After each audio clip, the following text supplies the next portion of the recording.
chicken nuggets? What's going on?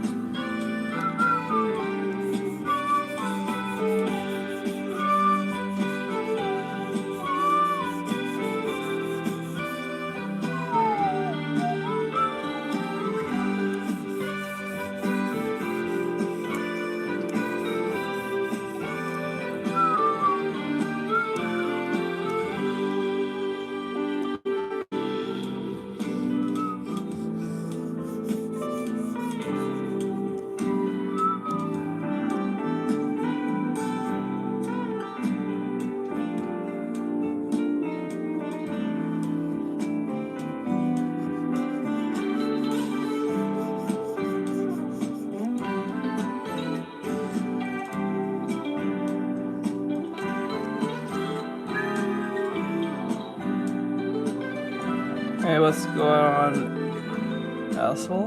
I don't know how to say your name from Instagram. I see you.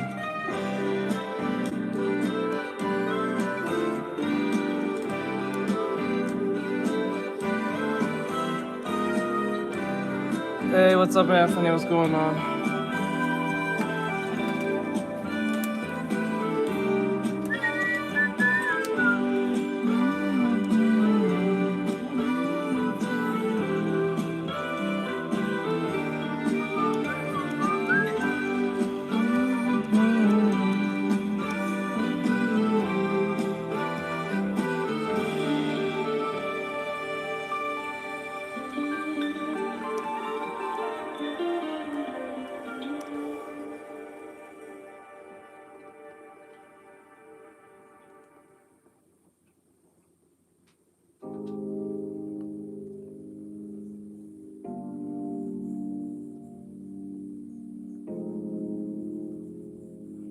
Go. I'm good. That's good. What brings you to the stream today?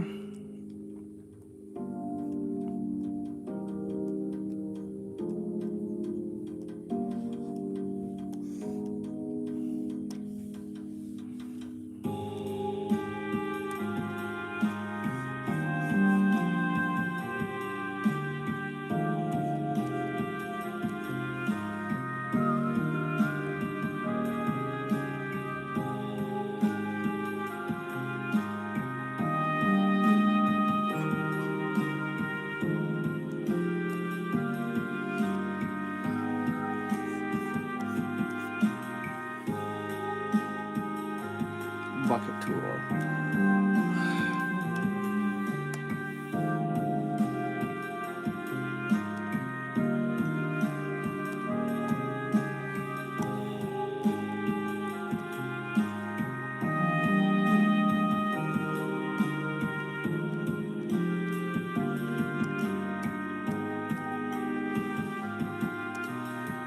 Okay, do your thing.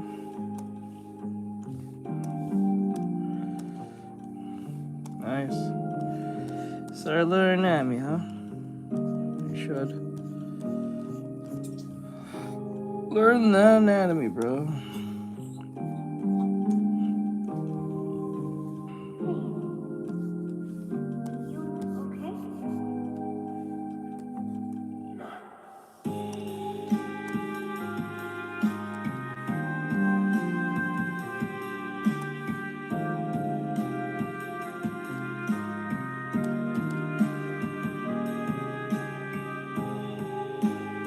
Hello, what goes up? What goes up? What's going on?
I didn't really notice how much this hairstyle looks like Sora. Kind of funny when you think about it now.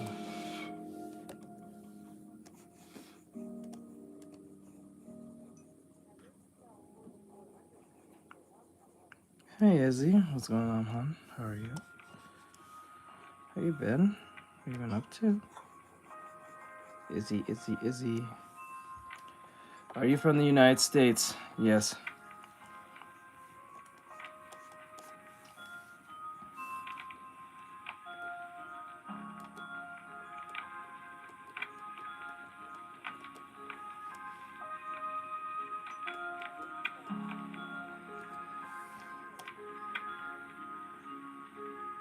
Yeah, I'm alright. Why? Why you say it like that?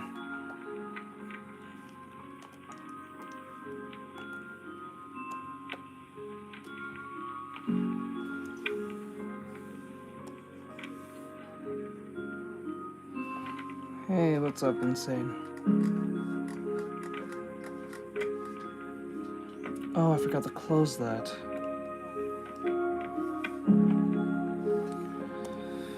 There's never a day I'm not tired.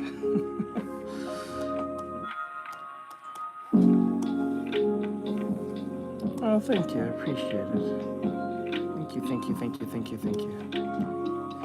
Thank you, thank you, thank you, thank you, thank you. I try my best.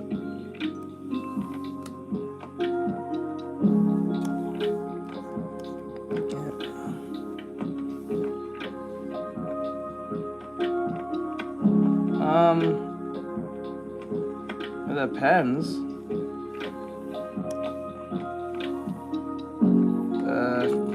Wait, what's the question? I'm just curious to know.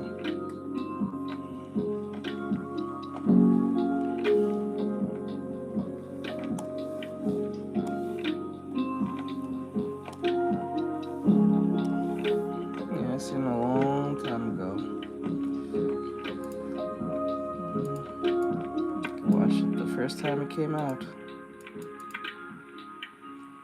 It's funny, at the time I watched it, it was the day it came out. I was late. I was up late just watching it. I didn't know what the hell the show was. I was under the impression it was made by the Japanese, but no. I think it's made by some people in Australia, I believe. Or New Zealand. New Zealand. Can't say words.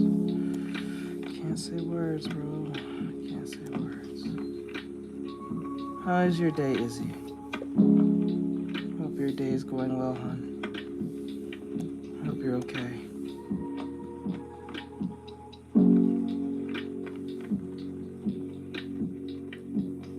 Hope you're having a good day.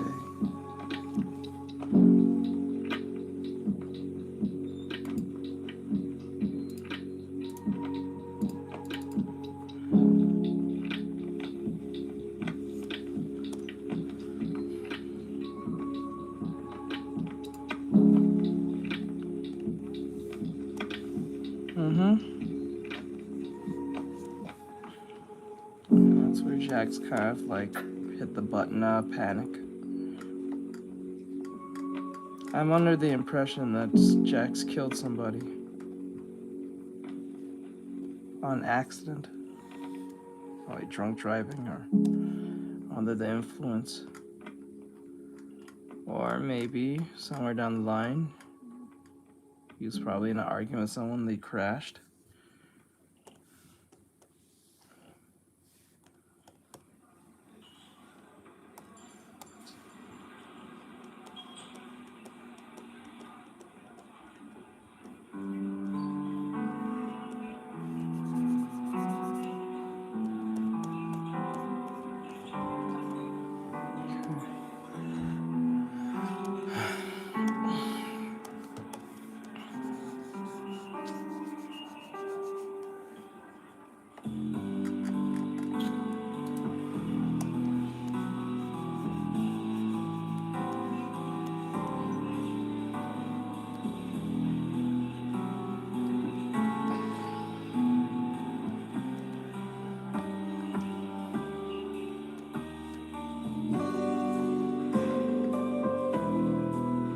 Must have. Okay, that's one way of looking at it. I didn't think of it that way. I might be true.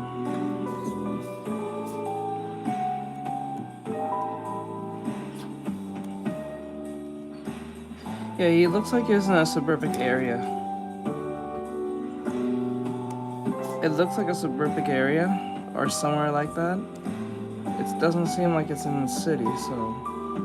And he didn't want to go back for some odd reason, so someone's either dead or he caused some crazy accident. That one with the little girl one, it seems quite legitimate to a degree. Maybe he even knew the little girl. I don't even think he just hit a random little girl. Maybe he knew her. Family member. Maybe it was his girlfriend. His girlfriend's sister, little sister.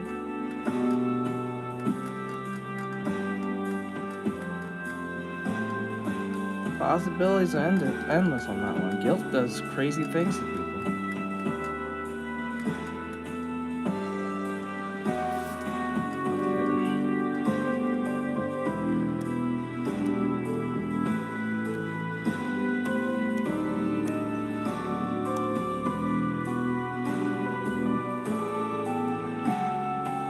Might be speculation, but that sounds like it could make sense. He could have hit a little girl. Because throughout the series, well, not throughout the entire series, but throughout I think from episode like 3 or 4, the episode with what's her name? Dangle, I think her name is.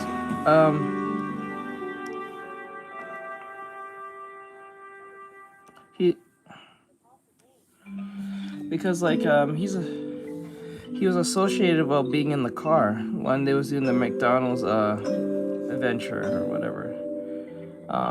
He's always being associated being in a car for some weird reason. I think that was foreshadowing something.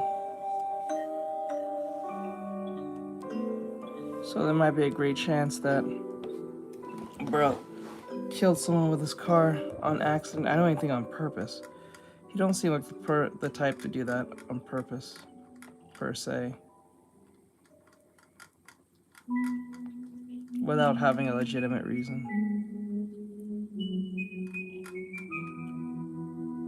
That's why I think part of that comes from the psychology with the idea of like when he was able to kill anyone in the game and don't feel no remorse for it.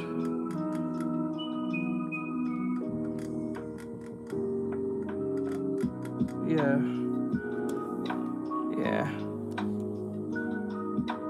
Actually, that might be even close to that too, because she got hit by a car. Could be a good chance that he hit her.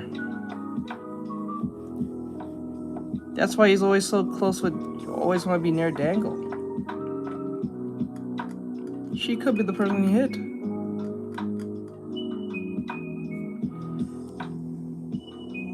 Yeah.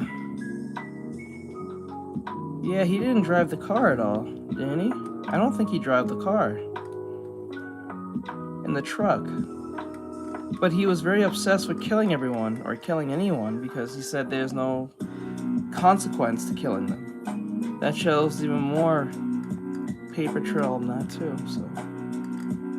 Like I said, the possibilities are endless. You don't know. Like, it could be just coincidences within that, but like, it actually makes a lot of sense.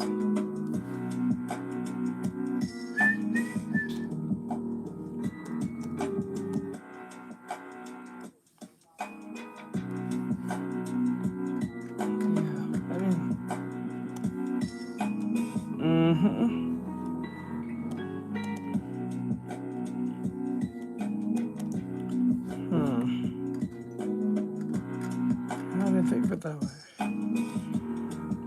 Yeah, I don't remember you. Sorry, bro. Sorry.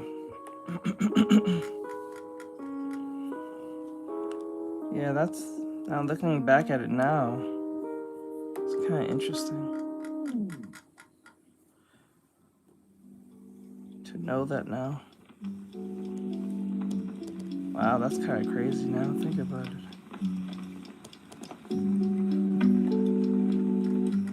Ahoy! Hello. Hey, A2 Link, what's going on, bro? What's going on, Link? That.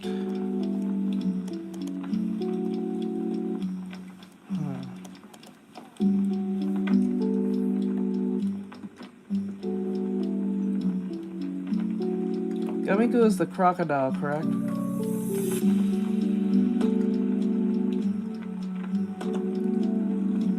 Hey, what's up, bro? How are you doing? How much? I hear you, bro. How's everyone's day today?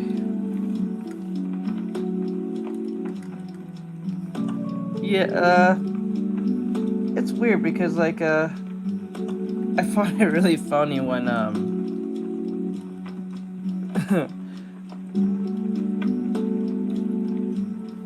when you play Hollow Knight, we played Smash. Did we? I don't remember that. Good. Yours? Pretty good. Pretty good. For Gummy Goo, it was funny because when he first came into the, when Kane snapped him out of existence, I thought that was like, I had a I'm not gonna lie, that gave me Tree Trunks moment. I had a literal Tree Trunks PTSD flashback on that one from Adventure Time. For those who saw Adventure Time, when it first like started airing back in 2010. When Tree Trunks, when they ate the apple, you didn't think much of it when she ate it, and when she did, she popped and just got killed. Well, we was under the impression she was dead. No, I don't remember at all, sorry. No, I don't know what you're talking about. I don't know why you guys do that. You haven't been here for like God knows when, and then expect to remember you. That was funny. It shocked me how he just killed him off like that. At first I thought he was forever gone, but apparently he just put him back where he was. That was funny to me. But it was kind of upsetting at the same time. I thought, oh, he was gonna probably be a big help. Honestly, I didn't think... Like, I don't think that Gummy Goo was gonna get along with Jax for obvious reasons. For obvious reasons, low-key. And I honestly believe if Jax was more open to Pomni, I think she would have liked him more than probably Gummy Goo. Because she had a low-key crush on that dude, I think, for some odd reason. Which was a little bit odd, but it is what it is.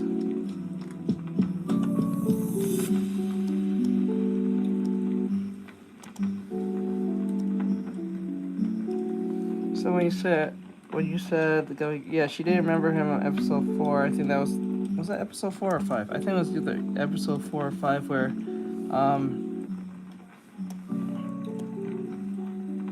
I think low key, Kane did that on purpose. Like low key, he did that on purpose to bring him there because there was no reason for him to be there. There's no reason for him to be there, but...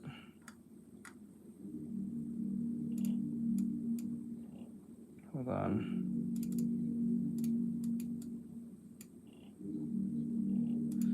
Hold on. Ugh. Alright, right there. There you go.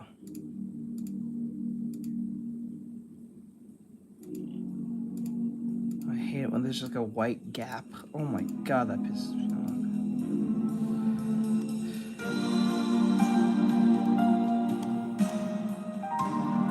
Yeah. It was kind of crazy how he just took him out like that.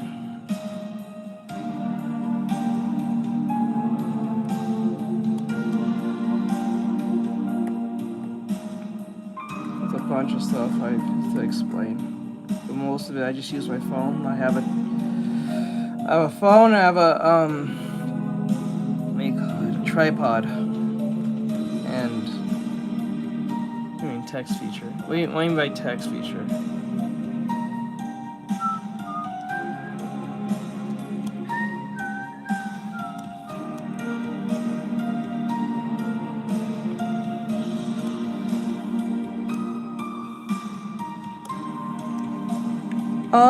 Yes and no.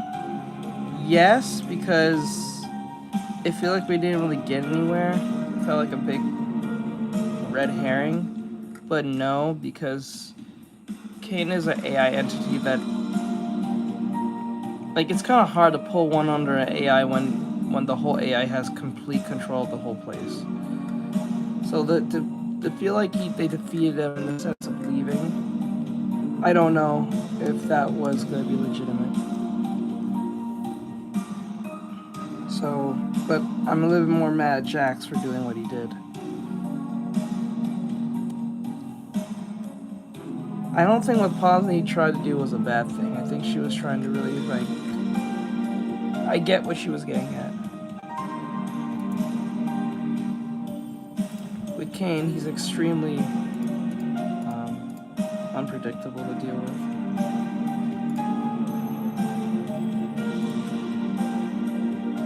You gotta pay for that. I know they're free. Sorry. I don't do that for free.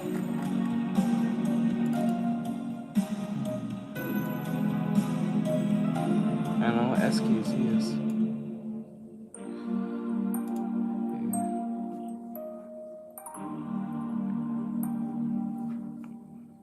Did I use any app? Wait, we do use any app. The app I'm using, you're asking? I'm using Clip Studio Paint. Oh. I'm using Clip Studio Paint.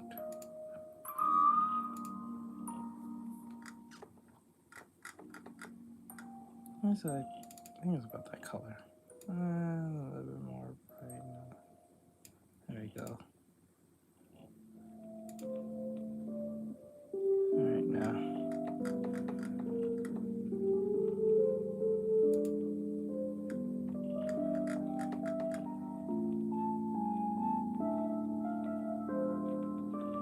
Oh, I see. Okay.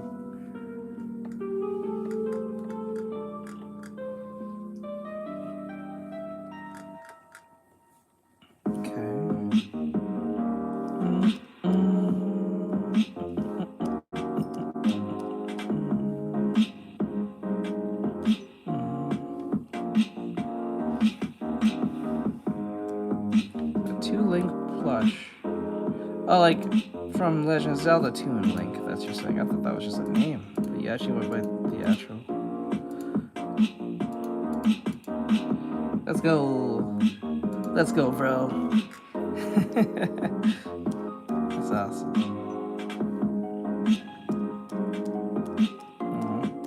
So cool.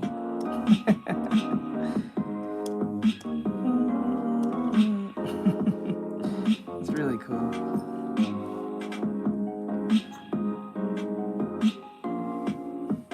No, that just comes with YouTube. That's automatic.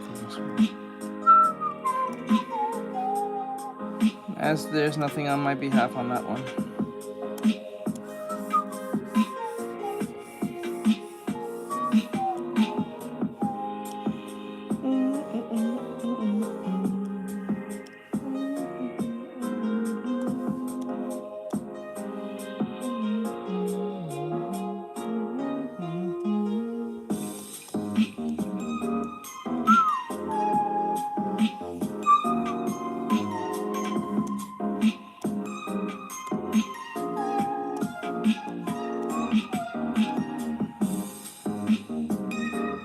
Thank you.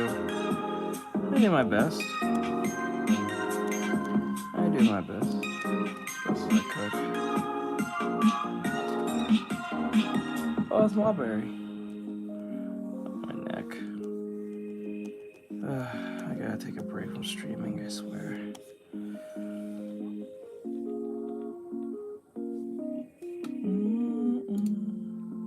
Carrot. Carrot. Alright, let me see here. Gotta clean this. Oh, I didn't. Stupid. I didn't line this up.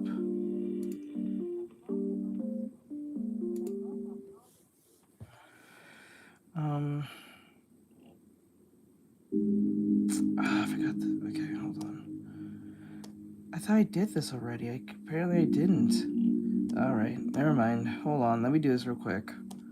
I thought I did this. I hate this. Okay.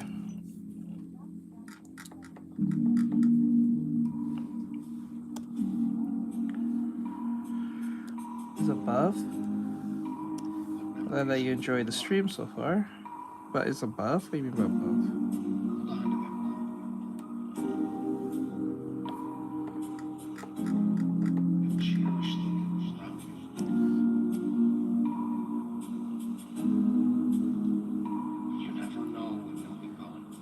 Something tells me that Jax is not going to make it out of the digital circus.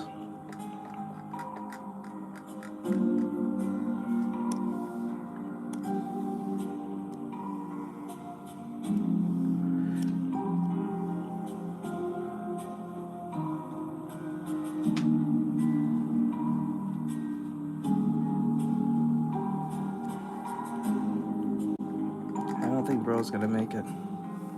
I think he might die in this, or get trapped there forever. I don't think he's making it out. Given that there's only like 2 episodes left.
Okay, and here, and then what we'll do is erase.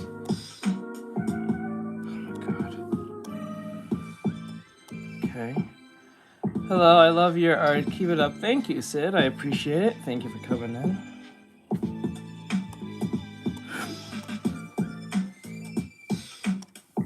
Of.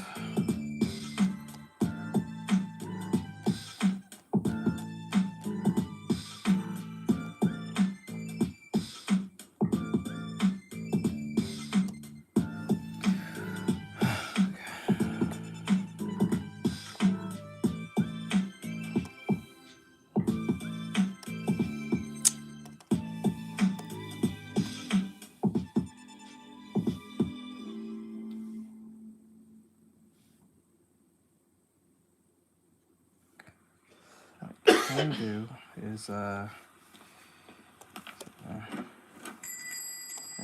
then make it white.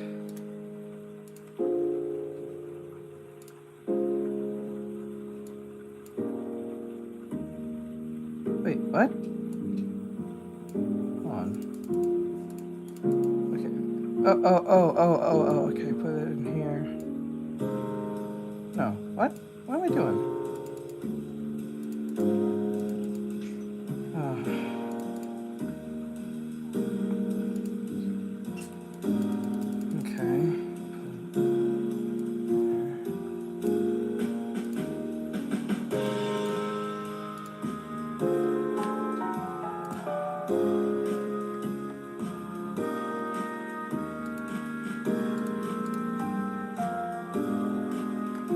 What is this piece?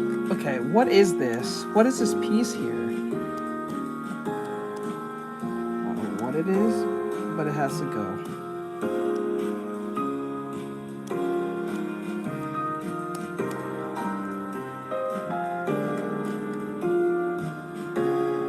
I don't know what that is.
free work, sorry.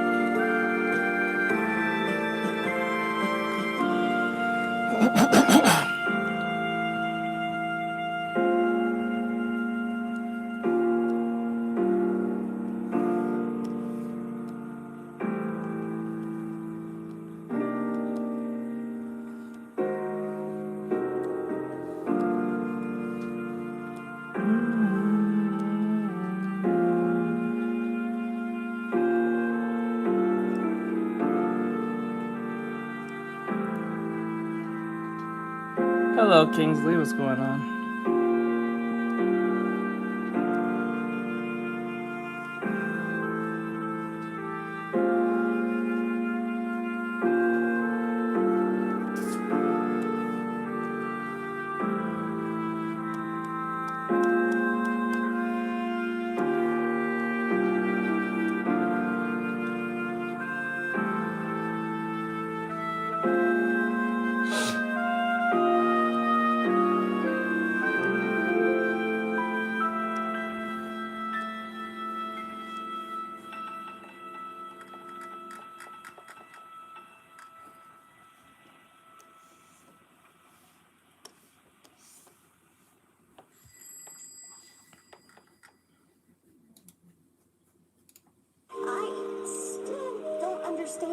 About the adventures, why even go on them at all?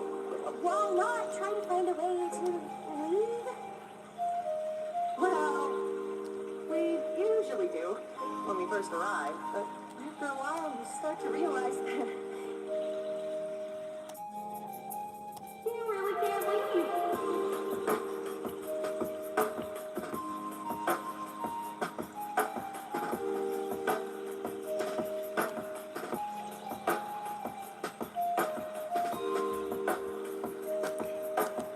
Go.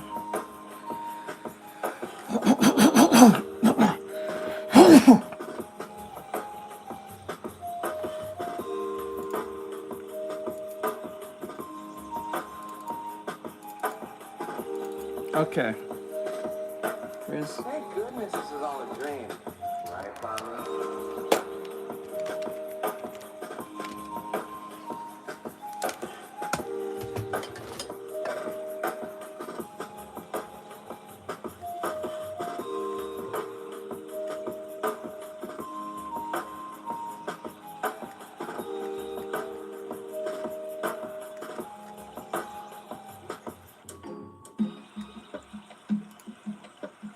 Okay, so it's black underneath. You really can't leave. And constantly chasing an unattainable goal will start driving you a bit crazy.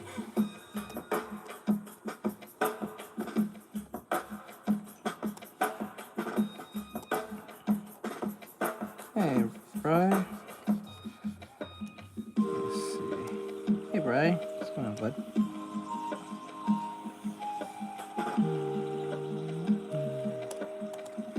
There we go.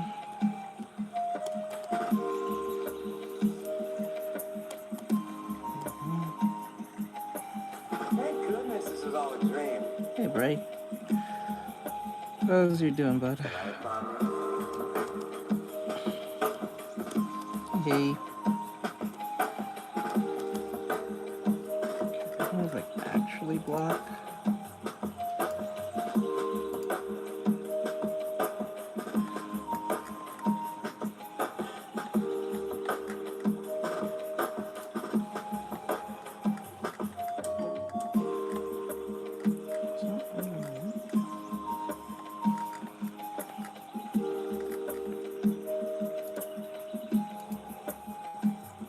Hold on.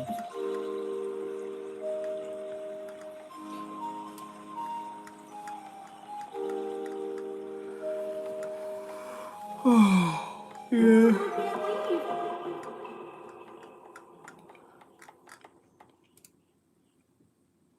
Oh, so the bottom half is all black. Okay.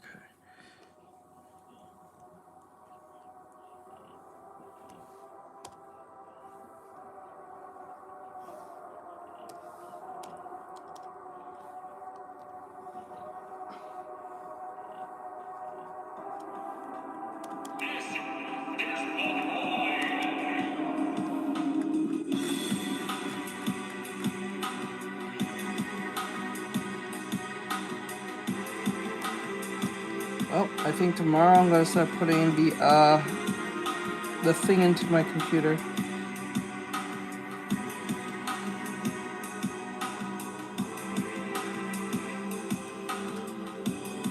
The terabyte, so we can get back playing more of Rivals and Overwatch and new games instead of playing just the same 3 or 2.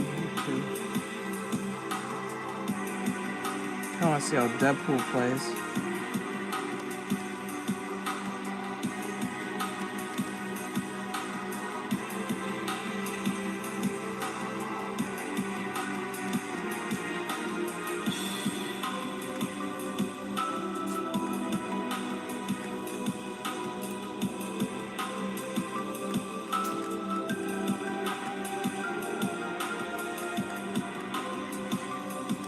This.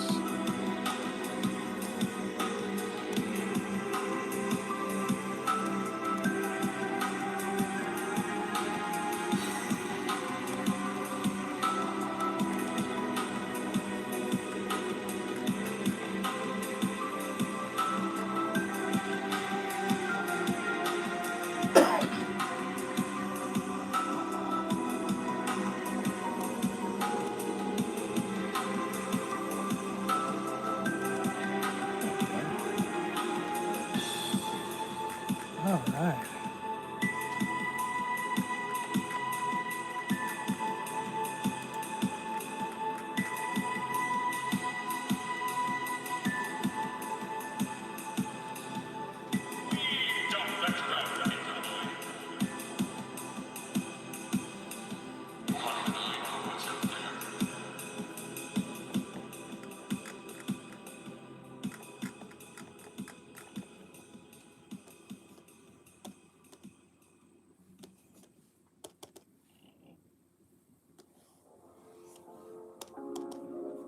All right.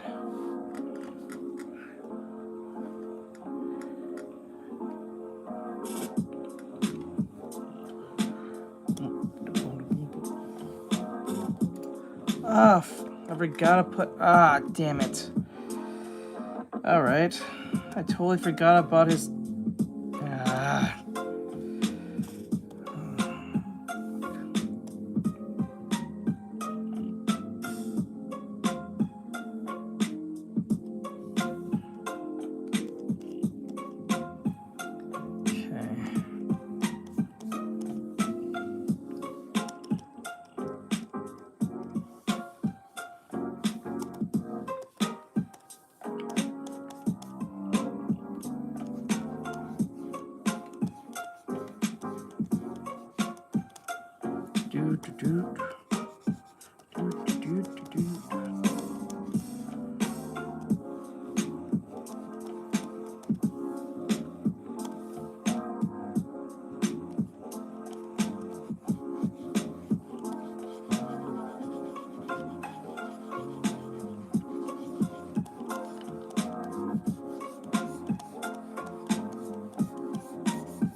Hello, Nezuko, what's going on?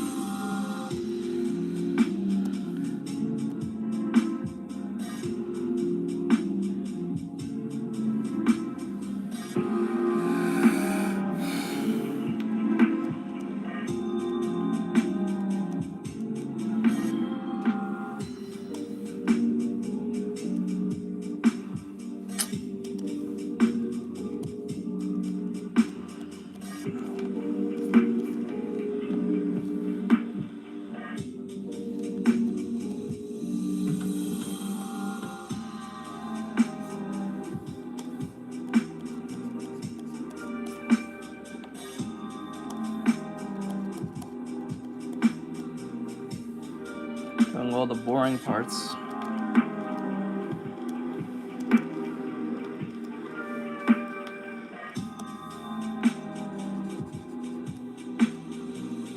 That's good. So,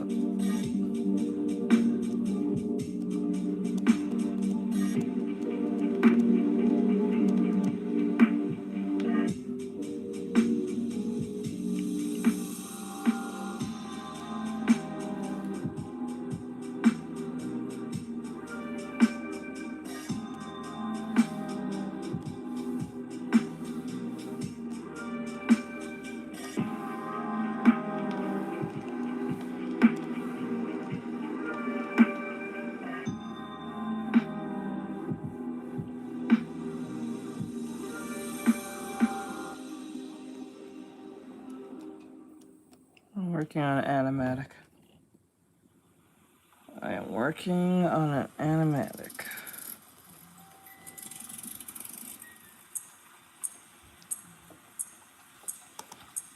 Let me see. What color are those? Oh god, god.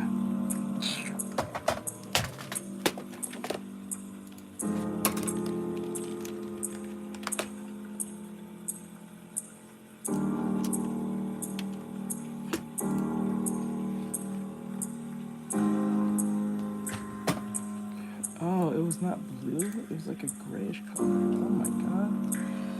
I did this whole thing over wrong. I'll fix it later. Good thing I separated them.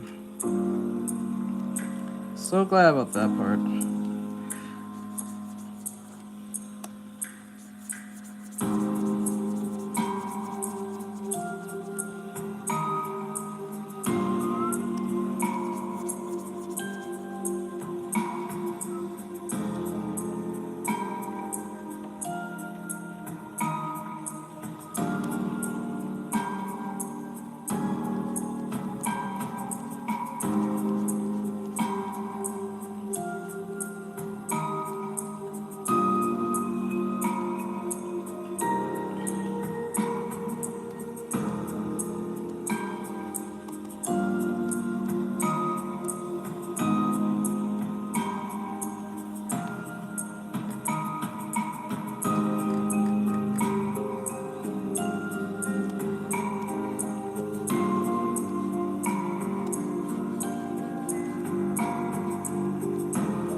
It'll be okay when I get to it.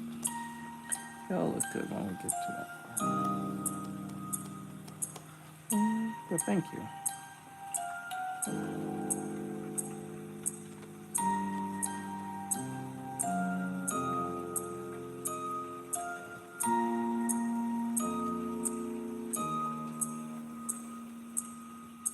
Oh, damn, I just realized. I should know how to make it work. Hold on.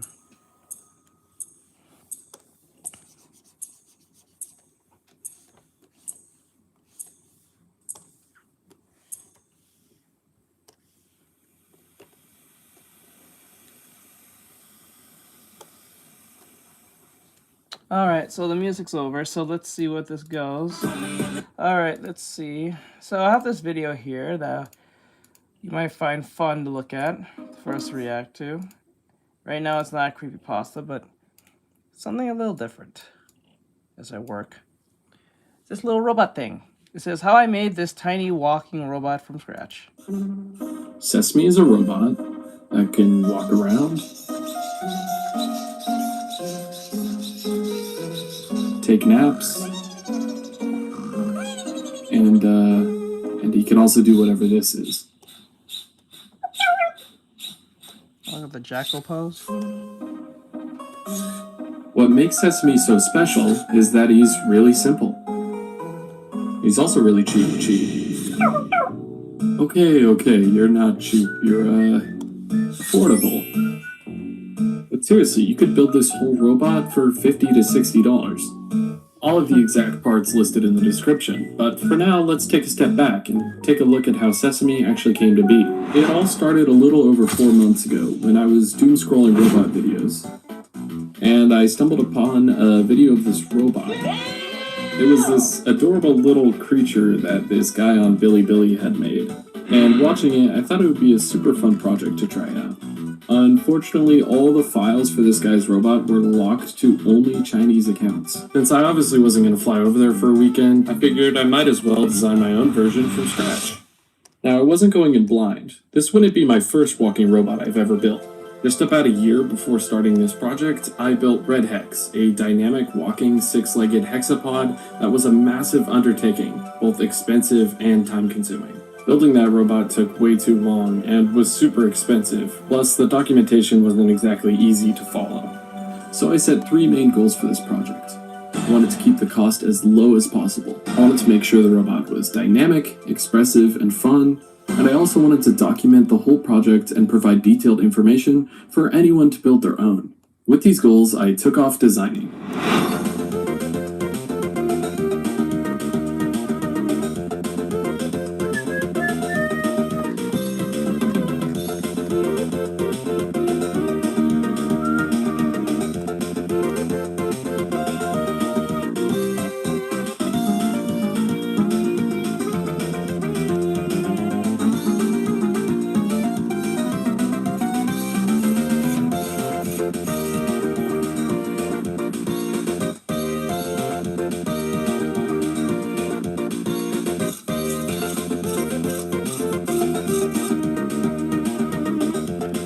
It makes me feel like I'm playing my Super NES now.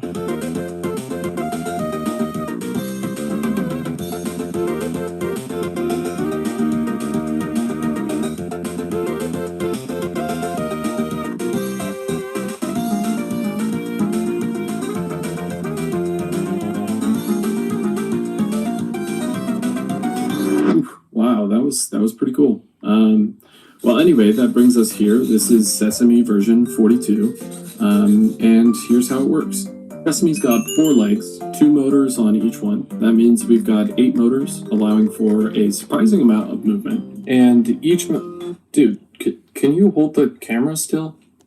Each motor is mounted to these links here, and each link is marked with a number, so we can reference which is which later on. When I designed these links, I spent a lot of time trying to optimize them for 3D printing. That's why this part here is a square and this part here isn't.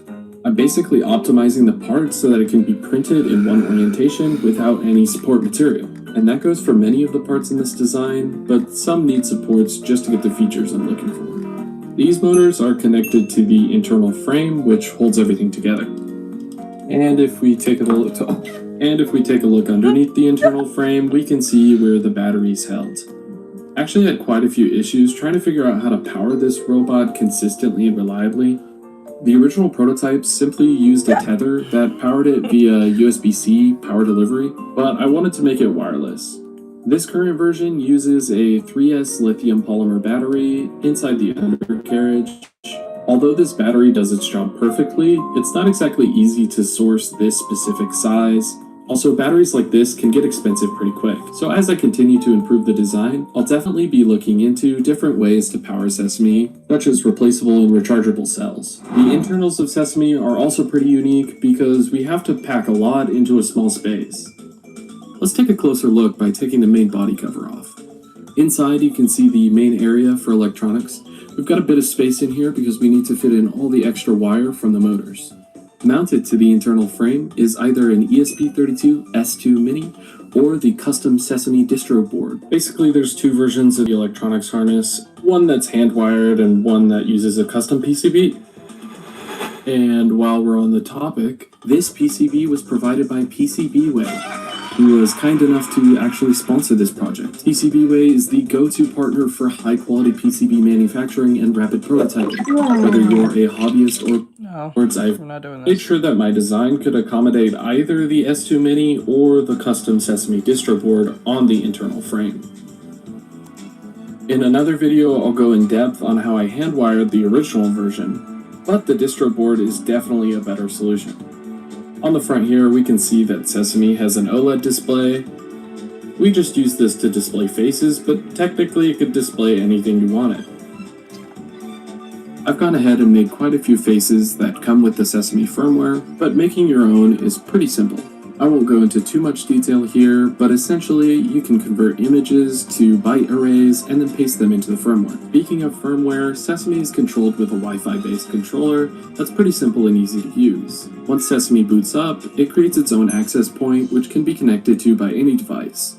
Usually, I'll just use a phone. Once you're connected, you'll see a pretty simple HTML and CSS page that's actually written into the firmware. Pressing any of these buttons will send a signal over the robot, and it'll play an animation or start looping one of the motion commands. I've gone ahead and programmed in quite a few animations, poses, and movements, but I designed it to be simple to add even more. You see, all of these motors are coordinated with simple angle commands. Basically tell this motor to go to this angle and it does it.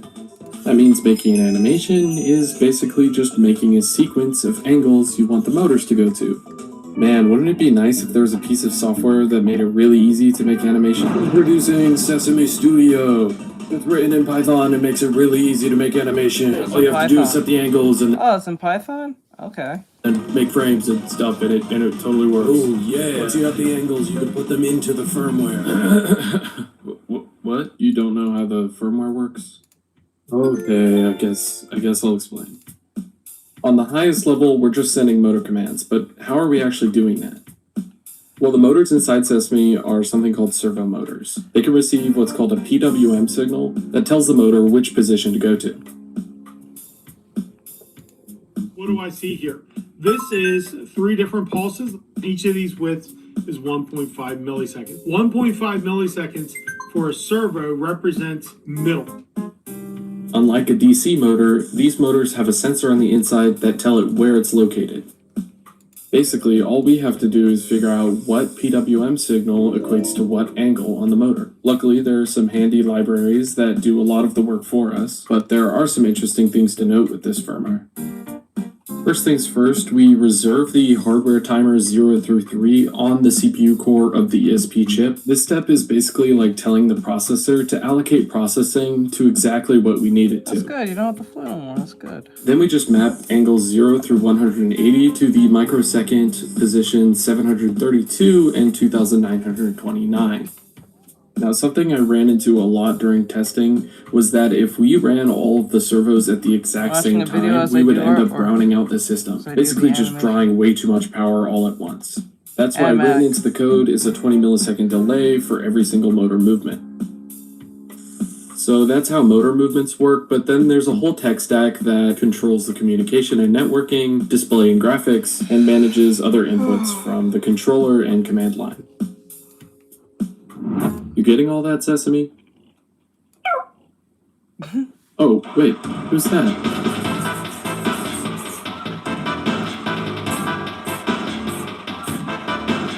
This is a dance battle? Sesame's friend here is based on all of the same principles of Sesame. That means Sesame's not just a robot, it's a foundation for making your own awesome version. This version here, for example, has wheels for feet and fancy motors sent over by the company Petsoy, meaning this guy is basically a mod of the original Sesame. Since everything's open source, including all of the original CAD files for Fusion 360, you could go in and change all of the links, make it go faster, make it move, different motors, anything. Okay, so maybe I got carried away designing different versions, but it's just to show that the whole thing's modular. So if you didn't really like the look of the face of the original, you could print out the version that covers these wires here. Or you could print out the version with cat ears. The possibilities are pretty open, especially because you can go in and edit the original files. I do want to note that I didn't make everything perfectly parametric, so you might run into a few errors trying to change stuff, but I've been very diligent about updating the GitHub with almost everything you could ever need for modifying or improving this robot. So yeah, that's Sesame. It took me about 4 months to design and build. Lots of prototyping and headaches, but it came out pretty good, I think. Like I said earlier, if you want to build your own, go for it. And I'll likely be posting some follow-up content, diving into a lot more of the technical details on things.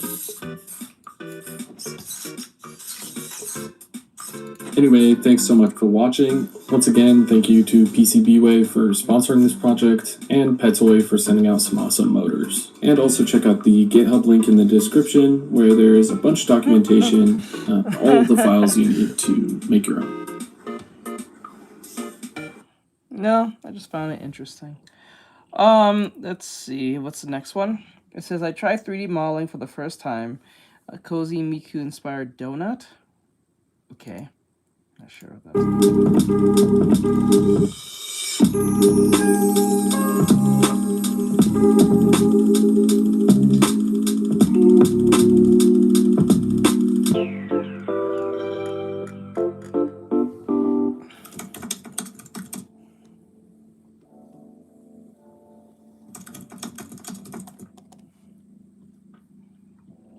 Welcome to Becoming a 3D Print Girly. Most of this happens during my cozy 5 to 9 after my 9 to 5. I work full time, and I'm not gonna lie, some days I get home and all I want to do is sleep. But this little window after work is the only time I really have to learn something new. A few days ago, I opened Nomad Sculpt for the first time ever. I knew nothing about 3D modeling, and I still kind of don't, but I really want to bring my ideas to life. So I started with something small, a donut, and I will be giving it a little Miku twist. It's not perfect, and it's definitely something that I still need to work on, but it's part of learning how to use my 5 to 9 for something that actually feels exciting again. So if you're winding down after a long day too, you're welcome to sit here and work alongside me.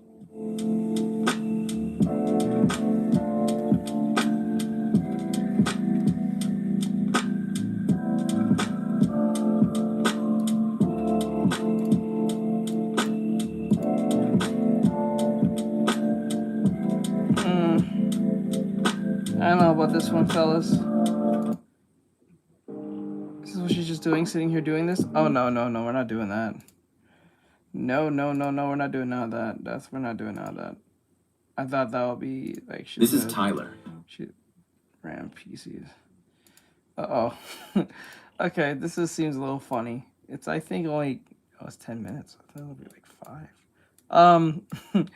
It's about RAM PCs are getting worse than you think. This is Tyler, and he's got a huge problem. See, Tyler just finished working his third month part-time at McDonald's, scrimping and saving bananas to buy his own computer.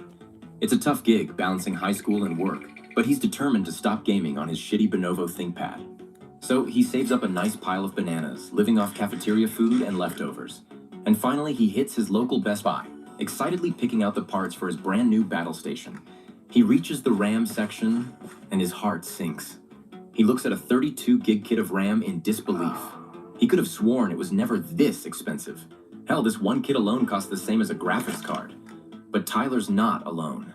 At the counter, groups of angry monkeys are demanding answers. And honestly, they're right to be mad. Because for some monkeys, just adding 16 gigs of RAM now costs more than a brand new PS5. At that point, Tyler might as well spend his hard-earned bananas on a console instead. So what happened? How did RAM prices start rising faster than gold in just a few months? And more importantly, how does this affect the future of home computing? This is the global memory crisis explained. Yep, it did. But before we talk about the death of consumer computing, if you like what you see, this video is generously bankrolled by the Banana Republic. Join us today to enjoy sponsor and ad-free videos, earlier than everyone else. It helps the team keep the lights on and reduces our reliance on sponsors to keep the channel going. Thank you all, and back to the video. So, let's talk about RAM. Specifically, both flavors of RAM, and yes, you have both kinds in your computer at home. First, DRAM, short-term memory. This is the working memory of your computer, which allows your computer to, well, compute. See, everything, from opening browser tabs, running games, editing videos requires DRAM. More DRAM means smoother multitasking, better performance, and less lag during day-to-day use. Next, NAND is another flavor of RAM that's equally important. Because NAND is the memory that lives inside your SSDs, phones, and USB drives, which your files, apps, games, photos, and other data actually exist for storage. But the thing is that computers need both kinds of memory in order to function as we know them today, which is also unfortunately why they're in such high demand. And when demand for these explodes and manufacturers can't keep up, RAM and SSDs both get more expensive for regular monkeys. But what do the numbers actually look like? Let's go back to Tyler. He's still in Best Buy, shell-shocked by the realization that his dream PC build was shattered before his eyes. Because of the crazy rise in prices, Tyler would have to work a couple more months at McDonald's just to afford the parts. McDonald's. And by then, who is to say the prices won't rise even higher? Hell, some big tech companies have even forecasted that things will get worse over the next couple of months. See, a 32GB kit of DDR5 has now tripled in price in just 1 year. Jesus Christ. But it's not just RAM. SSDs and even old-school hard drives are getting more and more expensive too. And because of the crazy increase in prices, many consumers like Tyler are finding themselves priced out of having a PC of their own. And the culprit behind this astronomical rise in prices? AI. The usual suspects, big tech and AI. Here's what monkey means. At this point, everyone's heard of data centers, but what goes on inside those dystopian buildings are what we should be concerned about. Because without going into too much detail, AI data centers run like mega computers on steroids. Inside, they continuously run AI models on thousands of GPUs, and each of these buildings require thousands of RAM kits and countless terabytes of NAND storage. Multiply that by the numerous data centers popping up all over the jungle, and you'll realize why the demand for RAM and SSDs are skyrocketing.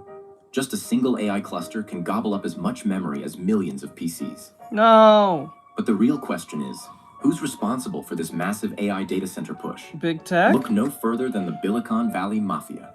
Big names. Silicon. OpenAI, Microsoft, and Google are all in on this, signing massive contracts with memory manufacturers that will squeeze supply even further. I'll tell you something. I think the most major supervillains that we have dealt with for the last almost 20 years is Silicon Valley and BlackRock. Two of the most worst places ever. OpenAI alone has claimed that their Stargate project could consume up to 40% of the entire world's DRAM production. Are you kidding? And just a reminder, this company has publicly admitted it won't be profitable till 2030, which definitely isn't cause for concern. For our full video on that, click here. But what's terrifying about all this is that these huge tech firms and manufacturers are working together to cut the end consumer out of the memory market. Corporate buyers are not... But what's terrifying about all this is that these huge tech firms and manufacturers are working together to cut the end consumer out of the memory market. Corporate buyers are not just buying up a couple of months' supply, they're effectively reserving production years in advance. And on the supplier side, they would never turn down such a windfall. Companies like Samsung and Micron would be insane to leave billions of bananas on the table. Speaking of the suppliers, they naturally start shifting their production to cater to the growing AI demand. Instead of producing DRAM like we're familiar with, they start producing memory tailor-made for use in servers and data centers. Because of this, consumer RAM and SSDs dwindle in supply for the end consumers like us, because big tech can pay more and are willing to commit to long contracts. But if it's just supply and demand, manufacturers could just build more factories, right? The problem with that is that suppliers are concerned that oversupply would lead to price crashes.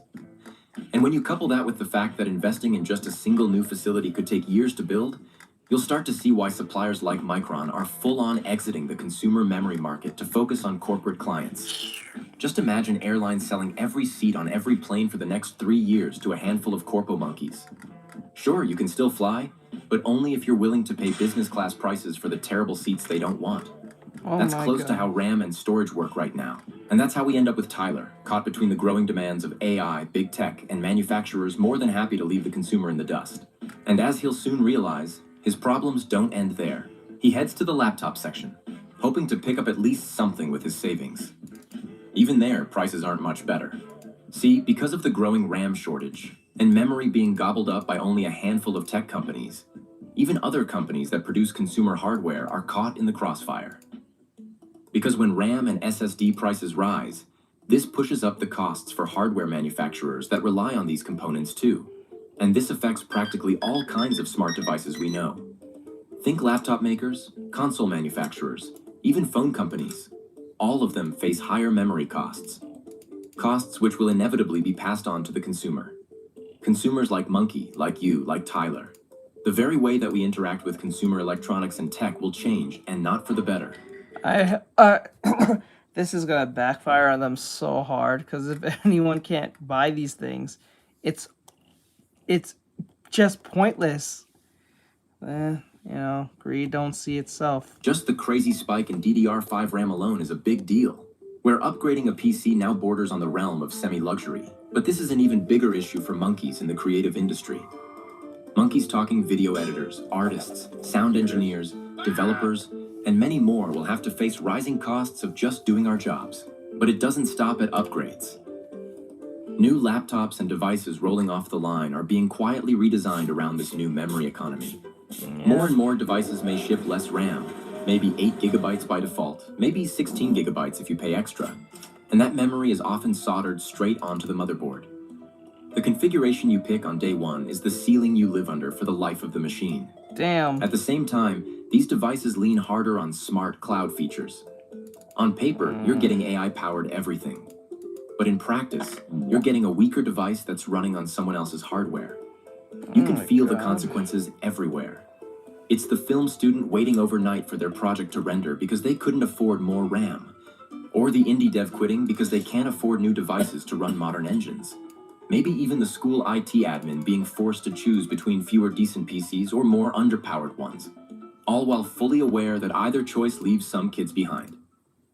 Because technology is so deeply rooted in our lives, a sudden rise in the price of essential components doesn't stay inside a spec sheet. It ripples into classrooms, studios, offices, and living rooms in ways most monkeys never see coming. That's the ugly truth behind insane RAM prices.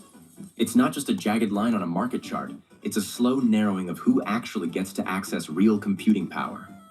A finer line between the mega corporations and everyone else, where countless terabytes of memory are diverted into racks of machines you'll never see, owned by companies you only see on the news, chasing an AI future you're told to be grateful for, even though so much of it still struggles to turn a profit. So Monkey has to wonder, what happens to creativity and experimentation when a decent personal computer starts feeling like a luxury item? If your first laptop already wheezed on 8 gigabytes of RAM, imagine buying a shiny modern model and discovering you're still stuck with 8 gigabytes. Not because engineers can't do better, but because the decent memory was spoken for. Long before you walked into the store, locked into multi-year contracts feeding AI data centers. But it's not over yet. Monkeys can stand up to this in a couple of different ways. When your government announces new chip subsidies or AI innovation funds, that's your cue to speak to your representatives. Raise concerns about how these subsidies are going straight to the bottom lines of the megacorporations, at the detriment of consumer tech. Second, push for transparency on mega contracts. When big tech signs multi-year deals to hoard memory, it may not be front-page news. But you can pressure MPs to investigate. Are these deals starving everyone else of supply and driving up prices?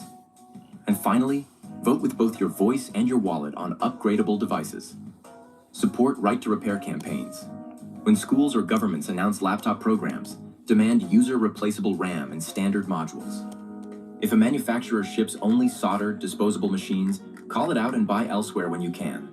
Framework is a great example of this. Check them out. Of course, none of this fixes the market overnight, but it definitely shines a light on the anti-consumer manner this industry is headed. And It's Monkey gonna can blow only up in their hope that with face enough because no backlash, people are gonna buy it'll half of eventually this pressure the anyway. mega corporations to reverse course. So the next time you see prices rising in the tech space, you'll know what's going on behind the scenes. We're all gonna be If too any poor to monkeys buy are their stuff confused, anyway, so just remember that this especially is if a no simple one's gonna have a explainer of job, the so it's gonna anti-consumer just practices it's gonna blow up happening in their big face. tech. Please do not sue Monkey. And a huge shout out to the Banana Republic for generously bankrolling these videos. You're all truly wonderful, and we'll see you in the next video. That's what's gonna happen. Because if most of us don't have no job because all AI took virtually everything, their profits gonna plummet. They're gonna plummet. So they're actually shooting themselves in the foot. Okay, what do we have today? What the hell? Oh no. No.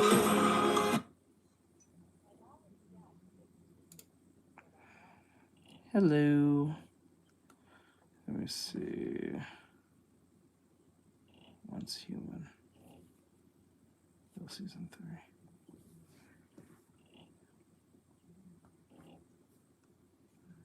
See here. Upgrades, disaster, will get shocked. As no one cares. Nice.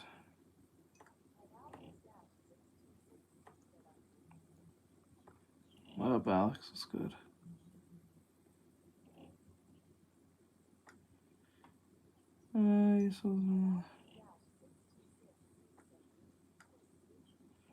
See here. I'm trying to find something of interest right here.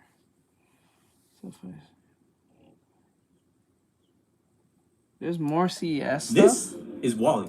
He's not for sale, but you can buy his cousin. This is the W1 from Zero, and he is so cute. Hello. Oh my god. He's a companion robot that's meant to be used in commercial locations, but is now also available for home use too. And it turns out he's actually been on sale for a while over in China. I'm so happy to meet you all. This is the happiest day of my life.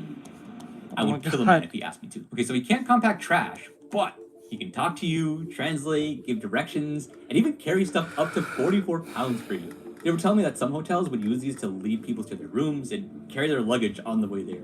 And he's also security. He can patrol your house when you're gone and look around and make sure that everything is okay. But I mean, come on, look at him. What kind of evil person would want to steal from his house? And it turns out it's not like crazy expensive for like a robot, you know, compared to the cost of other robots. It's $5,000, which is like, well, it's like an 04 Honda. That's stupid.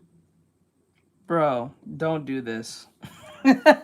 Don't do this. Don't try to make that sound like that's just a normal thing to have. Like, don't do this. We're not doing this. We are not doing this. There's no way you're trying to say that to me and act like that's normal. No. No. No one's buying no $5,000 half pint tin can. No one's doing that. Doable? That's not like Yeah, insanely expensive for freaking Wally in your house. Will the 04 Honda greet you when you get home and talk to you and be your friend? Dude, a little Wally waiter. Oh my god.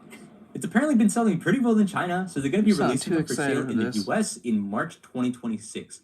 I want him so bad. He needs a good father figure in his life, and I think I can be that for him. And that's going to be the whole theme of this video. CES kicked off this week, and there was a lot of stuff to look at this year. So here's some of the highlights of the stuff that I actually want to spend money on. Okay, let's talk handheld controllers. So you might have heard of the MCON controller. It's a portable controller that's meant for your phone that was very reminiscent of the original PlayStation Xperia phone, with slide-up controls, Hall-effect joysticks, hand grips, full pressure triggers, gyro, 15 hours of battery on one charge, works with any phone. It truly is a no compromises setup here. Everything was really quality and super comfortable to play with. I've been using mine for a couple months now, and it is phenomenal. It is everything I personally wanted out of a handheld controller. But there was two issues with the original release that a lot of people complained about. The price and the size. Yeah, a lot of people were complaining about how expensive this controller is, as it does have a lot of features. But I can admit, some people just don't care about stuff like grips or gyro, and it's a completely valid complaint. And people also complained that while it was pretty thin, it wasn't thin enough for it to feel really, truly portable. I mean, it's not something that you'd be comfortable permanently sticking to your phone throughout the entire day. Well, it turns out they were listening. I got a chance to talk with Josh, the creator behind the MCon, and he got to show me a lot of new stuff that they've been working on. This is the MCon Lite, and oh my god, this thing is really, really thin.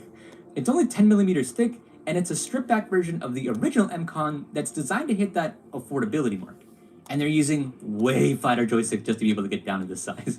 But there's still Hall effects, so don't worry. I just so happen to have my Red Magic 11 Pro with me, and I was able to test it out, and it felt really, really nice. Oh, it's very, very soft. I do feel it very, very soft. So the triggers on these are a lot thinner, so trying to shoot took some getting used to. I don't think so. Ah! Oh! Jesus Christ. Okay, You only had an iPhone mount so far, but this entire thing is removable. So the idea is you can kind of just swap out the plate for whatever foam model that you have, and they plan to release the CAD files for this so anyone can just 3D print their own plates. I love that. Okay, so you ready for the best part? So they haven't finalized pricing just yet, but he told me he's planning to release this somewhere around 60 to 70 bucks. Compared to the price of the OG MCon, that's insane. That's not but bad. They did have to make some compromises to get it down to that price. Obviously, it's not going to be the full-fledged experience you get with the original MCon. It's entirely made of plastic. It doesn't have a nice metal spring, so you kind of got to manually slide it up compared to the sling of the original MCon. There's no gyro, there's no grips, your smaller battery, duh. And the joysticks are thinner. But they didn't compromise in any of the areas that matter the most. It still has the same ABXY clicky buttons and the D-pad from the original MCon, and still has analog triggers somehow. Okay, so that clears out complaint number 1. But what about complaint number 2? People who thought that the whole package was great, but still too thick to permanently live on your phone forever. Well, they've been working on this since the beginning of summer. It's still a prototype, but I really like what they have so far. This is the MCon Slim, and it's just 5 millimeters thick. Okay, hold out your pinky like this, okay? Notice the width of your fingernail. Yeah, statistically, the MCon is thinner than the width of your fingernail. That should give you a good idea of how thin this thing really, really is. An iPhone 17 Pro and the Slim combined is just about as thick as a PSP Go.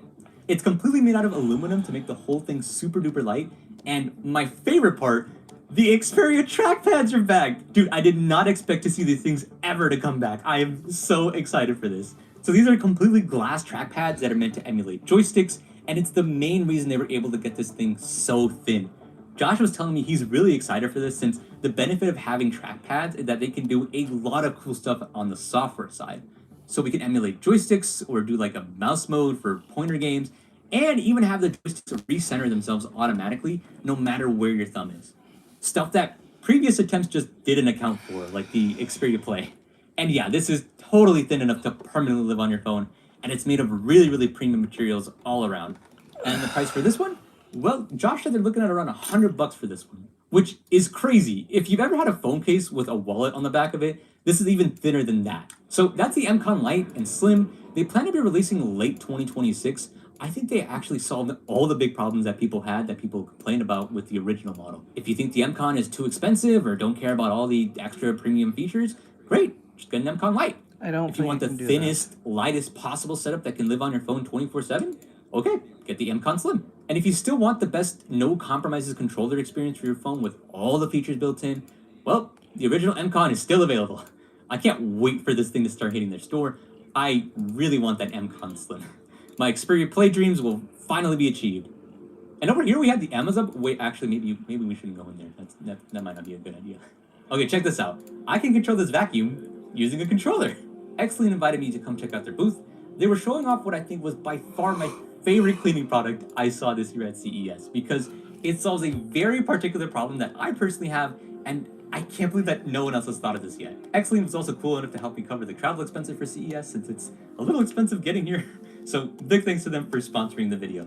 So this is a TR1. It can be like a standard dry vacuum. What's nice about this is that it can clean both dry and wet stuff off the floor, and it's got a really nice dual motor system that allows it to be this thin. But whatever, you've already seen that before. But I just press one button, and the handle latches off, and it instantly turns into an autonomous floor vacuum that can clean completely unsupervised. It's got real-time precision adaptive AI cleaning sensors in the front that can detect how intense a mess is and adjust the cleaning intensity accordingly. And when it's done, it can just go back to its station and drain all the fluids and icky stuff right into the waste container, flush the vacuum out with some really, really hot water, and then air dry it so it doesn't have that weird musty smell afterwards. This whole system is so nice. I personally have 2 vacuums at home, a dry vacuum and one for wet stuff, and it is a pain having to bring out both for a mess and washing the parts by hand, because otherwise it gets to get that weird like musty smell, and the TR1 does all of that for you. You don't even have to think about it. They also mentioned to me you'll be able to control it with a controller. Right now they just had a regular RC controller because, you know, prototype. But in the future, they plan to have this working with other controllers too. I had a chance to try it out, and oh my god, I was so excited, because if I could just sit from my desk and just summon my vacuum with an Xbox controller without even having to get up, I'm gonna be really, really happy. They're launching a Kickstarter for this thing in March 2026. I think we're getting to a point where we're gonna be extremely fat, lazy, and just extremely stupid. I'm gonna come to that conclusion. Like, yes, convenience is great, blah, blah, blah, but when you really think about it, we're gonna be fat, lazy, and stupid. Like, completely stupid and completely lazy. Like, productivity is dying. We're getting to a point where virtually the robot's gonna wipe our ass next. It literally comes with its own little controller if you back it. That's so cute. Oh my god. This thing pretty much solves every single problem I have with my current vacuum setup, and it makes it all automatic. I don't even have to think about it. I really, really want this thing, and I can't wait to see it come to the market. Okay, so this tiny little thing in my hand is a 4K capture card. No, seriously. I got to visit Genki's booth. They've been in the handheld scene for a little while now, making stuff like accessories, battery banks, travel bags, but you might have heard their name because of other controversies. Yeah, it's thanks to them that we were able to see what the Switch 2 looked like months before it was actually released. Don't worry, apparently they settled it with Nintendo, and literally 10 minutes before I got there, the CEO told me that their lawyer visited them to kind of update them on the whole situation. Anyways, they had something here that really caught my attention. The Shadowcast 3 Pro, a super thin and light capture card that honestly feels like endgame. Yeah, you've probably seen their older models of the Shadowcast a few years back. They were cool, but the OG models capped out at 1080p, 30 FPS, and the latency was bad enough to not want to use it for long. Well, this one can finally do 4K 60 capture and 1440p 120 capture. Dude, this thing is so tiny. I don't know how they did that in a little package like this. Oh, that's insane. They had it hooked up to a Switch through direct capture to an iPad to show off that you can like live stream, since, you know, it's a capture card. Dude, yeah, I was playing Hollow Knight on this thing and the latency is completely gone. I couldn't even tell that this was direct capture at all. But if you still want pass-through, so you can do, you know, like one side with your big TV and then one monitor to like your capture or whatever, they have a clip-on adapter that adds an extra HDMI port, so you can still have up to 4K 120 pass-through. And this whole setup is thinner than my wallet. This is crazy, and I don't even have a lot of stuff in my wallet. The Shadowcast 3 Pro with the pass-through is $85 and $65 if you just want the capture card itself. That's insane. That's literally cheaper than Elgato's cheapest capture card, and now it can only do 4K 30 and has no pass-through. All of that in something that's literally thinner than my phone. As someone who deals with capture cards every day, this is definitely endgame for me. Listen, some of you aren't old enough to remember this, but I still remember back in the Modern Warfare 2 days, if you wanted to do any sort of game recording for YouTube, your only option was like a Hauppauge HD PVR. It was fat, it was heavy, it couldn't take any HDMI inputs, it capped out at 720p recordings, and it was like $300. For a teenager, that was basically impossible unless your parents like really loved you or something. Now this tiny little really thing loved you 4K 60. That's insane to me. When these start coming out, I'm totally gonna be buying one to just live in my bag to be able to capture whatever I want when I travel. I really love this thing. Drio asked me to stop by their booth, and they had so much stuff going on at their booth, especially since they wanted me to try something that was really, really special. Also, they interviewed me. Oh my god, I've like never been interviewed before. That was crazy to experience. Okay, so I didn't really realize how advanced this stuff in China was. I'll be honest. These guys specialize in smart home appliances like humidifiers and fans and space heaters and stuff like that. But they had a lot of tech in these things that you just don't see from other brands, and definitely not at these price points. They're launching a new line of misting fans that really impressed me. These are some of the first misting fans that could be used safely indoors, so it's a really nice breezy fan with a really nice mist of water, which means it could double as a humidifier too. And the fans on these things were strong. I was standing like really, really far, and only from here was the fan finally starting to kind of weaken out a little bit. And they had this fan that literally can be controlled with the gyro in the remote. I've never seen that before.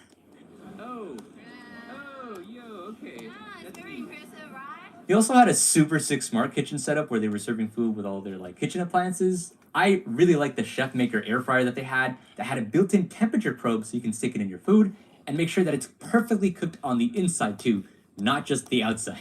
And it had an awesome chef mode that has set cooking presets for a bunch of different foods, and yes, even veggies. Oh, okay, so you know when you use your air fryer and it can get things pretty crispy, but it's just like, it's like this dry crispy? Yeah, this one has a water reservoir on the top of it, so it can like steam your food while keeping it crispy, and it just comes out just perfect. I don't eat meat, so I grabbed some of the veggies that they had there, and it was, yeah, it was perfectly cooked. I really, really liked it. That's pretty good. That's pretty good, yeah.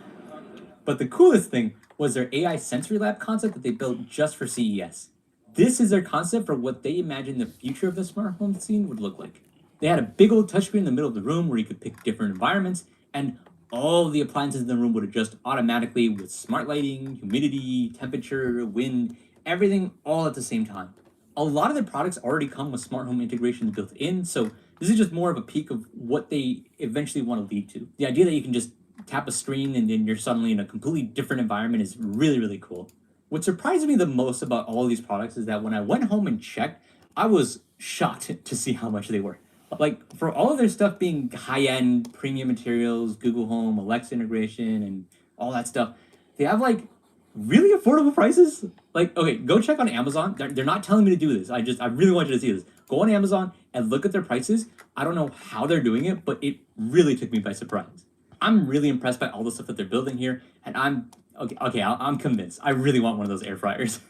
Kojima laptop. They made a Kojima laptop. I managed to get into the ASUS booth, and these guys did a sick collaboration with Kojima Production to create a Death Stranding themed ASUS Z13 laptop. And it is so pretty. Oh my god. And listen, I played like a third of Death Stranding. Gun to my head, I could not tell you what the hell that game is about, but I do not care. This laptop is so sick. If you're not familiar with the Z13, it's a 2-in-1 tablet / laptop that has a completely removable keyboard from it, and it is beefy. It's got an AMD Ryzen AI Max 395 Plus, which, okay, that doesn't mean anything to normal people, but it basically means this is one of the, I think, only chips with integrated graphics that actually has enough graphics power to play games at 1440p and like high settings. It's the equivalent of basically having a PS5 in tablet form. And you can tell a lot of time went into making every detail just right. This thing feels more like a piece of jewelry than a laptop. And it comes in this badass carrying case for it that looks so cool, completely themed like one of the packages in the game. Like, imagine whipping this out in class or something. I love it. It's so dramatic. They're also coming out with some matching accessories with the laptop, like a Death Stranding headset and a cool wireless mouse. They even had the statue signed by Kojima and everything. His skin touched that planet. It did, yeah. I will say the original Z13 already starts at $2,000, so this is going to be a pretty expensive setup since it's like a limited edition. But I love when companies put a lot of time into making the device pretty and functional. I really want more cool stuff like this, please. Okay, side note, they had an awesome Hatsune Miku collab last year, and I desperately want more stuff like that here. ASUS, if you're watching, hey, bro, I'll build a Miku PC for you. I don't care. I would love to do cool stuff like that. Ugreen asked us to stop by their booth this year, and okay, they've been doing some incredible stuff to further expand my self-hosting everything journey. So I was really excited to check out what they had this time. So you probably know Ugreen for their really high-quality battery banks and chargers. Well, last year they started trying their hand at NAS systems, which, if you're not super familiar, they're like your own personal cloud that you keep at home without having to pay for any subscriptions like iCloud or Google Photos or anything. And this year they were showing off that they're starting to expand now, with even more cool stuff that shows me that they're really committed to the whole self-hosted ecosystem. I've been running one of their 4-bay NAS sync systems in my house for about a year now, and it has been pivotal in starting my personal self-hosted journey. I've been able to store and organize all my video footage, my personal photos, movies, TV shows, music, all with this little thing. Like, I've canceled a lot of subscriptions since owning this thing. The big reason is because Ugreen has a whole bunch of built-in tools to help you organize and search your files, scan them for information, transcribe voice memos, detect faces and other information in photos, recognize them in files, and even a new assistant called Yulia that lets you talk to your database to ask for summaries or search things in your files. Jesus Christ. And you know what the best part of all of this is? It's all local. It never leaves your house or internet unless you explicitly want it to, which is huge for me. Well, this year they're adding 2 more systems to their NAS line, the IDX 6011 and 6011 my Pro, dude. and an awesome little touchscreen that can display drive health, life going. activity monitors, and a bunch of other useful info. The Pro Series also comes with some beefy hardware now too. A full Intel Core Ultra 7 inside, which means it can totally be your main home server too if you want it. But what I was really excited to see is that these NASs now have Oculink ports, and they're coming out with their own GPU docks. So you can hook up an old GPU that you might have lying around and create your own monster LLM with old Llama, or use it as a dedicated transcoding station, all running locally. It's really, really cool. Their new NAS sync systems are launching in March on Kickstarter. Check it on the description. We will in a like bit. A $30 deposit if you want to secure one, in addition to some really great early bird pricing. It's really, really nice. Now, what I was really surprised to see is they're also getting into the home camera business. I have been dying to find a way to disconnect from stuff like my Webcam and all their weird subscription services. They're launching with a couple indoor models, a doorbell model, and an outdoor one that had some crazy hardware on it. And again, they all follow the same philosophy as their NAS AI systems, so it can detect packages and people, record and take pictures to store right on your NAS, and it can detect intruders and risk assessment, so that way if someone gets a little bit too close, You are entering private property. Oh, yeah. all of this combined with a bunch of other features like voice assistant, night vision, video calling, smart detection, and again, all of it works offline, locally. Your stuff stays at home without having to send it to some random server in Wisconsin. As someone who's been trying to detach from as many services as possible, the fact that the system works all without having to leave my network is amazing. And best of all, no subscriptions. The only thing is that they'll need to launch these at pretty competitive prices to be able to make it worth it, because they're brand new to the scene. But I'm still really excited to integrate this with my home lab back at home. I genuinely believe in their stuff, and I really hope they keep expanding the ecosystem, because these guys are one of the few companies trying to pursue the idea of hosting everything locally. I saw a lot of really cool stuff at CES this year. They had bots that could dance, bots that could fight, and bots that could phone rot. All right. But I'd be lying if I said that the vibe didn't feel a little bit different this year. Like, people walked a little slower, the halls were a little bit emptier. Like, I was walking around feeling this whole, like, con had a bit of, like, a looming feeling over it, that all the stuff that you see here are going to be either just a little bit more expensive next year or pushed back because they can't source the hardware required to actually make it. And it was really weird seeing that contrasted directly by all of the big things that are being pushed by AI this year. Well, at least the products were, like, cool and innovative and stuff, right? Well, not exactly. I noticed a lot of them were kind of playing it safe and only made about marginal updates to their existing products instead of the usual 10x jumps that we're used to seeing in a lot of these things. Or just added AI to it that, I'll be honest, you know something I really never really... There's a... I kind of noticed something. However, no one ever talked about that one display that happened back when E3 totally died, where they showed off like this augmented reality Minecraft game. They never talked about it ever again since they showed it off. Does anyone remember that? I don't think anyone remembers that. Impressive. But I don't want to end this video kind of negatively, though. The things that I did see that were doing pretty cool stuff were usually pretty small or in the back, where they just had a very small booth, and they were always super passionate about what they were building. I really hope that we can see more of that next year, because there is still a lot of innovation to be uncovered right now. It's just being held back right now because of the unfortunate hardware issues that the whole industry is facing right now. Anyways, I got an awesome video around PC gaming on phones coming up really, really soon. The scene has gotten way more accessible since I covered it last year. You don't want to miss it, so click over here to check it out, and thanks for watching.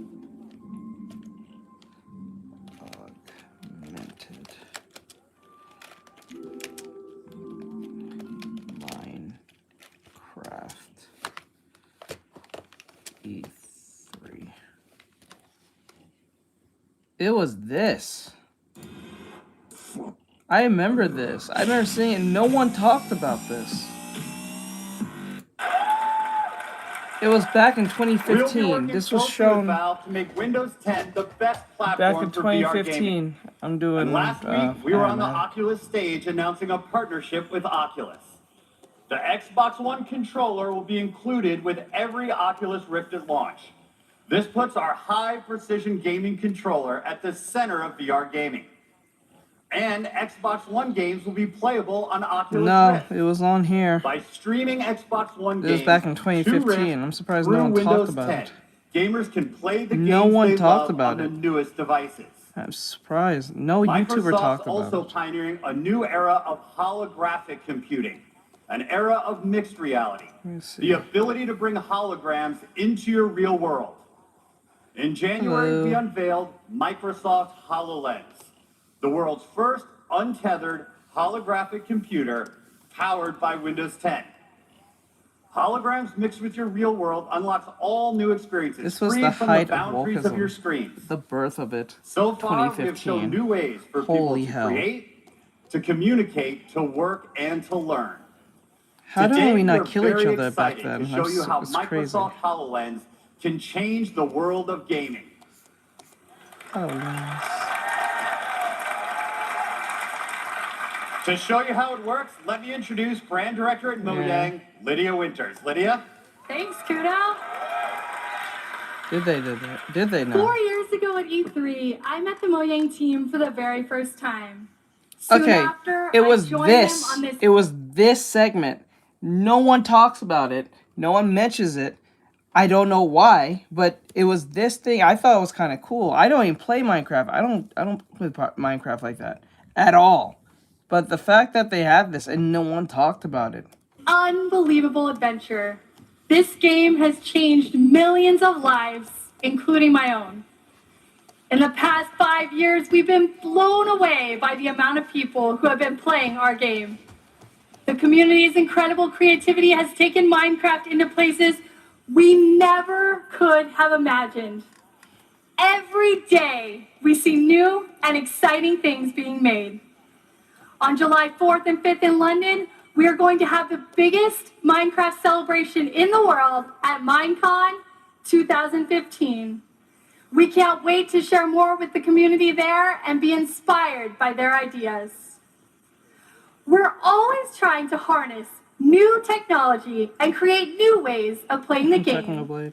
With that in mind, he's not dead, please let me welcome Zach Spearson from Microsoft No way. Studios, and we're excited to be able to show a new version of Minecraft built specifically for Microsoft. When? 2 years ago. Technoblade? Yes, he was one of the Minecraft players. Wait, am I complete? No, wait. I think I'm getting confused with somebody else. Yeah, technically it was a part of the Minecraft thing. Wasn't the dude? Wait, wasn't that the? No, I'm thinking of someone else. I'm thinking of someone else. Sky does Minecraft. No, I know about those people. I'm talking about the dude who was beefing with Hassan. Microsoft HoloLens. I'm thinking of someone else. Thank you, Lydia. To show our demo today, we're using a special camera. This display technique is like putting a HoloLens right on the camera itself, allowing the entire audience to see the hologram. I'm thinking of the guy who had a Now, beef with this is a live Hassan. demo with real working code. Let's show what it can do.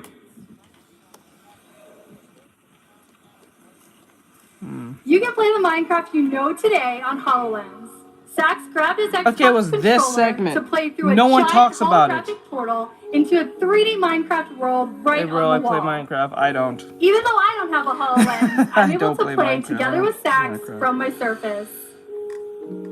Yeah. Are you gonna come join my game, Lydia? I'm in now. They never talked about it ever since its debut. I No see one you. talked about it. Jumping No around. YouTuber talked about it. One of the cool things about HoloLens is that it lets you display Minecraft virtually anywhere. I think it was because it was You can only get stuff different on HoloLens, perspectives on your not Minecraft world. VR Quest. It's awesome to play with the controller, but could we show them something new, Sax? Sure. Let's take our experience off the wall and then put it on the table over here. Create world. This. It was this.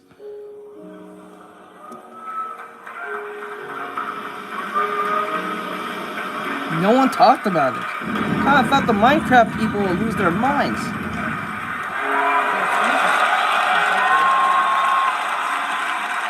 I see Lydia way up there. As No I one run around talked the about place, it. Sax can easily navigate and manipulate the world using his voice and his hands. He can walk around the hologram, pan around for different viewpoints, and even look inside. Let's follow Lydia around for a bit. Follow player. I can zoom in and out for a better perspective. Closer. All the way in. Close up. What are you up to, Lydia? I'm hopping in a minecart.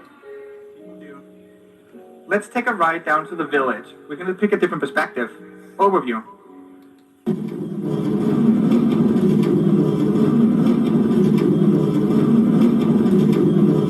It's incredibly cool to have Minecraft on your table. Imagine seeing your own worlds like this.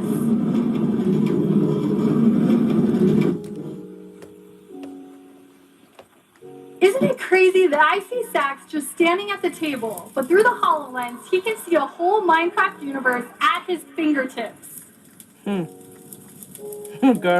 can even raise the entire world and see things that are normally hidden way underneath the ground. Could you give us a sneak peek of what's under that village, Sax? Sure. Grab the world, lift it up, and let's see what's hiding underneath Lydia. That's cheating. Ooh, huge stronghold right underneath. I'm gonna mark that for you. Mark that. But you're gonna have to find a way to break in. I see it. I'm on my way there now. That's cheating. It is cheating. I'm placing some TNT so I can blow my way into this stronghold. I could use a light though, Sax. Why have no one Minecraft people talk about this? I'm surprised you guys never lost your minds on Minecraft. Just use my or voice. harass But Bill Gates' I can wife just focus my at gaze the on the time. TNT and say lightning strike. It's expensive. I doubt that. This is 2015. It wasn't that expensive. There was no AI talk. Whoa! There's a lot of materials down there I wouldn't have seen without you.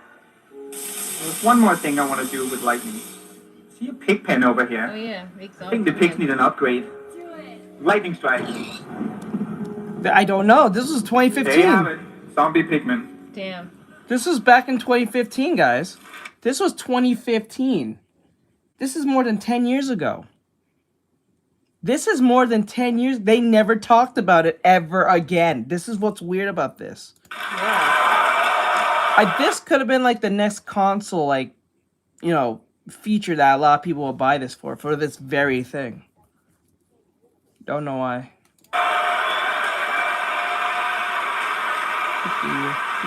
From playing Minecraft on your wall to an entire world right on your table. Microsoft Right? This would have been perfect for Yu-Gi-Oh! Or Magic the Gathering, or D&D, or Hearthstone. Lens gives the community a different way to play in the worlds they already love. We will have even more Minecraft news to share at Minecon in a few weeks. Thank you.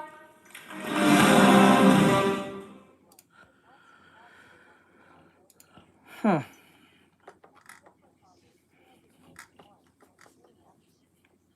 Alright guys, so we're going to jump into our creepypasta segment. So this one is called, from Griff, Something's Wrong with My Wife. Elena explained. So, yeah, let's see what... Let's see here. There we go. Alright, let's see everything's in place. So we're doing our creepypasta segment, for those who really like this. It says, What's Wrong with My Wife? Elena Explained. So we're going to see what this is about. This was posted 13 days ago by Grift. He has 226,000 subscribers if you want to check him out. The webtoon is called Elena. Or Elena, I think. Yeah, Elena. Sorry, I said Elena. Elena. E-L-E-N-A. This one will be 32 minutes long. And, yeah. Oh, if you're wondering, where's the something friends? I forgot to call it, Happy Friends thing. It's still not up there. He has not posted it yet. I'm waiting for it to. I'm looking out for it. So, yeah.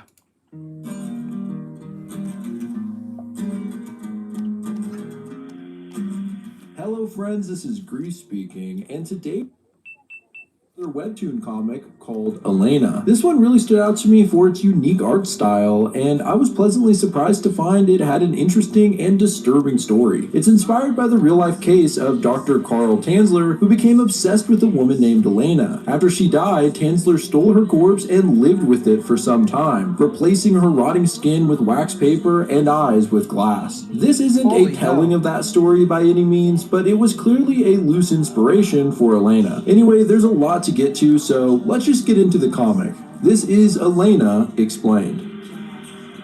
The comic opens with a missing person poster fluttering in the wind as an old truck pulls up to a country house. It's an interesting property as there's two houses right next to each other, but they're both isolated and out in the middle of nowhere. There's a light on in one house, and we see a woman watching a man climb out of his truck. He's tall, thin, and wearing a large metal leg brace. Suddenly, the woman runs out, pestering the man named Carl about where he's been and how his wife is. Carl can't get away fast enough and slams the door unceremoniously in her face. All the while, she's shouting through the door that she'll meet his wife one day because they're destined to be best friends. Inside, Carl is apologetic to his wife, telling her why he was gone so long and raging about the nosy piggy lady holding him up. We see the wife Carl calls Elena sitting in a wheelchair at the table, but in the next shot, it's clear that the body is tied to the chair with rope and her hand looks suspiciously marred. Carl announces it's a special day and chatters on to his wife as he serves dinner and wine for two. They settle in at the dining table, and while we have yet to hear Carl's wife speak, he does respond as if he's hearing her inquire about the nosy lady next door. Carl assures her that the neighbor won't be a problem and finishes his meal. He's delighted to announce again that tonight is a special night because they'll finally go outside. We see an old wooden door overgrown with vines creeping through and a sign that says "Don't open until anniversary." Carl wheels Elena out, and a close-up on her wheelchair reveals a We're right at the crazy.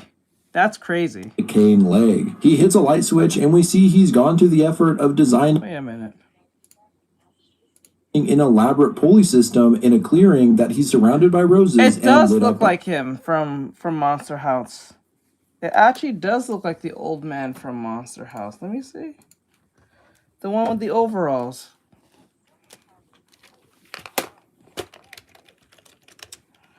Monster House old. Oh, wow, it actually does look like him.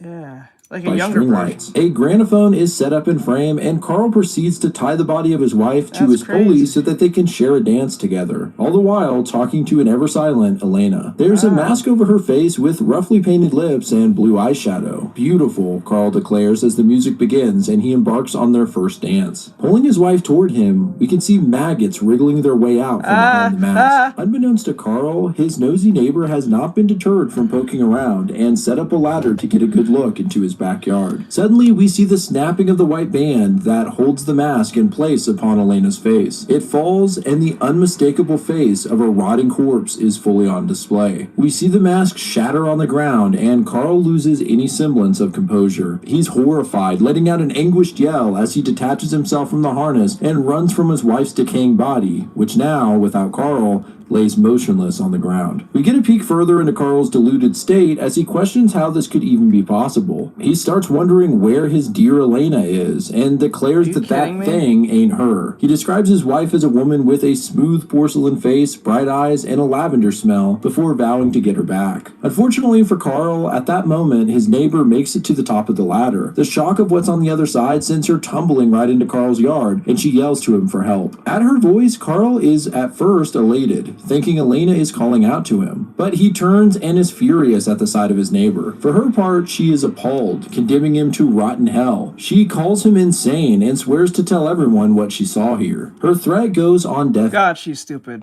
That was a stupid thing to do. Why would you even say that? That is the most dumbest thing. Woman moment. Fears, though, and is interrupted by Carl swinging a shovel straight into her head. The next episode opens with a solemn declaration. My beautiful Elena, it seems for us there's only death. No matter what I do or how I do it, it's always the same answer. We see a grave being buried, marked with a simple wooden cross as Carl vows to keep trying, still believing it's his destiny to dance, love, and live with Elena. As Carl leaves the fresh grave, he heads up the stairs from his basement with at least 5 of these simple wooden crosses marking burial spots. thoughts. This is not his first rodeo. Carl sits back at his table, firm in his resolve that everything will be just fine like before. Across the table from Carl, however, is the body of his nosy, piggy neighbor wearing the pieced-together mask that had fallen from the old Elena's face. Her head slumps and falls fully into the bowl of soup Carl had laid out for dinner. We cut to 3 months later, and outside the house, a red car is pulled up. There's a shot of the house being advertised for rent in the paper, described as a quiet, ideal country living with the nicest neighbors you could ever ask for. And, oh yeah, just ask for Carl. A young woman knocks on Carl's door. He gruffly answers, and she explains that she's here to see about renting the house. She insists that she'll take it sight unseen, and, in a miraculous coincidence, introduces herself as Elena Dreyer. Carl's face is shocked. The next episode starts with an excerpt from Edgar Allan Poe's Dreams. Though that long dream were of hopeless sorrow, 'twere better than the cold reality of waking life, to him whose heart must be a dream. It's a rather fitting depiction of a man who prefers his dream fantasy over the reality of life. We see a young boy immersed in this book whose concentration is broken by the conversation of two other boys. Well, so far we only know that he killed 2. So far. They're discussing breaking into an abandoned hotel, and one dares the other to jump off the balcony. They say it's something of an initiation ritual. A girl approaches the talking boys and asks what's going on. When they say one of them is going to jump off Cliff's hotel, she's incredulous. She goes on to say that the place is cursed, and everyone should know that. This scares the boy, who claimed he could make the jump even more, and they ask to hear the legend of the hotel. She's happy to oblige and describes a tragic tale of a family's passing. A plague took the life of both children, and stricken with grief, the mother took her life by jumping from a balcony overlooking the lake. The father, left alone without his family, saw no other option than to leap to his death as well. When their home was later sold and turned into a hotel, it became a well-known suicide hotspot, hence the curse. They continue to debate the possibility of jumping, and the boy with the book of Poe stories has become increasingly interested in their conversation. We get a look at his leg, and he's wearing a large metal brace. It seems this is a young Carl. As the two other boys fail to convince the girl they were brave enough to jump, Carl slams his book shut and approaches. "I'll do it," he says.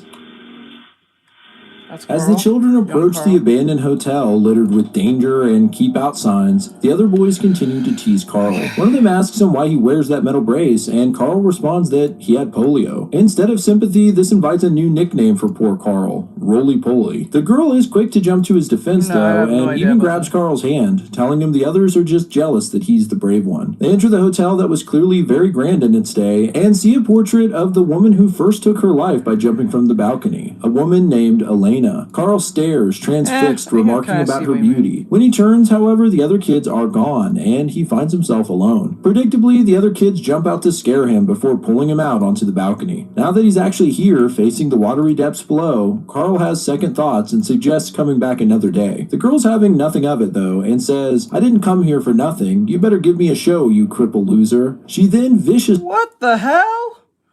Chick, what is your problem? What the hell? Are you serious right now? Okay. Pushes him off the ledge. Carl plummets downward to the sound of the kids laughing. Jeez. We then cut back to the present with a new character. A large mustached detective whose inner monologue tells us that 8 years ago a piece of his soul was abruptly taken. He remarks on the ability of a single event to scar us, and how destiny's cruel joke is to condemn us to live the rest of our lives with that pain. We see that he's surveying a crime scene where 3 young boys lay lifeless. It's revealed that it was his son he lost 8 years ago, and staring at the boys, he can't help but feel that grief. The odd part of this crime scene is that all 3 bodies were drained of blood. The detective asks where the 4th kid is, and the cops on scene are confused because there's just 3 bodies that have been found in the house. He points out that all of the kids' drawings that are strewn about the house have 4 kids, not 3, and a renewed search for clues begins. One of the dead children has a book with him of Hansel and Gretel, a story of 2 children who were captured by an evil witch that wants to eat them, and how they got away by throwing her into an oven. In a burst of inspiration, the detective rushes to the kitchen, flings open the oven, and does find a 4th small boy. Damn. Hot Jesus. Oh God, bro. Oh God, bro. Really?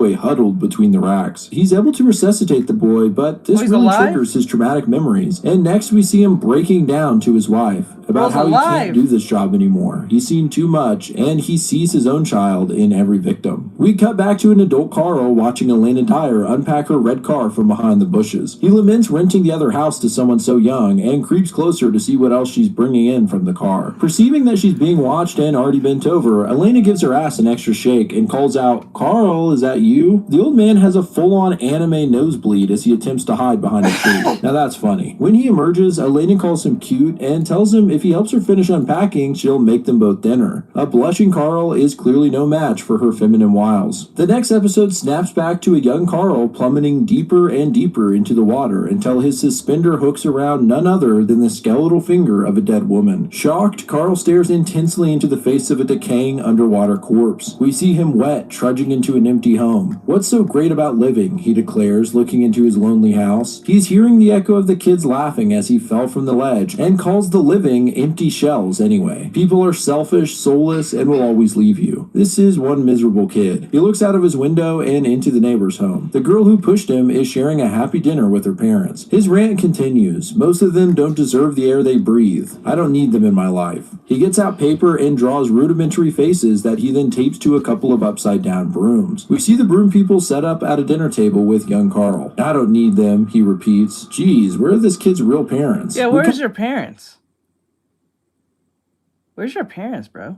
Like, I understand those people are horrible, but, like, where's your parents? You look like you're still, like, middle school to, like, early high school. Where's your parents? Back to the detective who's flipping through pictures drawn by the children at the crime scene. They all depict 4 kids, and many feature a woman with a red dress and a red car. He notices how happy and innocent these pictures seem, as if they're regular drawings of a family. He knows to break this case, he's going to need to find the woman in the red dress, but she left no trace in the house. They need to speak to the boy who survived to get any clues. He gets a call, and next we see him at a children's hospital. A doctor warns him to be very careful speaking to the boy. He says that upsetting him could worsen his condition and that they still don't have a record of who he is. When the detective approaches his bedside, he freezes, seeing only his own sick child. His partner reaches out, shaking him from his stupor. They introduce themselves to the kid, trying to put him at ease. The kid has drawn a new picture of the 4 boys together, and Detective Hill tries to relate to him, describing his own experience losing family. He asks about the woman in the red dress. Trying to be reassuring, he says they'll catch the monster that did this. Chillingly, the first thing we hear from the kid in response is, "Don't talk about mother like that." He even goes on, "I'm the one that failed her. My brothers were saved. She was just helping us, and I cowered. I betrayed her. I wasn't a good son." So it looks like this kid is seriously brainwashed, and our lady in a red dress with a red car is sounding awfully familiar. Uh-oh.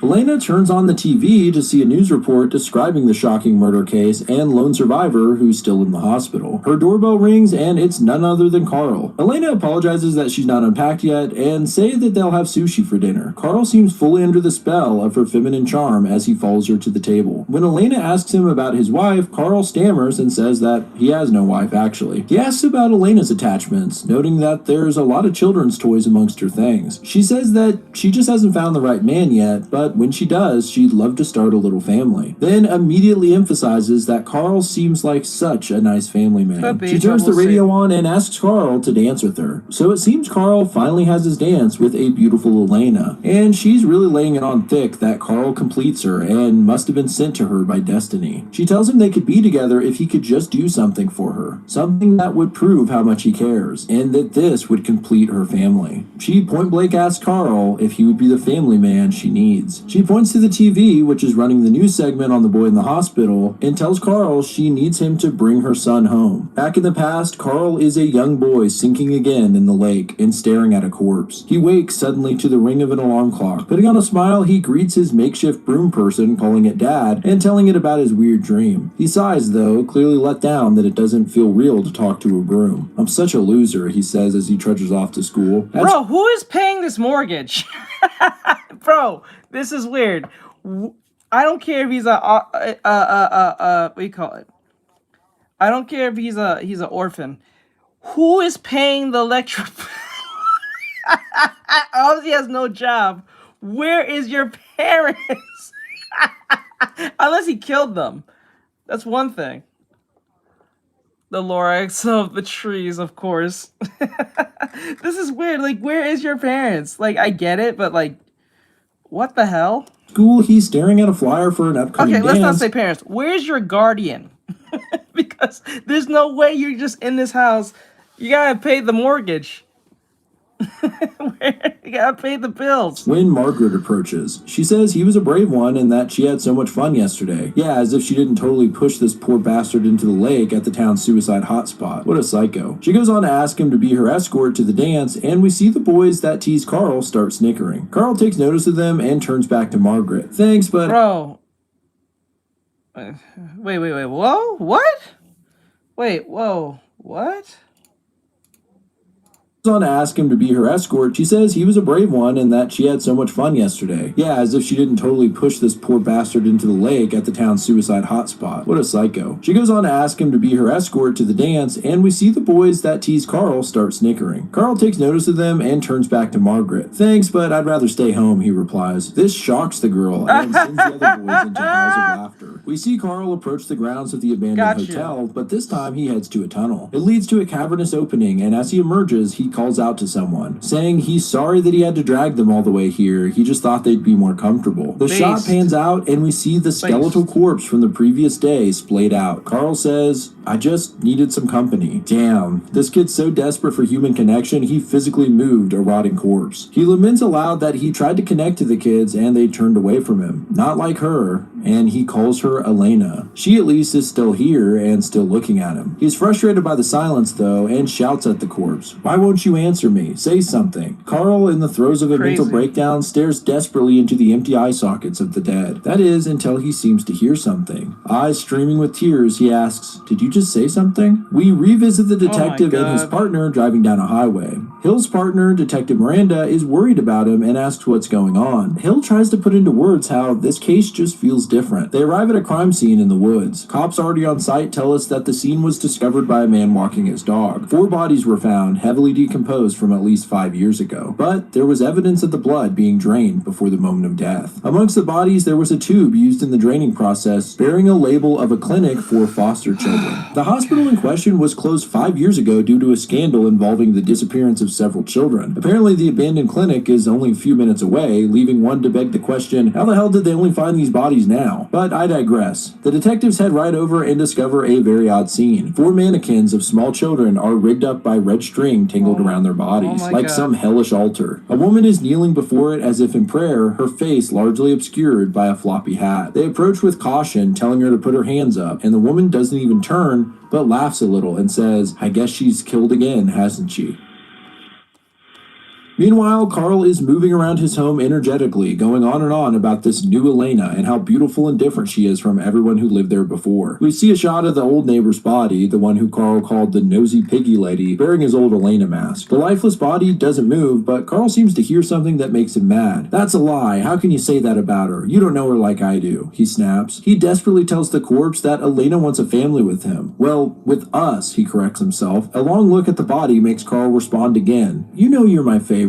You've been with me since always. Carl stares again, and the voice only he hears makes him respond more sheepishly this time. He says that he hasn't actually mentioned the body to Elena yet because she might not understand. This back and forth continues, and Carl grows increasingly frustrated at every exchange. He mentions Margaret and says, of course I can remember her, and she got what she deserved. Things just get even more heated, and Carl finally explodes, saying, I would love to take crazy people like this, put them in the same room, and put their items that they talk to each other and see if they'll just start making fun of one another.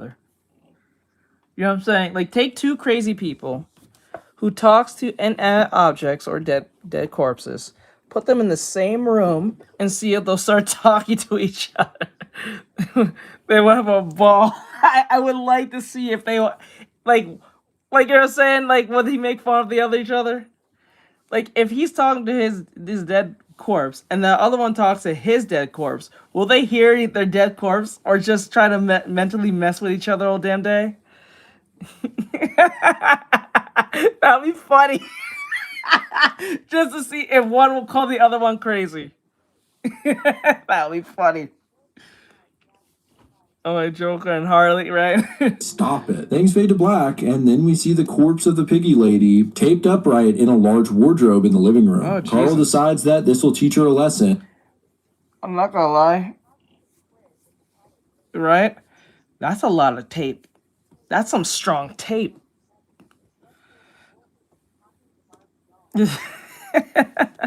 That's some strong tape. And he slams the door shut. Next, we see a scruffy-looking man, as if the years have not been kind to him. He smacks a young Carl across the face, drawing blood. He wants to know where his phonograph has gone and threatens a worse hit if Carl doesn't fess up quickly. It seems his father is finally around, but poor Carl would be better off with the broomstick prop. Carl denies that the phonograph was there, claiming the dad took it outside the last time he was home. He further alludes that it was the day Carl told the school his dad was working when really there was something else going on. We don't find out exactly what, however, because Carl's dad reacts sharply to his son's words. He takes a long drink of booze before saying, "You better keep your mouth shut or I'll teach you a lesson you won't be forgetting." He heads out, informing Carl that he'll be gone for a few days and that the phonograph better be there when he's back. I don't understand how parents get like this. If you don't like the boy, why did you have him if you're gonna just beat his ass and be evil towards him? If you find him that irritating, why keep him? Why even have him? Why not put him up for adoption? Why do you even have the kid in the first place? I don't understand this logic. Strangest logic I ever seen. And what's even worse is like they all have the same stereotypical outfit. A wife beater, they have a stupid drink in their hand, and they're usually very scruffy. You all fall in the same stereotype. You don't see the stereotype? Like, what the hell? Like, it's crazy. It cuts back to the cavern where Carl keeps Elena's skeletal remains. He's excited, lugging in the large phonograph. It seems Elena has come up with a great idea. Some kind of dance of their own, but there's a lot of things to prepare. We see Carl at school, and his classmate Margaret asks if anyone has seen her hair clip. Back in the cave, though, we find out that Elena's wearing it. Well, that's pretty creepy. He also pulls out a plain white face mask that he begins to decorate. We get another glimpse of the detectives, guns drawn, closing in around the woman kneeling before the little mannequins. So that means he never killed anyone. His first kill was that fat lady, because this is the dead body that he found. He never killed this body. He just found this body and been just lugging around the entire time. So whoever killed this woman is pretty much scot-free, because this man's been fondling this dead corpse the entire time. That's crazy. Wife beater, beer, or liquor. Old and sweat marks, never gets arrested and goes outside. Yep. She's killed again, huh? The woman says. She chastises the detectives, telling them to put their guns away and to listen to her. Years ago, she was employed as a new nurse by the institution. At the same time, another woman was hired. She was beautiful, great with children, and loved by staff. This, of course, is Elena. The clinic had its failings, and many children weren't getting the care that they needed. No one would step up for them, though, and one day, the disappearances began. Everyone assumed they were runaways, but one day, the nurse saw Elena taking a little boy outside the premises. It was weird, so she decided to follow her and see what was going on. What she saw horrified her. The 4 missing boys strung up, hooked up to tubes, their blood being drained onto Elena's naked body. She tried to stop it, Oh my god, what the hell? What the hell? What the hell? Elena was a monster. She kind of leaves it at that, and it's not clear why she wouldn't have gone to the police or done something. The woman goes on to say she's come here ever since to pay her respects to those forgotten children. She also warns that Elena won't stop until her job is done. God. In another scene, we see a doctor approach a hospital room, shocked to find the bed empty as we hear the woman's final warning. Once she finds her prey, she won't stop until she absorbs it all. Next, we see that Carl has gotten the young boy from the hospital, and he says that him and his mom have great plans for the boy as they drive back to his house. The little boy sits at a table drawing a picture of himself, holding hands with Carl and Elena. Carl remarks on how good the drawing is, and in particular, how happy the 3 of them look, just like a proper family. He says he considers himself something of an artist as well, and even offers to show the kid a thing or two, since that's what dads are for. My dad was never there, but I managed to find myself some company, says Carl. Right, some company in the form of a partially decomposed body. Nice work, Carl. Putting a hand hand on the kid's shoulder, Carl does look That's happy a though, and skinwalker. says, I finally found what I've been looking for all these years. The kid smiles back and expresses his gratitude that he met Carl before his mom purifies him. He picks up his hand-drawn family portrait, but gets a paper cut in the process. While Carl isn't fazed, the kid is really worried about... I've never experienced a paper cut yet. I know that sounds crazy to say, but I have never experienced a paper cut yet. How his so-called like mom... on accident. Is going to react. He tells Carl that his blood is full of sin and only his mom can cleanse it. That's when the devil herself walks in. Elena, and asks Carl to leave her alone with the child. She thanks him and says she'll stay in touch. A little vague for someone that just kidnapped a child for you, but okay. Carl doesn't want to go, but Elena ushers him out and shuts the door. Alone with Elena, the young boy looks at her smiling and asks, Mom, is it time to wash away all of my sins? Elena says no, but soon enough. In the past, a young Carl sits in class while his teacher hands out assigned tasks to prepare for the school dance. Carl politely declines to take an assignment, saying he doesn't plan to take part in the school function. The boys that previously teased him don't take kindly to this, and we see them in the next scene beating him up. Margaret steps in to shoo them off, but not before they out her as the... Why? Why would you beat him up? He's not taking part of anything. Why would you beat him up? I don't understand his logic. You don't take kindly because he's not taking part of the stupid function you're taking part of? That's just more room for you. Why are you beating him up? I feel bad for this kid, bro, to a degree. Like, Jesus Christ. One who came up with the idea to push Carl into the lake. She tries to help Carl up off the ground, but he shrugs off her help. She still tries to apologize, though, saying how bad she felt since that day, and asking to be his friend. Unsurprisingly, Carl isn't feeling very receptive to her words. She notices his notebook open on the ground, and... Let me get this straight. She likes him because she... So bro rejects her hard after trying to kill him, and while he's just doing his damn thing. See, boys, this is what it means. Stay on your purpose. The woman will come. You don't need to find them. They'll find you. Even if they try to kill you, stay on your purpose. They'll come to you. Reaches for it, seeing the page covered in sketches of costumes. This is Carl's breaking point. He snaps, saying, leave me alone. Keep your priorities straight, boys. Exactly. No one can. Margaret isn't fazed. She says that she thinks she could understand, and that she knows what he's been doing. Carl freezes at this and asks what she means. Margaret goes on to say she knows about the party he's planning. Wow, you've really only scratched the surface there, Margaret. Oh my god, no one uses that word. That's a legendary word, tomboy. Holy moly. Straight up. Let me see. Keep your priorities straight too. Eunice. Like it's been you know how rare to hear someone says I'm a tomboy? You know how rare that is? You know how rare that is? Because obviously, like, the left destroyed that term. Gushes about how it'll be better than the school's dance and that she'd love to be his date. She wants to see his secret so that it could be their secret. She even leans in. Wait, no, there's something more to this. And kisses Carl on the lips before walking away, leaving him shocked, staring after her. We see a panel of Margaret's face as she leaves, and her expression looks sinister. Yeah, it looks like her intentions are not so pure after all. Never mind, but stay on the course, boys.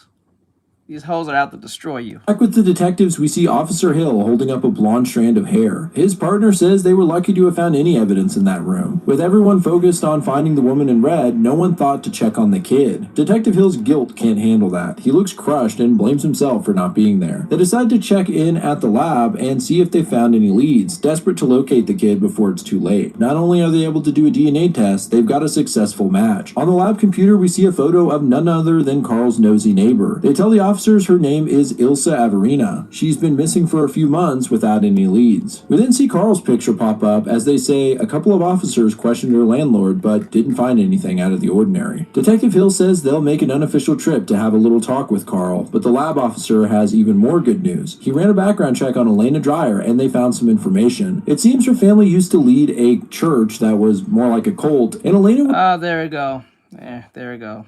Was considered something of a miracle girl. They say she led and performed healing rituals for the church. She had a powerful effect on people, getting them to follow her. The church burned to the ground 2 years after its inception. The pastor's wife died in the fire, and Elena had been missing ever since. The pastor is still around, though, and they decided it would be good to interview him. With 2 leads and little time, the detectives decide to split up. Hill will go speak with Pastor Dreyer, and Detective Miranda will head to Virginia to have a word with Carl. We cut ahead to Hill knocking on the door of a nursing home, and he's greeted by a friendly nurse. He inquires about Mr. Dryer, and she shows him in, explaining that he suffers from Alzheimer's and might struggle to answer his questions. She urges Hill to be patient and not put any pressure on him. A silent Mr. Dryer sits at the window, unresponsive to Hill's introduction. It's only the mention of his daughter Elena that Mr. Dryer shows any emotion, popping up at once. He asks if she's here and if she's ready. Crazy. We need to get ready for mass. People are waiting for her, he says, clearly suffering from a memory lapse. Detective Hill reminds him that the church is long since gone, and the energy drains from Mr. Dryer in an instant. As Hill goes on to explain that he's researching a missing persons case and Elena is the main suspect, Mr. Dryer finally says that his daughter was chosen by the Lord to be his sin eater, and she answered the call without hesitation.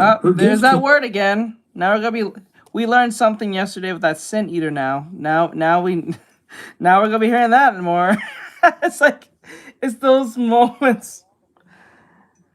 Like all those moments when you hear a word and now you can hear it everywhere. Now we're hearing the term sin eater. Great.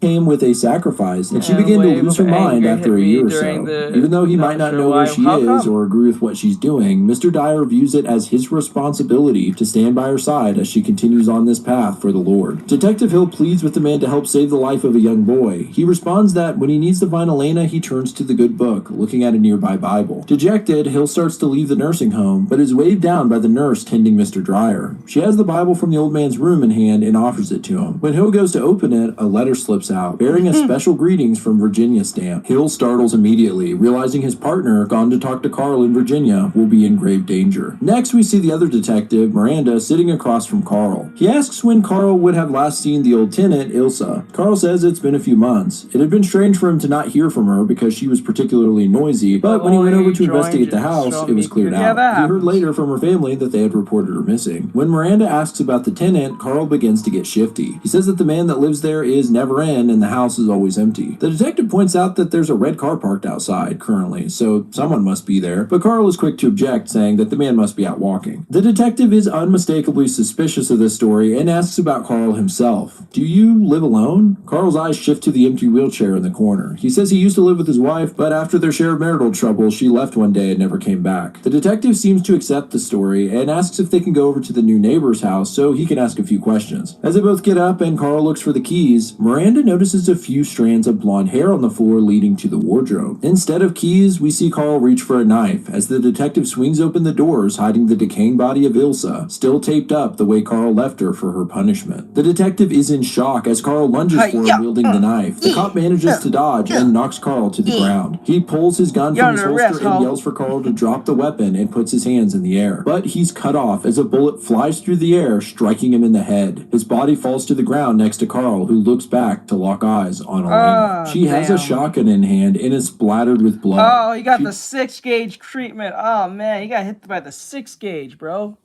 The 6-gauge. Doesn't even pause before announcing, "We can't waste more time. Let the cleansing begin." Back in time, we see another look at young Carl. He has an elaborate costume on, like the Mad Hatter, and he's looking quite proud of himself. He compliments his own imagination and sewing skills, and he wonders how Margaret's Alice costume will look. His excitement and joy fades immediately, however, when he sees his dad has made a rare appearance. The man is passed out on the couch, still clutching a bottle of booze. Worst yet, the final touch for Carl's costume is tucked behind the pillow on the same sofa. Carl creeps as quietly as possible and gingerly removes a label for his hat. It almost looks like he's gotten away clean, but his old man's eyes dart open and he lands a blow across Carl's face. Oh, damn. He grabs Carl by the ear, ridiculing his outfit and snatching the label out of his son's hand. Frustrated, he... Again, why did you have the boy if you're just gonna abuse him all damn day? If he makes you that angry, why have him? Why not put him up for adoption?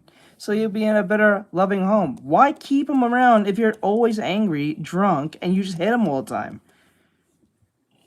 And you wonder why a lot of bullies exist. Like, what the hell? Why did you have the kid? It doesn't make any sense. Crumples the label and yells that Carl needs to grow up. In fact, he adds, it's time Carl dropped out of school and came to work with him at the mill. For dramatic effect, he even tosses the crumpled paper in his mouth to destroy it. Carl protests him. Did he really just tell his son? Bro just told his son to drop school to come work? True. Yeah, true. True, you're not wrong. But like, he literally dropped, he said drop school and come work with me? You don't even like the boy around, you just start hitting him all the time. Why would you bring him? That doesn't make any sense. In vain, but suddenly the paper seems stuck and the old man begins to choke. He wheezes, begging for Carl's help, but it doesn't come. He finally falls to the floor, his body lifeless. Carl isn't just unfazed, he greets this sudden sequence of events with a smile and hurries to get to his party.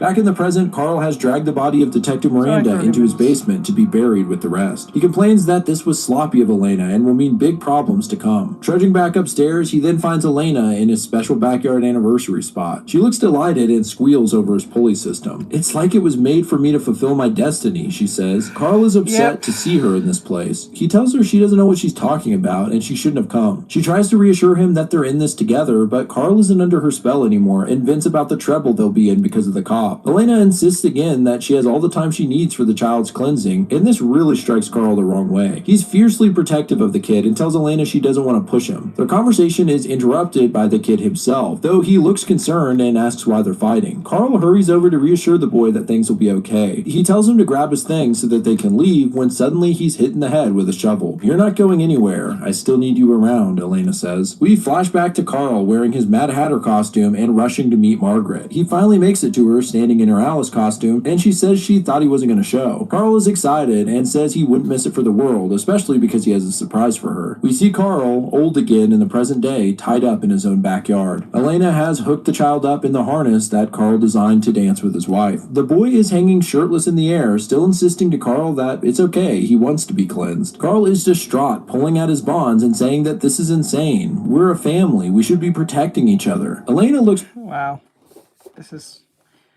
This is unhinged. Positively ecstatic as she says, "This is the day we fulfill our destiny." Then the whine of police sirens can be heard approaching and she heads inside the house to check. When she leaves, the boy calls out to Carl. "This is like last time," he says. "She says it will fulfill my destiny, but I don't want to die today." Carl tells him he won't let that happen and manages to use his leg brace to help break free of the rope ties. Meanwhile, Elena, peering out the window, sees the house surrounded by cops, chief amongst them Detective Hill. Hill shouts for her to come out with hands up and let the boy free. In the backyard, Carl has freed the kid from the harness and tells him to go where the police are. The kid wants Carl to come with him, but Carl knows that the jig is up. He tells the boy that saving him is the only way he can redeem himself. He'd become a lonely old man living in a fantasy. He urges the kid to not be that way. "Don't let the past catch up with you. You're a strong little man." With one last urging to go, the kid disappears into the thick branches surrounding Carl's pulley contraption. "I'm glad I got to meet you, boy," Carl says into the night. Elena rushes back into the clearing and is horrified to find just Carl in an empty harness. She screams at him that he's ruining her destiny, then asks what's wrong with him and calls him a filthy old man. As she screams, we see her angry figure morph into Margaret's shocked face in the past. Young Carl is standing next to the Elena he pulled from the lake and has her dressed up in party clothes. Carl asks what Margaret thinks of his secret, and she can only stammer in shock. "Is that my hair clip?"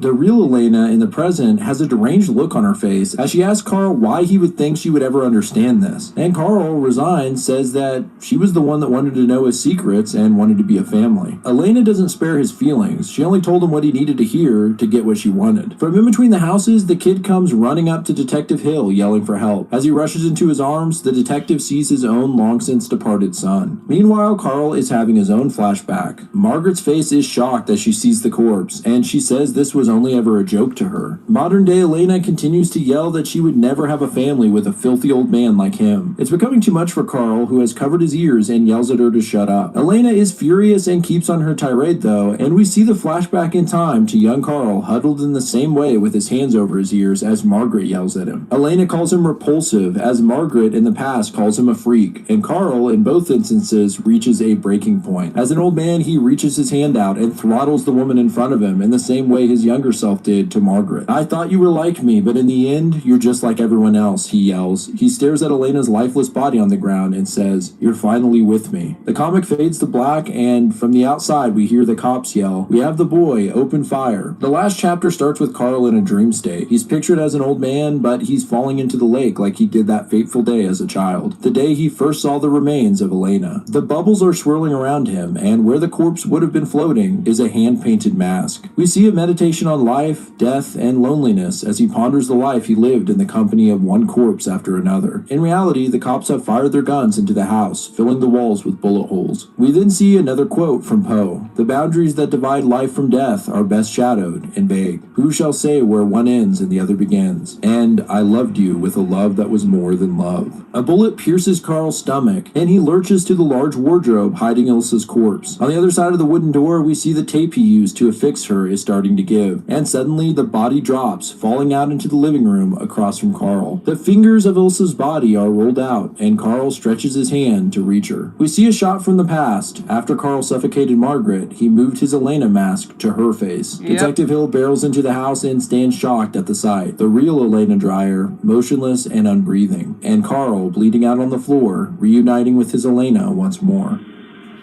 Not gonna lie to you, it's what's wild about this is like the way he dies feels like something reminiscent of like the Monster House. Well, there you have it. Elena is definitely not the cheeriest of stories, but I love when a story makes you sympathize with a villain. Carl is a real creep, but next to Elena, he felt almost like a hero. But what did you guys think about this one? Let me know in the comments below. Shout out to Kill Me Katie, as always, for the intro and outro. Carl only kills one person.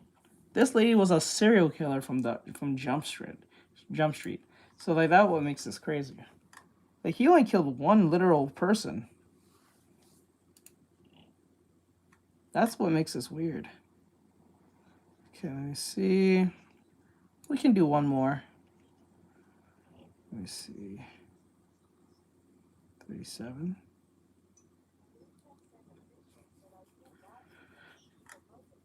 Yeah, he had a horrible childhood, so in a weird way you can kind of feel a certain way from him.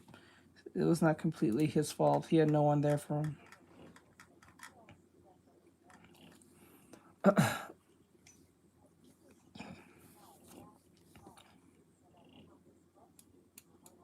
Sorry, I don't do FNAF. I find FNAF really boring. I found FNAF very boring. It's like, I think MatPat has killed that to death. So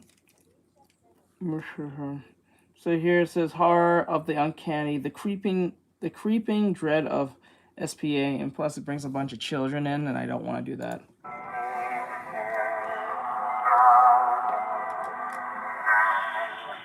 Somewhere in Northern Europe, a 5-star spa and hotel caters to anyone who can afford it. But things are amiss, especially as the mold sets in. Corpses begin appearing around the facility and no one acknowledges them. And that's just the beginning. Soon the black substance spreads and starts transforming the staff and clients into Eldritch-style abominations. Still, no one bats an eye. This is a world-class spa after all, and business must continue as usual. If you're a fan of David Lynch, Junji Ito, or Spirited Away, Spa is a must-read. This is an absolute nightmare sealed within the pages of a graphic novel. This is Spa.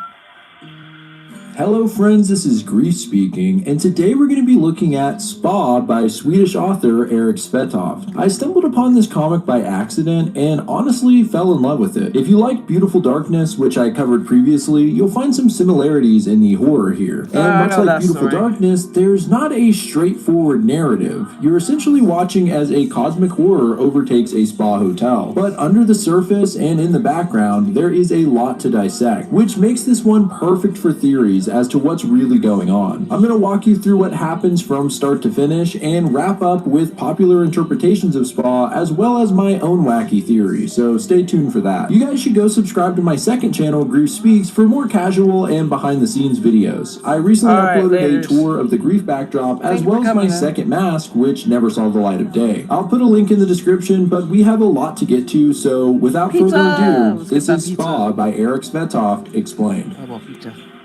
Spa starts off vague, surreal, and unsettling, and it keeps this tone for the rest of the comic. We see a man with slicked back hair and a bathrobe. He's on his knees in the dirt. He's got an off-putting smile and just calmly sits there as 3 cartoon-like characters close in on him with deadly weapons, seemingly beating him to death. Around them is a strange black sludge that seems to be growing around the bleak city buildings nearby. In one of the buildings, a woman looks down through an apartment window. Her husband husband then asks her if they live here, and she responds, I guess so. They detect a foul odor and look in the bathroom to see 2 corpses rotting, one in the tub and one face down in the toilet. And shortly after this, they find a body in the kitchen and another in the hall. The couple shows no emotion or surprise at the dead people, and the man suggests they go on a relaxing weekend, maybe unwind a little and think about something else for a few days. Since there's been a weird atmosphere here lately, maybe it'll be better when they get back. As they discuss this on the couch, we can see opposite them in an armchair is another corpse rotting away. The art style is beyond creepy, not just on the corpses but the bland faces of the living, and get used to it because many of the people in this comic have basically the same face. What's creepier than the situation itself is the complete lack of reaction from the couple, as if seeing dead bodies in your apartment is nothing but a minor annoyance. Not only that, but they don't even seem sure that they live here. This is a running theme in this comic that adds a really unsettling dreamlike quality. The next section seems straight out of a Wes Anderson film, with several spa employees talking directly to the camera, or in this case, the reader. We learn that this is an award-winning facility that takes a holistic view, providing space for relaxation and human interaction. There's something for everyone, so open your mind, gain fresh insight and energy. We see a montage of people enjoying the benefits of the spa, and then the spa director saying he looks forward to your visit, followed by a pretty freaky couple sharing some champagne. Their smiles are just not right. Next, we follow a new employee on his first day on the job. His supervisor walks him through his duties, which entails keeping fresh towels stocked throughout the facility and discarding the used ones. His supervisor then mentions that today is inspection day. This is actually an important detail. Elsewhere in the shower, some cleaners discover a strange black gunk and have a hard time removing it. Assuming it's some kind of moisture damage, they decide to call in some technicians. As the new guy delivers some towels, we can see the liquid covering the ceiling, some of which drips onto his shoulder. In the hotel cafeteria, the couple from the beginning are enjoying their stay. They discuss how great of an idea this was. However, they spot something weird across the cafeteria. At one of the tables sits another corpse, its skin shriveled and rotted. It's a disturbing sight, and like usual, everyone completely ignores it. At the same time, a business is having a conference here and is treating its employees to the spa for the weekend. One of the employees says he's going to check out early as he has some important business to attend to. Just a side note, since there are no names in this comic and there are a lot of characters, it can get confusing, so I'm going to call this character Blonde Guy so you know who I'm talking about. As he leaves the cafeteria, a strange looking guy locks eyes with him. Giving them a color name doesn't make much sense. It would just say Bob.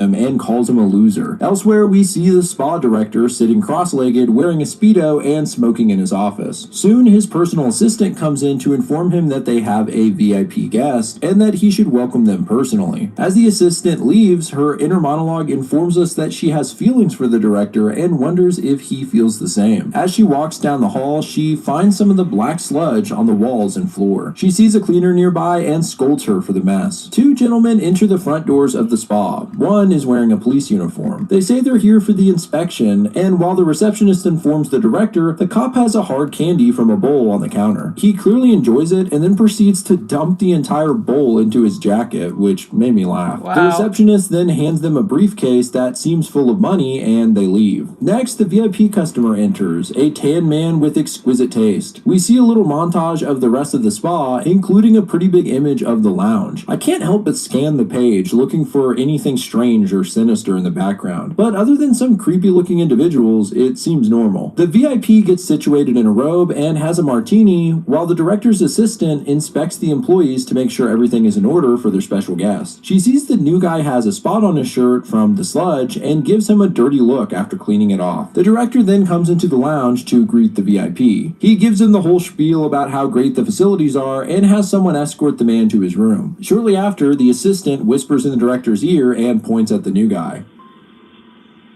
Next, we see a lonely-looking man sitting in his room when a woman escorts him to his scheduled massage. He enters the room and sees the massage therapist, who is pretty weird-looking. He's shirtless with black tights and long spiny fingers. Kind of looks like a Smiling Friends character or something. He has the man lay down and talks about how important it is to stretch first and limbers up in a series of weird poses before beginning the massage. It's uncomfortable to watch as his long, deformed fingers press into the man's back. He then applies a face mask and one thing I like about this comic is that on paper, there's nothing weird about this scenario, but it's just slightly off in a couple of different ways, which really puts a chill down your spine. The man thanks him, and the massage therapist seems happy with himself for a job well done. However, he looks at himself in the mirror and the smile fades. After giving a few more massages, he sees some of his coworkers chatting and asks them if they want to do something after work, but they blow him off. It's kind of sad, actually. Somewhere else in the facility, the blonde guy from the company retreat is lost and wandering through the spa. Strangely, he can't find another person, and many of the large rooms are empty. The water here is pretty dark as well. Finally, he stumbles upon an employee and asks for directions. She points him to hopefully the right place, and he continues on his search. This employee was actually taking a lunch order to the VIP suite, and she enters to find him wearing a face mask and doing some exercises. I can't help but think of the opening scene of American Psycho and Patrick Bateman's morning routine. He takes one look at the meal that she brought and calls it inadequate, saying everything he consumes must be first class, and he sends it back. The woman brings it to the kitchen and dumps it into the garbage, telling the chef to get his shit together. The chef watches her trash the meal he worked so hard on and begins to shed a tear. Now that's just funny. There's a quick panel of the spa stairwell, which has a black fungus growing on it. Then we get back to the new guy who's been called into the director's office. The director says he's gotten some complaints about cleanliness and goes on a bit of a tangent. It quickly shifts from chastising the new guy over the dirty shirt to talking about what makes a good leader. The director clearly likes to toot his own horn. He then proceeds to tell a story of how he became director, which we see in a detailed flashback. He's a little boy playing on the beach when suddenly a bird is shot out of the sky, its body falling in a gory mess. We see the culprits, and it seems to be the cartoon-faced thugs from the opening. They hold up the bloody bird and smile as its entrails fall onto their faces. Okay. The kid pays no mind and keeps building a sandcastle while his father, a disheveled drunk, rambles about how he made his first million. He gets up to show his son some sandcastle tips, but trips and falls, destroying it. Soon, someone calls for the father to return to the spa for a board meeting. On the drive back, he says he's tired of being director and decides to hand the position over to his son. The boy says that he'll do his best, and we see his face shift into the adult version, bringing us back to the present. Apparently, that was the last time he ever spoke to his father. He segues poorly into talking about how the lesson is that employees should always wear clean uniforms. He then tells the new guy that his coworkers are waiting for him back in the conference room for a team building exercise. When the new guy arrives, he finds a chair sitting in the center of the room and several employees standing around it ominously. He sits in the chair and the director's assistant places a pig nose on him. She then tells the others to start the exercise and continue for 30 minutes. They'll lean over him making pig noises and oinking. Jesus, talk about a humiliation ritual. We see some more images of the various spa rooms as the black mold continues to spread and the employees are none the wiser. In one instance, a hotel guest spots an unusual looking person being escorted down a hall. They follow out of curiosity, and when they get a better look, the person's face seems to be missing and their skin has a strange texture. It's a spooky sight, and this is not the last time we'll see this faceless entity. We see the director pacing around, trying to remember what he was supposed to be doing when he gets distracted by a painting of a ski slope. He looks at it and sees a little cartoon character appear on top. They ski down the slope and meet with two friends at the bottom. It's a cute little scenario, but you might notice that these three characters resemble the thugs that beat the man to death at the beginning and shot the bird on the beach. Weird. His imagination is interrupted by his assistant, who informs him they have a small bookkeeping problem. She takes him to the spa safe where all the cash has been rotted by the black mold. All of the company's money is destroyed. The director says it's a shame, but he's an expert problem solver and can figure it out. The assistant asks what they're going to do about the inspection fees, but the director again says he'll take care of it. We check back in with the couple from the opening who comment about the unusual nature of one of the spa's areas. The water is black and there's strange, hellish plant life growing up everywhere. One of the staff members points them to a mineral bath nearby. While the ceiling above is covered in the substance, the bath itself seems fairly unaffected, so the couple relax in the water. This is the good life. Soon they both look over, however, and find the rotted corpse of yet another guest at the end of the bath. It's a ghastly image, and even creepier, the dead woman's hand slowly raises up and points at them. The couple just pauses for a second and then says, maybe we should have a sauna instead. Okay, well, maybe these weird human husks aren't exactly dead. I don't think they can see them. I'm under the impression that they can't see them. I think they feel there's a presence, but I don't think they can actually see it. Because there's no way. No way. No way. I can't. Like, I don't think they can actually see the spirits that's sitting right there in front of them. Really don't know, but that's the first time we've seen one move. It then cuts to the couple in the sauna with no emotion like usual, although they're sitting next to yet another body. This one's face is torn off and neatly sitting on a towel nearby. My god. The man asks, have we done something wrong? And his wife replies, maybe we have. Okay, so they seem to have some acknowledgement of what's happening, but it's really hard to tell if they're seeing what we're seeing. In the break room, the massage therapist looks a little sad as he listens to the other staff members talking about how much fun they had on a night out. Soon, the new guy walks in, still wearing the pig snout. A couple of his coworkers apologize for being so hard on him, but that's just how things work around here. They smile. This feels like a one-off, like, Adult Swim special. That's what this feels like. A Halloween Adult Swim special that's like a one-off show. It has no real, like... It's just for the Halloween. It's not for Cartoon Network. It's more for Adult Swim. And it's just like a special that they just played for Halloween. It has no connection to any show. It has no continuity. It's just one of those... Yeah, it just feels that way. At him, and in the hallway behind, he can see a person with a bizarre pig head peeking out. It's holding a coffee mug much like him. It's hard to tell if this is an actual entity he's seeing or just a reflection of how he feels wearing the snout. In this comic, it's probably both. The substance continues to spread across the facility, and in the showers, a cleaner tries to get things spotless when she's approached by the technicians. They are interesting to say the least. They're identical twins and have straight up cartoon faces, though these are notably different than the 3 cartoon figures that the director has seen. They get to work right away, pulling off a wall panel to reveal an elaborate set of pipes. They pull out a schematic, and it's crazy complicated. Might as well be for alien technology. The technicians go through their tools, and it straight up turns into a Three Stooges style comedy act, where one of them accidentally bashes their own head with a mallet, followed by the other doing the same thing. It's almost a nice break from the pure dread that is this comic, but these handymen are so damn creepy, so you can never really let your guard down. Well, next they use the mallet to straight up smash the pipes open for some reason, and the black gunk comes spraying out. They continue trying to fix the problem, but the results are disastrous. Eventually they are waist deep in the floor with pipes broken and strewn about the room. Next we see a guest coming out of a bath that is drenched in the black stuff. As she exits, it's clear that she's formed strange boils on her forearm. Elsewhere, the blonde guy is still lost and wandering around, now regretting leaving his colleagues. He happens upon his boss and asks if he's seen the others, but the man just smiles at him and then straight up walks through a wall. What the hell? Okay. The one guy says, that was weird. He didn't even say hi. He's usually so talkative. Right. Yeah, I'm under the impression that majority of these people are not seeing, or can't see majority of this.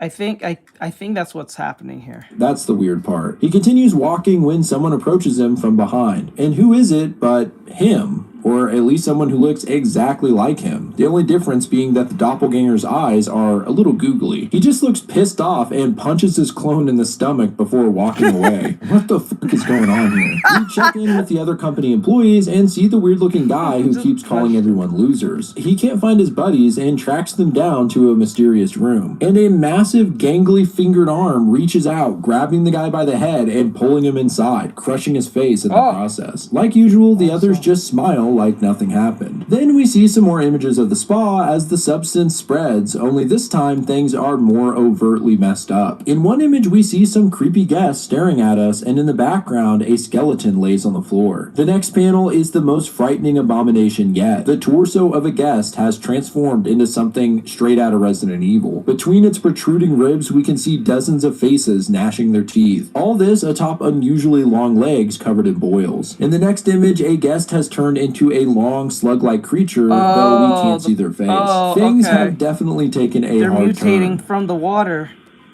We then see the new guy sitting alone in his room with the pig snout still on his face. His walls are covered in the black mold. He suddenly begins hearing pig noises coming from behind his dresser. He slowly moves it and finds a hole in the wall. Inside is a disturbing sight. Real pigs screaming amongst the black liquid and strange fungus. The guy reaches in and rescues the pigs from the hole. He looks down and smiles at them. And what happens next is batshit crazy. We get a fairly normal shot of a hallway, and then suddenly dozens of deformed humanoid pig beings come flowing out covered in black filth. It's one of the most disturbing panels I've seen in recent memory, as more and more pour out in a grotesque circus of deformed anatomy. The new guy is in the middle, riding on top of one of the biggest pigs. There is a lot to look at in this image alone. Some of the pigs look like cartoon characters, while others are disturbingly realistic. And there's a lot of weird shit going on, like this woman with a pig head who has pigs as breasts. I mean, what the hell am I reading?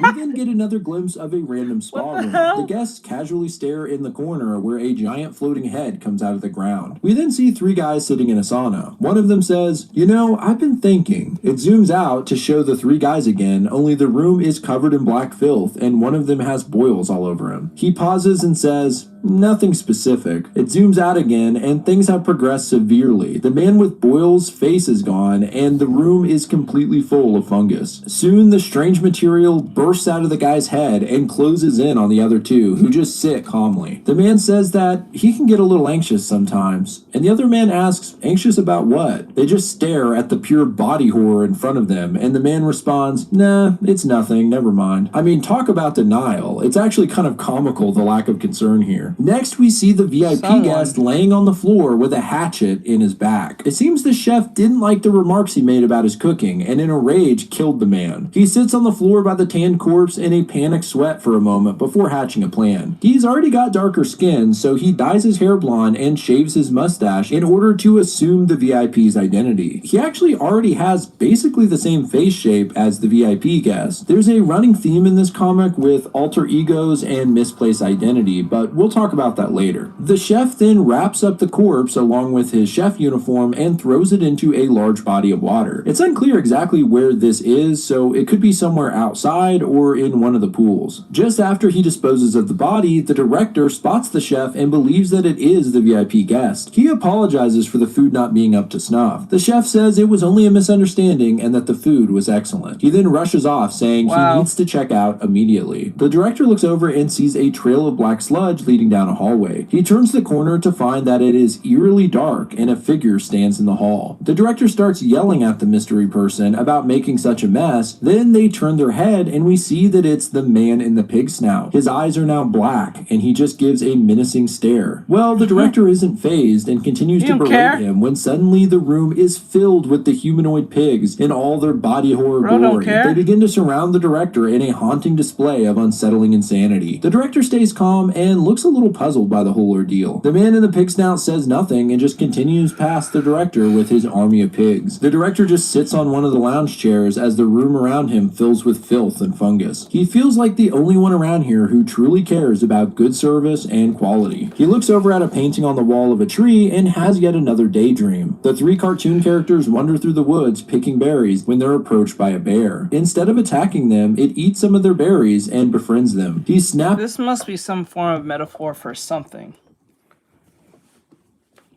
I think this is a metaphor for, like, I don't know, for something. This feels like this is some form of metaphor for this. Out of this by the two property inspectors from earlier. They complain that the latest payment was less than usual. The director tries to explain that there was a small financial mishap, but the police officer picks up a vase and smashes it on the ground, while the other man says when payments are late, there are consequences. The officer then picks the director up and straight up yeets him into the wall. The way this is illustrated just looks really funny. It made me laugh out loud the first time I saw it. The man says they'd appreciate it if they get all the money next time. The director lay with blood running from his nose. His assistant runs to help him and once again contemplates telling him how she feels. But he rushes off and runs into the two technicians telling them to get back to work. There's another montage of the various spa areas. In one, a guest pours some champagne while their head has completely transformed into a demonic pig. In another, an old man rests in a hot tub with his eyes closed while three amorphous entities move in on him, their heads elongated and bodies decayed. One image shows some guests enjoying a soak in a pool while a massive entity sits next to them. Its body is bloated and head stretched out. Then, in one of the strangest and in some ways funniest images in this book, we see a corpse laying on the ground with its face torn off, the black liquid pouring onto the floor. Okay, that's actually really dark. That's not the funny part. There's a small skull-like head poking out of the guy's butt for some reason. It's another moment that was so bizarre I couldn't help but laugh.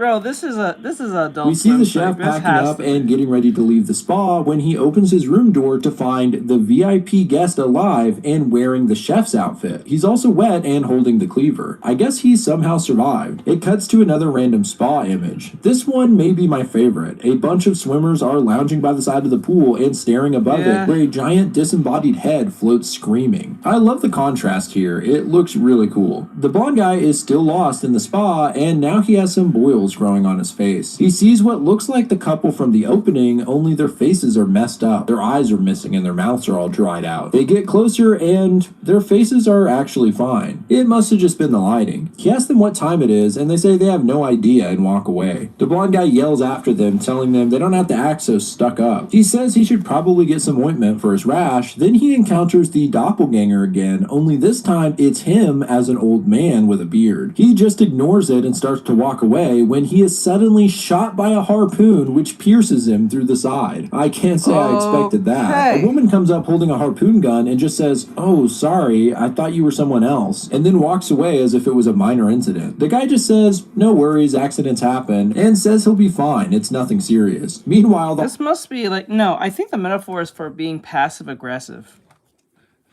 Like, everyone's just passive aggressive and bad things happen. And I think this is like being an adult. You have to just accept it for what it is and don't really do much, or like a lack of taking responsibility and just like letting things happen, or something like that. Because everyone seems so either passive aggressive or so meh, they don't care. Right? Right? That's the thing. He's not questioning it. This is a lack of responsibility, passive aggressiveness, and not taking charge of situations. Or that too. Maybe that with the water that touches them, maybe it dulls their senses or their sense of danger.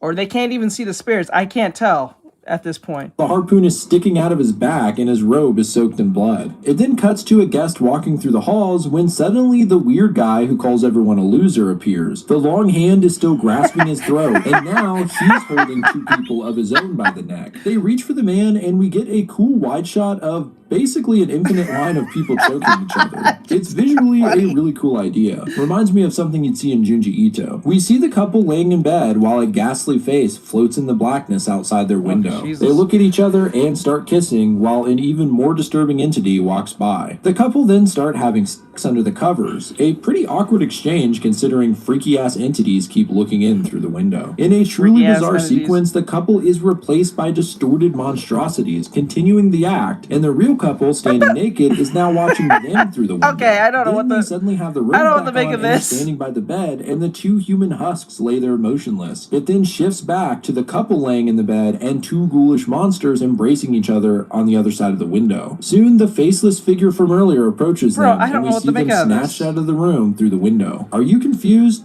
I sure as hell am. We get another few images of the spa. In one, a girl stands calmly staring at the reader, and behind her is a massive human head filling up the hallway. In another, the two technicians simply shrug at us, with the showers completely destroyed behind them. There's also a strange page featuring the director staring into one of the pools at a version of himself swimming in the black water. Next, the assistant seems to be wrapping up another team building exercise. This time, an employee stands in a corner wearing a dunce cap. Not clear what just went down, but I'm sure it was unpleasant and cruel. The assistant spots the director and tells him there's been some major issues, that the staff lacks discipline, and several guests have asked for their money back. Funny enough, she doesn't mention the cosmic horror abominations that have taken over the place. He says that he just needs a moment in his office, and as they speak, they see a trail of black liquid and several of the pig creatures roaming the halls, the substance spewing from their snouts. We jump ahead to the director in his office, and the pig creatures are running rampant inside, although he doesn't react. Then his father from the flashback shows up. He tells his son that he regrets handing over the spa, and that certain situations require a real leader. He grabs the director's badge badge off of his shirt and puts it on himself. He says he's about to have a board meeting addressing all the issues going on and tells the son to pack his things up. While they speak, the office is being destroyed by the creatures. The father heads down the hallway and is confronted by the property inspectors who start beating him up immediately. They tell him that they need to get the inspection fees. It's becoming clear that these guys are not inspectors but mobsters of some sort. The new director then pulls out a small horn and blows it. Elsewhere, there are several employees playing cards in a basement room, including everyone's favorite weirdo massage therapist. In the corner of the room sits a person in military garb and a beret. They almost look like a dog person or something. When they hear the sound of the horn, they stand up and grab 2 briefcases before leaving the room. He finds the director and the thugs and hands them the briefcases, which I guess hold his own personal money. The men then thank him for the understanding, and the director gets up and rushes towards his board meeting. One of the mobsters asks the dog person if they worked here long, and after a moment of hesitation, they just say,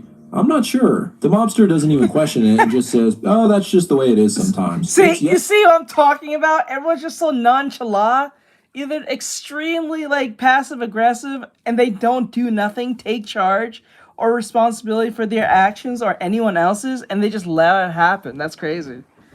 That is crazy. Yet another weird example of someone not quite understanding where they are or what exactly is happening. Going on, Checking back in with the blonde guy, he finally collapses on the ground, saying he just needs to rest for a while, as the harpoon still sticks out of his side. As he lay down to die, the 3 cartoon characters find him. They pull the harpoon out and then use magic to turn it into a flower. They hand him the flower and send him on his way. I mean, what the fuck? He keeps walking until finally, after all this time, he finds his Wait, what happened? Relaxate is floating around as to what it means. The most common interpretation is that spa is a satire on the wellness list, and walks into the room, pierces him through the side. I cage featuring find him. They pull the harpoon out and then use magic to turn it into look like a dog person or something. When they hear the sound of the horn, they stand up, and the director gets up and rushes towards his board meeting. One of the mobsters asks the dog person if they worked here long, and after a moment of hesitation, they just say, "I'm not sure." The mobster doesn't even question it and just says, "Oh, that's just the way it is sometimes." It's yet another weird example of someone not quite understanding where they are or what exactly is happening. Checking back in with the blonde guy, he finally collapses on the ground, saying he just needs to rest for a while, as the harpoon still sticks out of his side. As he lay down to die, the 3 cartoon characters find him. They pull the harpoon out and then use magic to turn it into a flower. They hand him the flower and send him on his way. I mean, what the fuck? He keeps walking until finally, after all this time, he finds his room. When he enters, however, the room is black, and sitting inside is the man with the pig snout. After realizing the pig man looks sad, the blonde guy hands him his flower, and he begins to shed some tears. As he cries, his deformed pig minions surround him, crying as well. Meanwhile, the new director makes it to his meeting and finishes his presentation. He asks if any of the board members have questions, but as we get a look at them, it's revealed that they are all corpses. Out of one of the body's eye sockets crawls a huge centipede. It looks up at the director and they stare at each other for a moment. Then we see that the centipede has a human-like skull for a head. In fact, it looks just like the creature that was sticking out of that guy's butt earlier. I also think it looks like a weird inverted version of the hungry caterpillar, but that might just be me. It grins at the director. Now, you know, when I think of it now, this reminds me of 2 things. It reminds me of Oh Yeah Canada. If you know what I'm talking about, you're old as I am. If you know Oh Yeah Canada, you know what I'm talking about. It's like a fever dream. One, and then it feels like you're watching an Adult Swim show. A Halloween special. But Oh Yeah Canada. If you know what I'm talking about, you know you know. Director with soulless eyes, and then suddenly if you don't know, you're too damn young. Jumps through his head, which explodes out the back along with his brains. That was a crazy turn, I have to say. Back at the basement card game, everyone realizes they don't know what game they're playing, but they're having a good time anyway. Especially the massage guy, who's happy to finally be having some social contact with his coworkers. Then the new guy walks into the room. He's taken off the snout, and his eyes are back to normal. He just says nothing and sits down, grabbing some cards. We check back in with the director, or rather the director's son, and he's daydreaming again about the cartoon characters. This time they're playing a game of mini golf and enjoying some ice cream. He's snapped out of the fantasy by the voice of his father, calling to him from the dark hallway. Out of the pitch black, we can see his face, and it looks kinda corpse-like. He says the board decided it's best if his son continues as CEO. The son is thankful, but questions whether he even wants to come back. Maybe it's time to try something else. His father says he and the board have full faith in him. They have new capital, new investors, and business will continue as usual. At this point, we can see the father's full body, and his skin is shriveled like many of the dead folks we've seen. Close up in one of his eye sockets is the centipede creature. He pokes his head out and introduces himself as the new chairman of the board, and that it's going to be great working with the director. Speaking of which, he places the director's badge back on him. He then tells him good luck and kisses him on the cheek. The director's eyes then turn white and he falls to the ground. We then see a flash of terrifying images of filth and body horror, with several abominations addressing the director. This continues on with even more frightening images and more creatures calling to him. In one image, we can see the director's eyes burning out of his head. Finally, his assistant finds him on the ground and asks if he's okay. When we fully come back to reality, the assistant is holding him in her arms, but his eyes are pure black and his skin looks burnt. Suddenly, the three cartoon characters show up in bathrobes and take the director's body. They whisper something in the assistant's ear, though we don't know what they say, and leave. This comic is beyond bizarre. Somewhere else in the spa, we see the woman with the harpoon has finally nailed her real target, a bizarre sea creature with 3 human heads. It's riddled with harpoons and several guests stand around it. Some of them seem to be mourning. The blonde man, clutching his wounded side, finds the exit to the spa. However, in order to reach it, he must enter a pool of water. He walks into it and finds a set of stairs going to the bottom. He walks down the steps under the black water, and along with him walk several other people who have transformed into corpses and creatures. And on a closer look, they all seem to resemble the blonde man in some aspect. They walk by a giant disturbing mermaid, and finally the man emerges alone on the other side and exits the spa. Next, in a very strange sequence, not that this whole comic isn't strange, we see an extravagant mansion and a maid with a tray of tea. The weird thing is, the maid looks off, almost like she's a corpse. She delivers the tea to none other than the couple from the beginning of the comic. Only here, they're super rich. They question how expensive this place is and how they're able to afford it. They finally conclude that they must be rich and famous, as if they aren't sure. The butler, who's a deformed creature as well, says that they have a guest, and the guest is actually familiar. It's the faceless person with the weird skin we saw way back near the beginning. He undoes his robe to reveal there's a strange face on his belly. The face then crawls out of his skin and forms its own body of a woman. The couple then asks if they've done something wrong. You may remember this is exactly what they asked while in the sauna upon seeing the corpse. Shockingly, the butler and maid both pull out handguns and shoot the couple in the head. Then the faceless man starts playing piano while the maid and butler dance. In the background, we can see the stomach woman grabbing the couple's feet and dragging. For the life of me, I can't make out what the hell this is. I don't even think this is a metaphor. I think this is just for the random sake of being random. I don't even think this has any true metaphorical holdings at this point. I thought at first, but now I'm just thinking this is nothing to interpret. I think it's just random. Them away. I should point out that the woman who crawled out of the stomach's face looks a lot like the centipede. Back at the spa, everything is being put back in order and their rooms are being cleaned. The director's assistant starts her day and grabs a handbell. She enters the reception area and finds the 2 technicians who say they've fixed it. One of them eats a banana and they start to walk away, but then slip on the banana peel. Yet another classic slapstick gag. The assistant then walks down into the employees only area, and hidden in the walls are several hideous creatures tucked away, which she pays no mind to. She then encounters a deep well in the ground and rings the bell. On the beach, the director is laying in the sand. He looks over and sees the well, which extends up to a massive structure. He then looks back toward the beach, where he finds the stomach woman who tells him to hurry up, a new workday is beginning, and the guests are waiting. Soon the director comes crawling out of the well, and the assistant gives him his schedule as he heads to his office. She once again wonders if she'll ever find the right moment to tell him how she feels, and he sits down in his office, which is now completely back in order.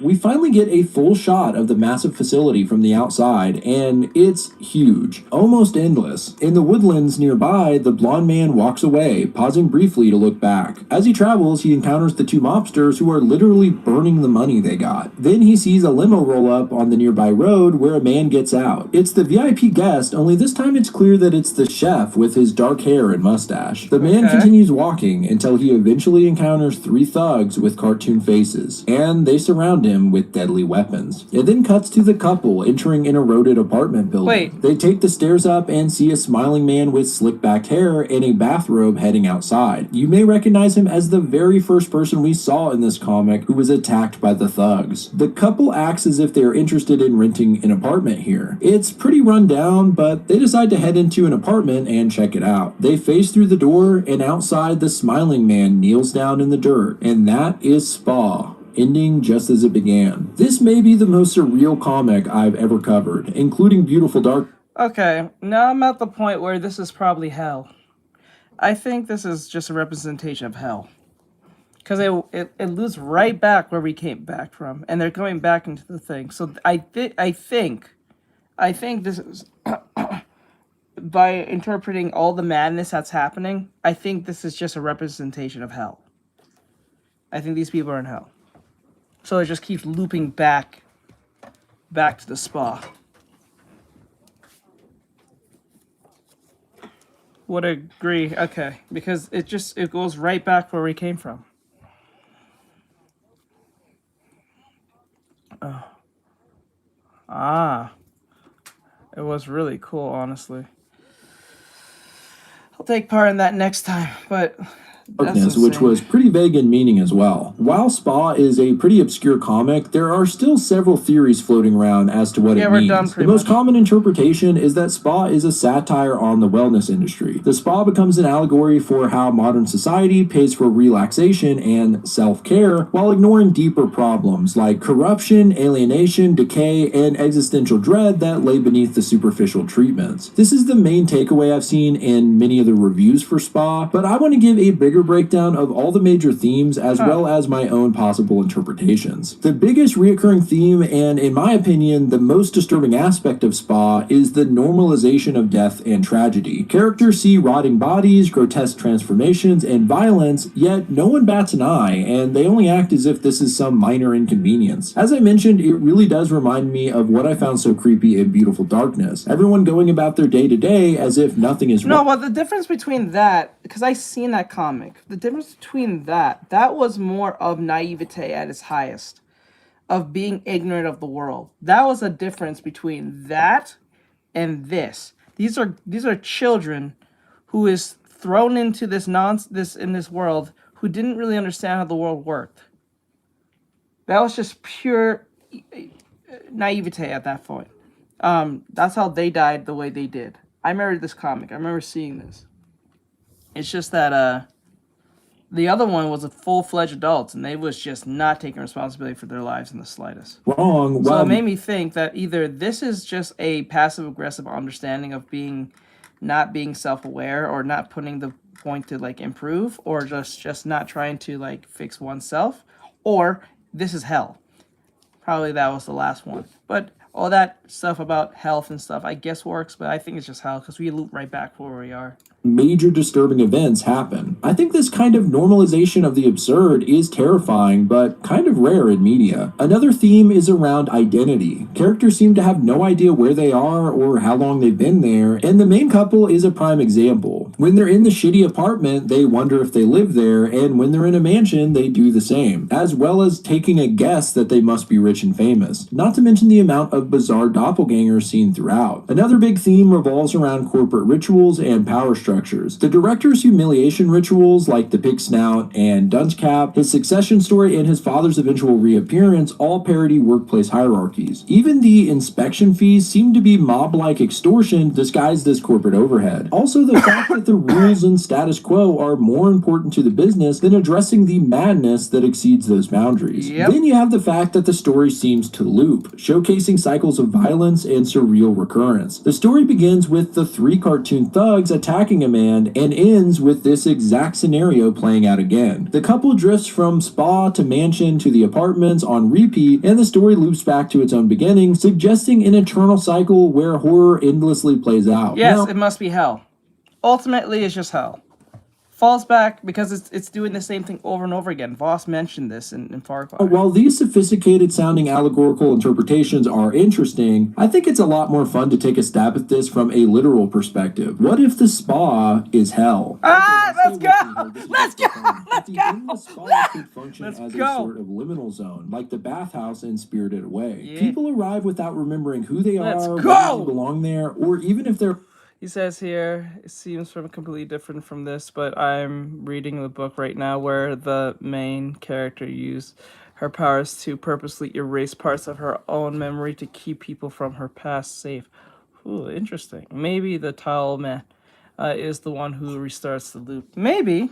they're alive. For example, this is why the couple can't decide if they live here and why guests don't know how long they've been employed. This uncertainty of identity feels like the fog of death or limbo. The black mold could represent the rot of death itself, slowly eroding both flesh and memory, eventually twisting bodies into new fucked up forms. This explains all the bizarre transformations. They're not random mutations, but stages of decay in hell. The cartoon thugs who appear at the beginning could represent demonic figures who oversee the cycle. They kill, escort, and reappear in the director's daydreams as if to remind him that this place is a machine of death. The director and his obsession with clean uniforms and good service is like a parody of divine judgment, where salvation isn't about morality, but about appearances. You could even take it further by looking at his father as an old god handing down eternal responsibility, the punishment being trapped forever in an endless, meaningless system. In this hell theory, the guest's indifference to corpses makes sense because they're already dead. The rotting husks are simply earlier versions of themselves, reminding them where they're headed. This is just how it works, and as the cycle repeats itself, it becomes routine. In this way, the spa is less a linear story and more of a circle of horrifying events, where the dead enter, decay, and feed back into the cycle again and again. This is obviously more of a fun fan theory, but it does kind of work. Anyway, I want to know what you guys think of spa. Is it a satire on the wellness industry? Could it be an interesting concept of hell or purgatory? Or is it just meaningless? A complete lack of narrative used as an excuse to showcase some cool horror art? Let me know in the That or just straight up nihilism at the highest.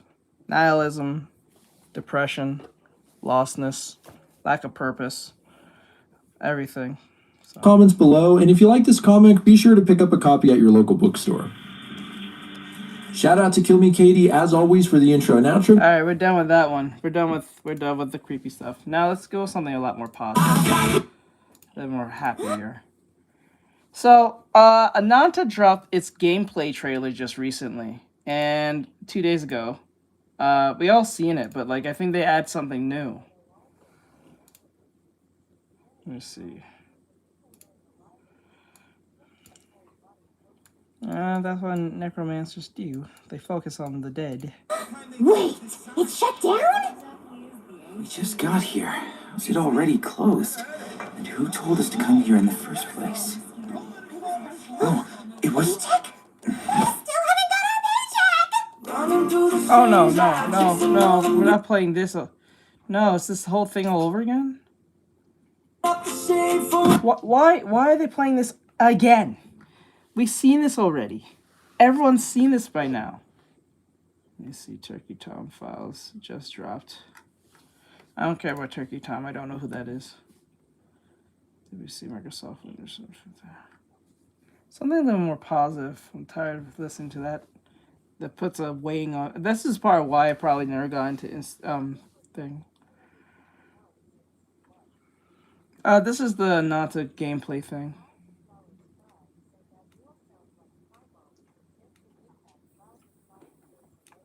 I wouldn't put it past them if they did.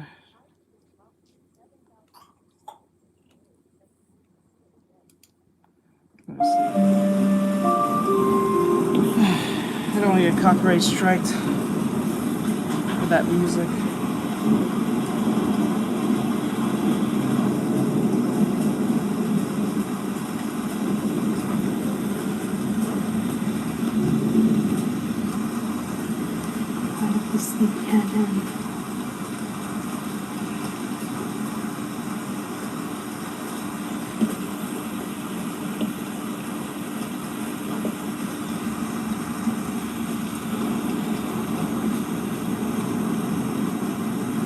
This one's boring. I thought there was going to be something interesting.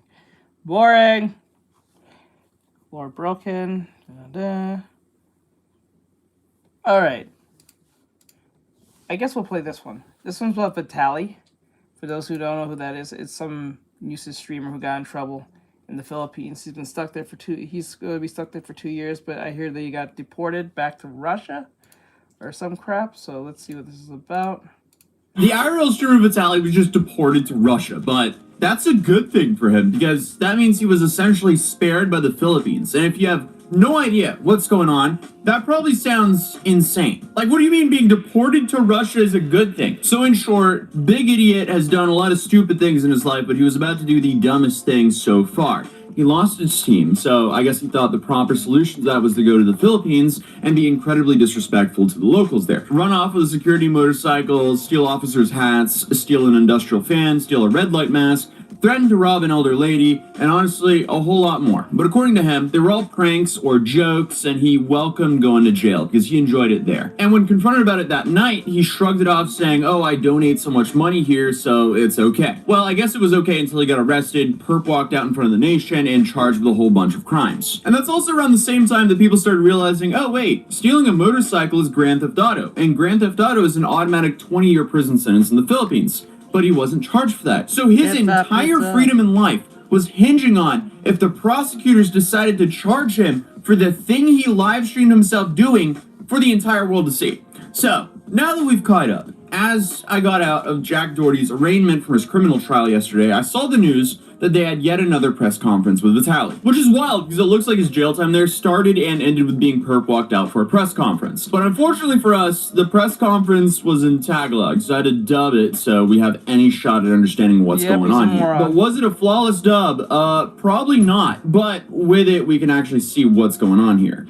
This is subject to clearances from the NBI and the courts where cases have been filed. His cases at the Taguig Regional Trial Court and Municipal Trial Court have been resolved and served as well. The penalty you have there. Thus, the siblings can also proceed with his deportation soon. We are coordinating on the location for his deportation, which is his country, Russia.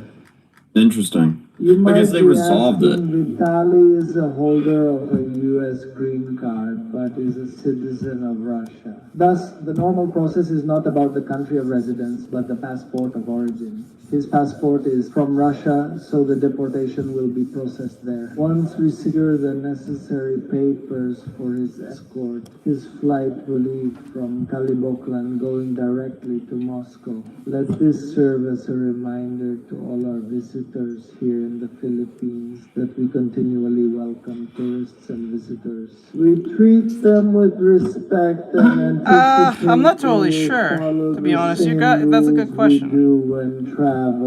We have no ill feelings towards Vitaly. He has served his time, shown remorse, and he is now a free man going back to Russia. Thank you very much. I'm just like, oh, he was allowed to go home. So that's essentially how the headline of being deported to Russia is a positive thing for him, because normally when you use the word deported, it has a negative context. And I mean, it makes sense, because like there's no longer any real pressure on the government to actually punish him. Because around half the people I talked to didn't know who he was. A lot of other people said they already forgotten about him, even though they still didn't like him. Well, I knew him like a long time ago. Dude was pretty much online. So when I heard that he came over here, I knew he was up to no good. And after hearing about what happened to him, regarding his incarceration, I know he's in jail now. I think he should receive the maximum sentence. But what I do notice is a lot of people here pretty much forgot what happened here. And, some people do know. I guess if they followed you, they would still know about it. Yeah. But pretty much like a lot of people here have just forgotten about it. Usually cases like this tend to drag for months, years. So I wouldn't be surprised if you didn't hear about like his case this week or the next month. So yeah, I think the justice system is works really slow here. Interesting. But at least as of right now, it seems like that nightmare is ending for Vitaly. And we've only seen him just a handful of times since he was arrested, with the most recent one being of him looking like he was getting baptized. And the last alarming rumor that broke out about Vitaly, and I think it was 2 weeks ago, someone was saying that he got his hand cut off. So it was nice to see him all in one piece at this press conference, because that completely disproves it. But I mean, the dude spent almost a year in Camp Bagong Diwa. And just before he was thrown in there was this whole coverage on what it was like to be in there and how overcrowded it was. The Bureau of Immigration is planning for the rehabilitation of their detention center at Camp Bagong Diwa in Taguig City due to the congestion problem. According to immigration spokesperson Dana Sandoval, the capacity of the current BI facility is only 100, but more than 300 foreign nationals are currently detained. That's crazy. Importante din kasi is make the area livable. That's crazy. The bar was okay, we have to make this livable. Currently, the Bureau of Immigration is cooperating with the other law enforcement agencies, so not all foreign nationals who will violate the law will be brought to their facilities. So this segment right here is really just showing a lot of the hallways, not actually what it's like inside of the cells. Camp Diwa. I'm trying to see if I can find what the jail cells look like. Duarte wants TV sets in all Camp Diwa cells. I guess to monitor what's going on. But still, I mean, this looks extremely cramped. I wonder how many cellmates he had at a time here. So I mean, hey, good for him that he is out of there, because I don't think anyone would ever want to spend any time there. Unfortunately for Gino, though, he'll be probably spending some time there, because speaking of Gino, who's the other IRL streamer who just got arrested in the Philippines, I got confirmation from someone that knows him pretty well that he's been missing since he posted that he got arrested. So, yeah, that was probably him getting arrested. It's kind of like they were doing a relay race, and Vitaly's like, all right, I'm going to pass this baton on to Gino, and Gino's like, yeah, I'll keep this cell warm for you, bud. I don't know. It's so messed up. I don't know why. I just don't understand the logic here. Why would you ever go to foreign countries, especially countries that have penalties like the Philippines, and commit... That's not even it. I don't know why you go to a country and think everything's like... The problem is Westerners have, or at least people who go for... Because he used to live in America. He didn't live in Russia. He was born in Russia, but he lived mainly in America. I think the problem is when you live in America too long, you think everywhere else is like America. No. And that's where the problem comes in. This entitlement, this arrogance that comes from Westerners specifically. Crimes. It doesn't make sense to me. But either way, a lot of people are also asking why he's being deported to Russia, though. And he did answer it here, but it's simply because he's a Russian citizen, but has an American green card. So therefore, because he's a citizen of Russia, he'll get deported to Russia, and then from there, most likely, he can go wherever he wants to. So once Vitaly has officially left the Philippines, I mean, it's safe to say he dodged one of the biggest artillery shells possible. I mean, doing something that can get you 20 years in prison in a country like the Philippines is absolutely not ideal. In life, you would always want to avoid anything like that. But the dude has been in some of the worst conditions possible for 9 months now, so I'm happy he's able to go home. What he did, though, was a next level of stupidity, but hopefully he learned how stupid this actually was, and he won't continue doing the same antics right away like a certain other dude who's still stuck in South Korea. I mean, just looking at the guys before and after here, it seems like he's learned his lesson. Because at the end of the day, we want people to learn from their mistakes. But if you want the full story of how he even got into this situation to begin with, you can click on this video right here where I even go to the Philippines and backtrace all of his steps. So, yeah, no, that's a crazy video that I would recommend checking out. But other than that, if you're new here, feel free to subscribe, drop a like if you enjoyed the video, and I'll see you guys in tomorrow's video. Peace. Like again, it goes back to the arrogance thing. No, it goes back to the arrogance thing. They don't think they can be touched because they're American. That's why most of them, when they get in trouble, they'll say, "Oh, I'll have Biden or Trump, pardon me, come save me, come get me out of this." That's what they think what's going to happen. What happens is, that only happens for special situations or very well-known celebrities to a degree, but usually special situations. The problem with this is that every American feel like they're entitled to be saved.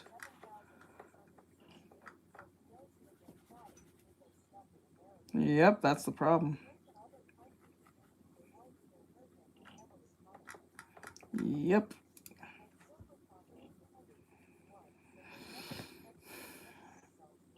Yeah.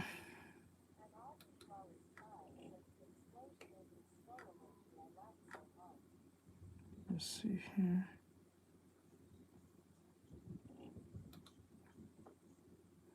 Where is Golden of Witches? What is this?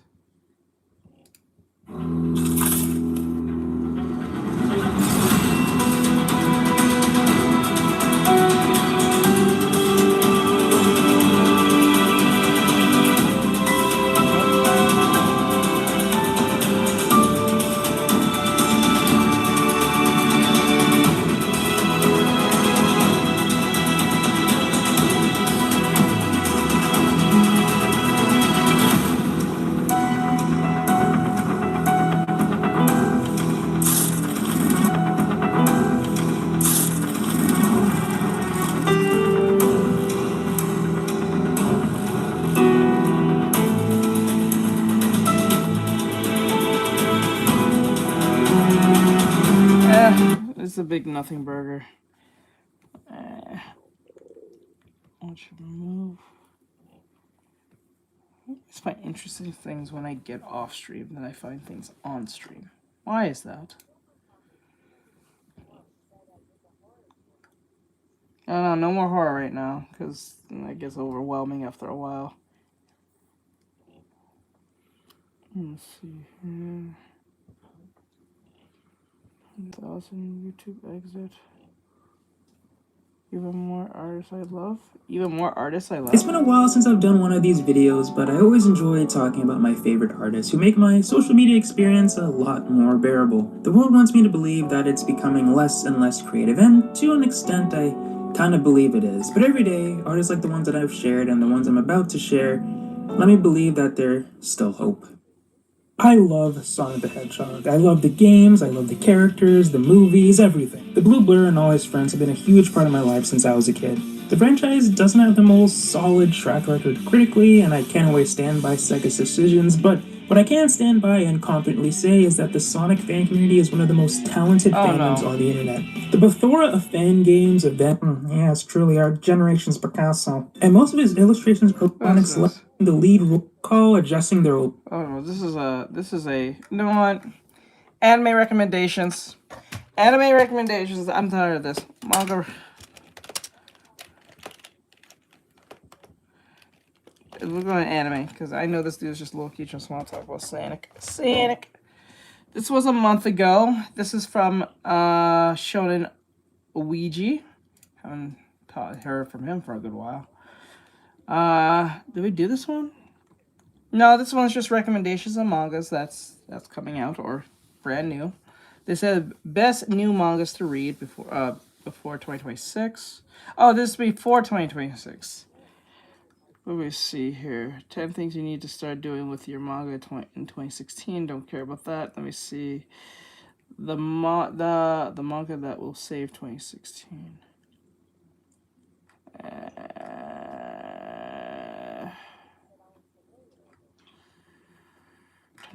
Wait, where's... Okay, hold on. Maybe Sufferance has something. I haven't done no Sufferance in a long time. 2016.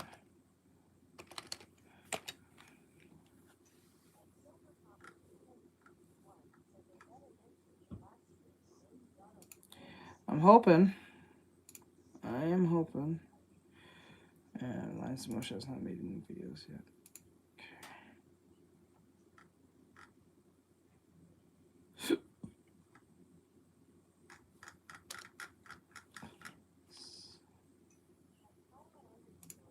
You know, I used to think reading was cringe, but turns out if you use comic bubbles and draw some pretty art in black and white, then you got me hooked, like Yumiko is, to gambling away more money than I'll ever make. Here's what you can expect. 12 manga recommendations. A small synopsis of what... Kaizen. This is from Kaizen. It says the only manga recommendation video you'll need. It's about and as to why you should read it. And I am trying my hardest to stay away from manga with anime adaptations already, as well as super well-known manga. Sounds good? Then let's begin. I mean it when I say this. I wholeheartedly believe that Slam Dunk is a perfect 10 out of 10 that literally anyone Pretty can much. enjoy. And you already know it's good because it's made by Takehiko Inoue, the same man that made one of the commonly referred to of the big three of seinen manga, Vagabond. If you are one of those childish people who look at a manga and can't continue reading it because the art just looks old or not on par with today's style, I only have one thing to say to you. Grow up. There's fun and lovable characters. I love the casual art style Inoue uses for most of the chapter, and then all of a sudden, he will drop a panel worth 1,000 words. I love the main character, Sakuragi, so much. And I especially love how when the manga first starts, his only motivation to play basketball is so he can get laid, but eventually learns to love the sport down the road. Inoue does a perfect job by balancing the extreme moments of heavy competition and the lighthearted moments that make you smile and laugh consistently like a maniac throughout this read. This story is pure development. Development as a player, development as a person, development as a leader, all this while simultaneously keeping you intrigued with every hard-fought battle ahead. If you just want to sit down, read, and enjoy a manga, I don't think I could recommend a better one to start with. Now, I know this is 2 sports manga in a row, but I feel like we can all agree that they usually turn out to be some of the best pieces of fiction ever. So it's only right we bring in Climber, a masterful deconstruction of the entire sports genre. It's in the seinen genre too, so it takes a darker approach, transforming it into a psychological story that explores themes of obsession, isolation, and the true cost of chasing greatness. This, partnered with the art, just makes for a world-class read. The story follows Mori, a transfer student who looks like your typical emo boy with a tragic backstory but is unwilling to talk about it to anyone. You know, the typical trope. When we first meet him, he is going through the motions of life, seemingly having no real passion for anything. That is until he discovers climbing. At first, it's an exhilarating escape for him until it becomes an obsession, as it allows him to push his limits, seeking freedom and a sense of being truly alive by scaling terrifying heights alone. So, if I had to sum up this manga in one short sentence, I would say Claymore is just a B-tier version of Berserk. And when I say that, I don't mean it in a way to discourage you from giving this manga a chance. It's just this manga personally reminds me a lot of Berserk. Main character who wields a big-ass sword but somehow swings it with lightning speed? Check. The main antagonists in this story are both humanity and these demon-like creatures? Check. Main character has a tragic backstory? Triple check. And honestly, Rocky is just a human version of Puck, just without the funny humor. The only reason I said B tier is because Berserk is literally the best manga out there, at least my humble opinion. So of course it's gonna be a downgrade. Honestly, give it a try and experience it for yourself because I feel like everyone would like to read this. You would have a harder time finding a reason to dislike this manga. Now, I know I said I try to stay away from manga with anime adaptations, but to be fair, I haven't seen a single episode because I'm actually too scared to see if they messed up the very peak of the romance genre. I'm not even a big romance guy, I'm gonna keep it a buck with you, but I've heard great things about it, so I just had to try it for myself. And on a whim, I did, and it paid off. The character development is so good. And this manga doesn't do that will they won't they annoying thing that most romance manga do. This manga introduces the characters and it's blatantly obvious who is going to end up with who, and they just work on building up their relationships from there. It's relatable. And the art, not gonna lie, the red hair character, I think the voice actor is reading through his lines and is not really giving you feeling. One of his friends, like specifically the red one. So, let me see. I'll go check.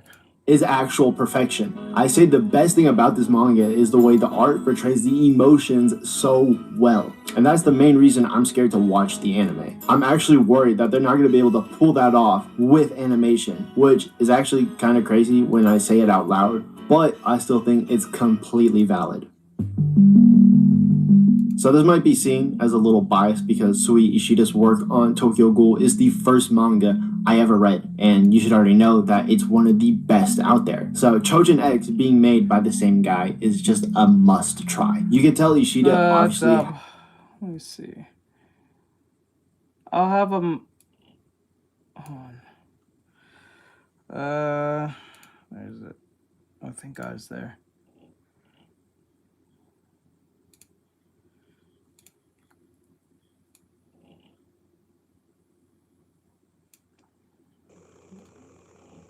Hold on.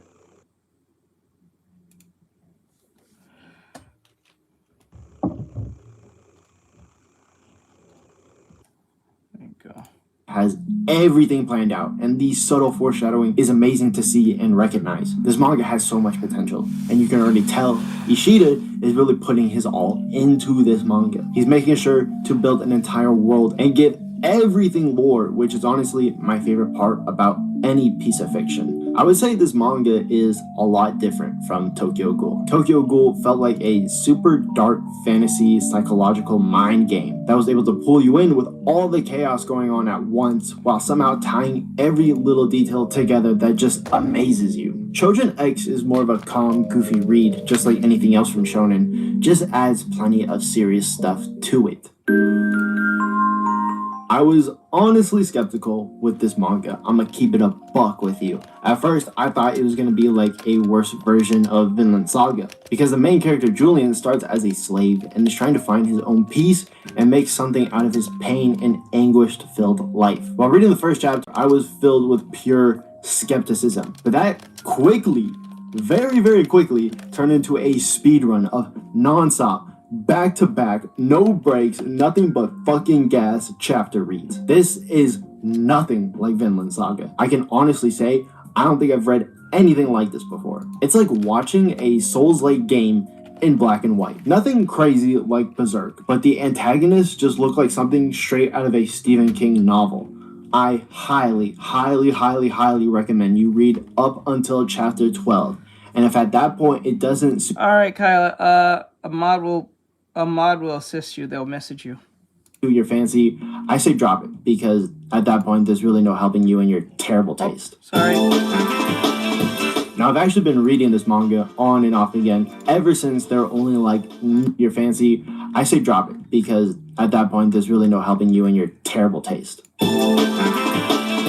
Now I've actually been reading this manga on and off again ever since there are only like 9 chapters translated to English. And I can honestly say, as a, relative OG, that this is it. The characters and the art alone are just a fucking 10 out of 10. I mean, I fell in love with this as soon as I saw Tao. The story is about Tao and Alma, a duo of troubleshooters. Hitmen for hire, if you will. Usually take on any job as long as it pays, but what they really do is fight Maga, monsters who feed off human flesh and blood. And of course, Alma here is his very own Yuji Itadori, because he's got a monster inside him as well. Plus, there are actual furries in this manga, so if you're into that sort of thing, then boom, here you go. But I think the thing I like most I like how you use that as a form of selling point. That is kind of funny. About the story is Alma seems to have a whole little Alucard thing going for him. If you know anything about Alucard, then you know Alma is in for a rough life. Alright, no meme, no glaze. I'm gonna be as straight up as possible, and obviously if it's in this video, that should already tell you what you need to know. I feel like it has so many similarities to Chainsaw Man, and we all know the cult following that title has, that it's actually impossible to hate this manga. The start of this manga to where it is now is like night and day. You actively see the author level up as a writer, and it's just very interesting to see. I don't exactly know how to describe this to you guys, other than just imagine Chainsaw Man, but with swords. I think the thing that makes this manga so good and deserving of a spot on this list is just the progression. Everything moves so smoothly. Character progression, story progression, everything is just well built and told. I'll be honest, before I read chapter 6, I wasn't gonna bother. But then I saw the potential and I kept reading. And then there it was, all in its beautiful glory. A good shonen once again. Now this is actually a relatively newer manga. As of time of recording, there aren't even 30 chapters out yet, but it definitely leaves an impression. I actually like this manga just because of how goofy it is, even when it feels like the stakes are always at an all-time high. This story is about Yutaro Urashima, who at the start of the manga is just your run-of-the-mill average high school student, with only one quirk that really sets him apart of most people his age. You see, he's a reformed delinquent who is striving to become the best version of himself. In this case, it's the ideal adult. He even has his own little journal where he writes down the rules of adulthood. And striving to become a good person and trying to save a cat, our old friend Truck-kun pays him a visit and puts this man in a coma for 15 years. Now imagine waking up 15 years later in an adult body, but still with the mind of a teenager trying to adjust to everyday life once again, only for your entire world to be turned upside down. The book you use as a way to guide yourself through life now has been used in a twisted, distorted way that takes away privacy, self-actualization, and all other kinds of twisted shit. Now Yutaro has to battle all of Japan and shut down the very system he helped create. It's actually a very cool read that I think you should try. I highly, highly, highly recommend War of the Adults.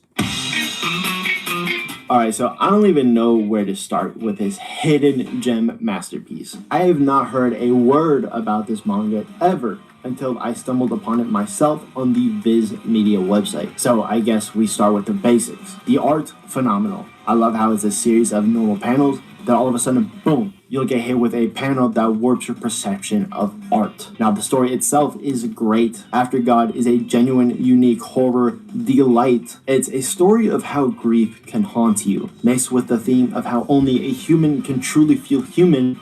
But then again, what is humanity? What separates a god from a mortal? Is it their power, or their ability to connect with others, or their age? When suffering is almost beyond them, it can paint a deity in a childish, curious light as they live beyond consequences. But what happens when a deity comes face to face with consequences and worldly attachments for the very first time? What happens when a god is hungry, when a god loves, when a god grieves or feels guilt? Now, this manga is for the Neanderthals. Nothing but ore farming characters, battles that only end with death, and a story that doesn't really matter. But you still continue to read it just because of how fun it really is. If I had to describe this manga with one sentence, it would be, this manga is a combination of Hell's Paradise you too, Kyle, and do your Record thing, of Ragnarok. The shogun, Oda Nobunaga, has become bored and is close to death. So to decide who will inherit all of Japan, he decided to hold a tournament of the best warriors Japan has to offer. And the winner takes it all. It's that simple. If you're a fan of mindless violence and aura farming, this manga is for you. On everything I love, I wholeheartedly believe I saved the best for last. Because, first of all, just wow, what a plot twist. I honestly don't remember the last time a manga had me hooked like this. I plead with you just to give the first 3 chapters a read, because that's really the ultimate hook. This manga is a futuristic dystopia where Earth is on its last legs and humanity is on the brink of extinction. So they look to conquer the unconquerable, space, and everything it has to offer. Of course, there are space beasts that are actually trying to destroy these space colonies, so this leads to a new breed of soldier. A soldier only very few can hope to become. That's right, baby. There's mechs. Mechs in space. Ooh. This manga keeps you on your toes the whole time. It keeps things funny and lighthearted, while the whole time there is a whole other story being told behind the scenes. Seriously, I have so much love for this manga. I have so much appreciation for it. Hero organization, oh my god, please just give it a try. Like I said, first 3 chapters. If that doesn't do it for you, stop reading manga, because I don't know how to help you. So there it is, 12 manga recommendations that should keep you guys busy for a while. And listen, all I'm trying to do is put y'all on. I'm out here, actively trying to spread peak. Now, would I ever lead you guys astray? No. So I think it's only fair that you guys leave a like and subscribe down below and comment on which manga you're gonna try first. Because if you do that, you will have my ever undying gratitude. And I'll see you guys next time. Nice. Nice. Okay. Really? Okay. I'll do one more video.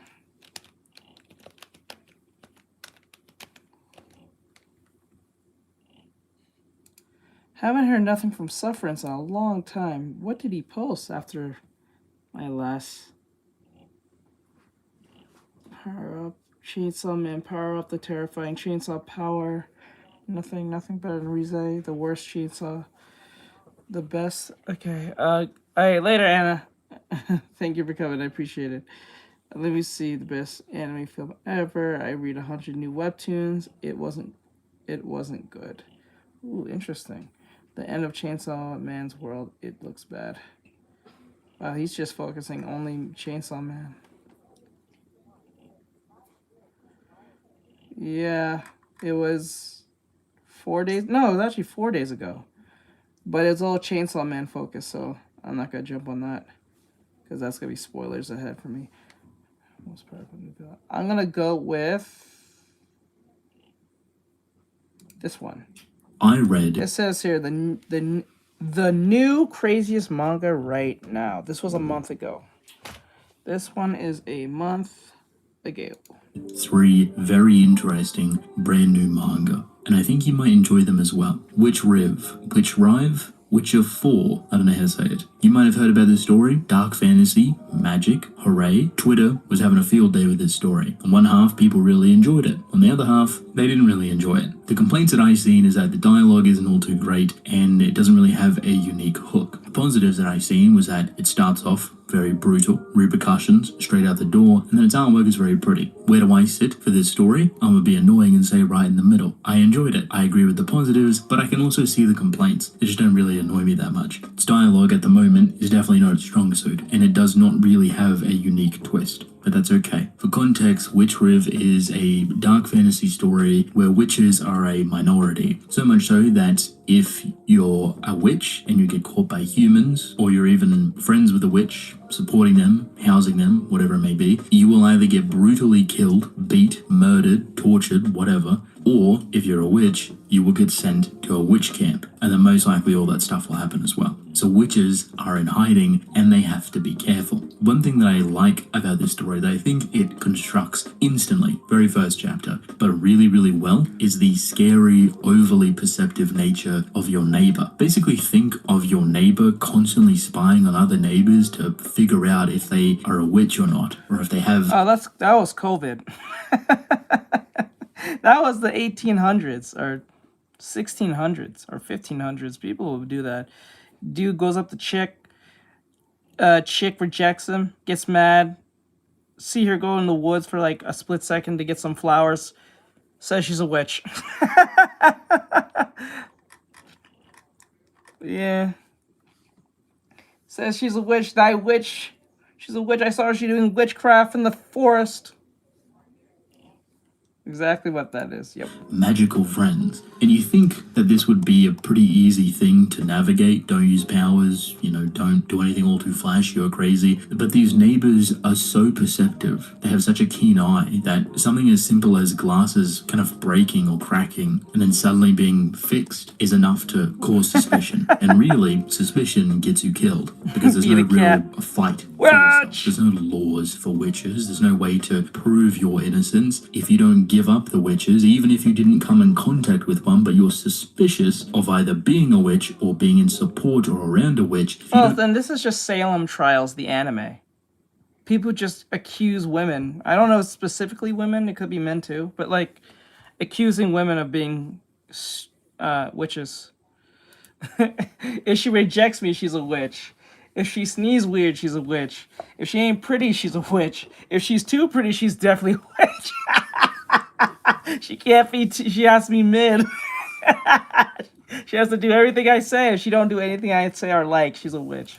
don't give the information that they want, they will either brutally beat you or just kill you. You don't really have a choice. So you don't even want to risk anything within this world when it comes to witches. You see this in full force within the first chapter. That's I think it's a great crazy. way to set expectation, to set the fear. I wonder if Being a they witch actually is not a use simple thing. You warlock constantly as a have to term look back over then. your shoulder. It's a very isolating experience. You can't really make friends or fall in love. And if you try to, it's incredibly difficult and incredibly dangerous. There's really not a positive life outlook on being a witch. Even if, you have the most crazy ability ever or something really small and simple. It's so nerve-wracking to even operate as a witch or even as a friend of a witch, whatever. I would like for them to play on that, continue to elevate it even more, but more than likely it will lose that appeal rapidly. Mostly because the power fantasy of witches is that they kind of overcome everything, and the main character doesn't have the strongest of abilities, but definitely has one that gets her out of situations really well. It's sewing mechanic. She can sew anything or anyone to anything, really, which is cool. It's a nice ability. Instead, what you do kind of start to move into is this rebellion, malicious style witch story, which feels like it's slowly going towards, which is rather fascinating. These witches are being sent to camps where they're most likely killed and murdered or put to work, whatever it may be, and some of them are being broken out. So the main character is trying to look for her mother, who got abducted by humans and sent to one of these camps, and she meets another witch where a similar thing has happened. So their goals aligned, they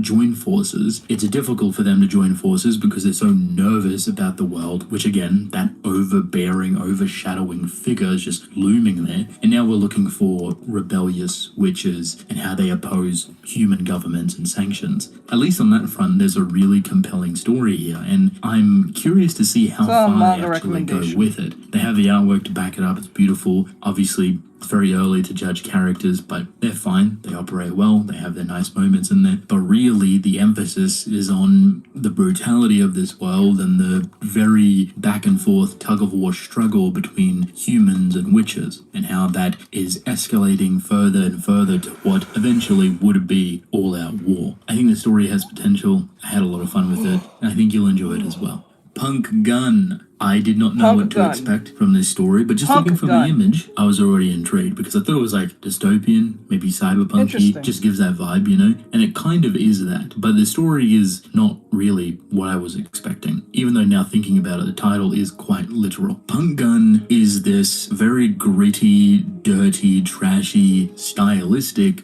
story about a bunch of orphan children that have it really, really bad. So you kind of shown this town that is just within the dumps. People are using drugs, people are doing crazy stuff, crimes, etc. And the city itself is just not a good place to be. It's the lowest denominator, the poor of the poor. It's a really rough time. And these kids are struggling to survive. These kids want to make money, and they fall into a bit of an issue. Get themselves a gun, don't really have bullets for it, figured that they could do bounty hunting and take out the worst criminals of criminals that this city provides. Now you have kind of a dual perspective where you have a family of kids, two of them specifically kind of go out and do the stuff. They're very determined to make money and provide support for their family. And then you have a perspective from the police who are kind of hunting down these bounties or serial killers or just weird people that get bounties put on them, and they kind of cross paths with these kids ever so often. Like the kids are trying to kill like the serial killers or weirdos for the money, and the police are like, how do you keep coming in contact with this stuff? You know what I mean? Like eventually they'll put two and two together. I'm not too sure what this story kind of wants to accomplish. I think aesthetically it's really pretty. Like it is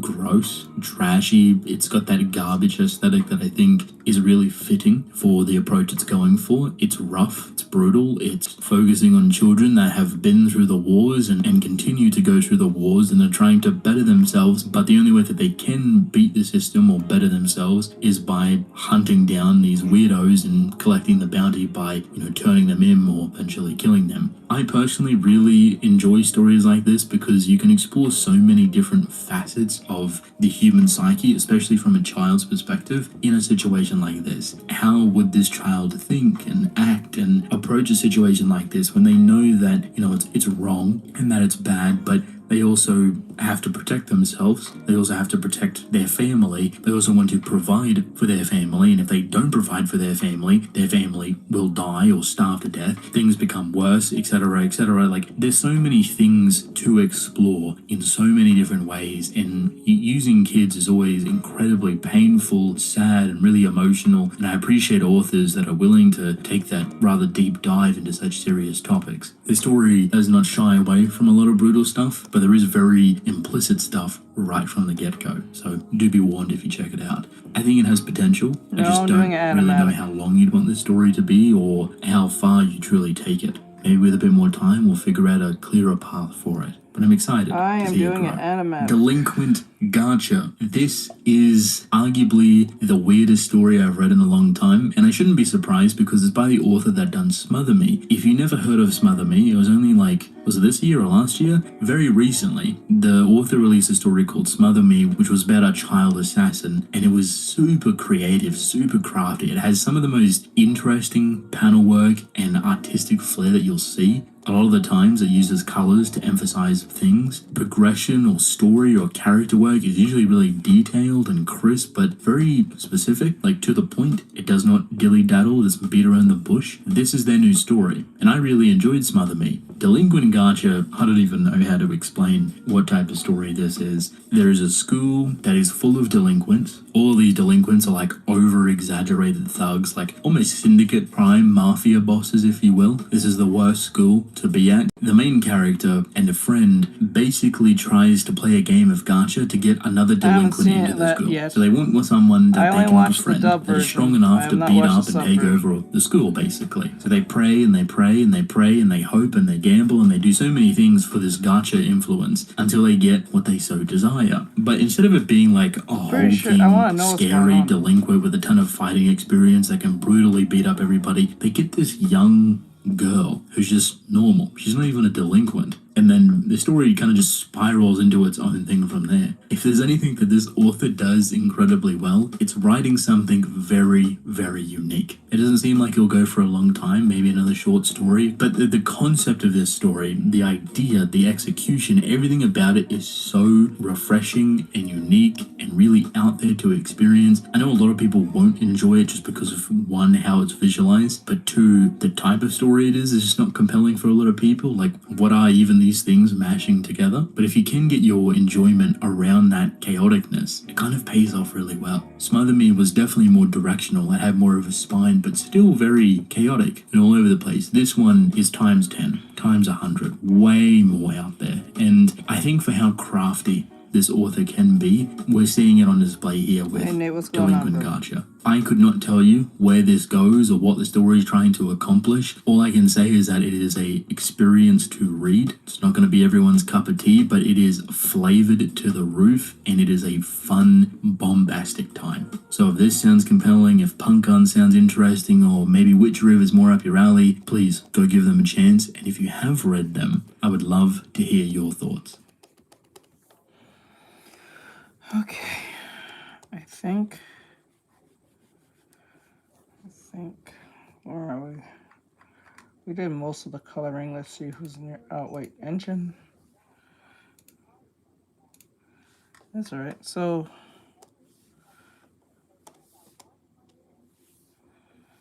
oh no, I'm definitely not watching that.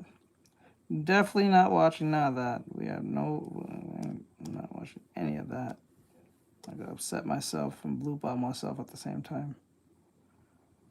Nope. Not happening. Not happening. Straight up. I ain't gonna watch that. I'm just gonna upset myself for like no reason. Okay. That. And then that. There we go. All right. That looks pretty good. He needs his tattoos. I gotta do the tattoos.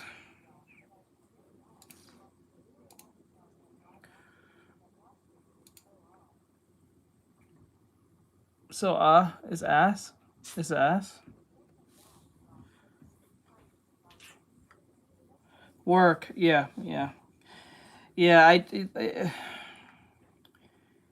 don't like how it's annoying. I get it.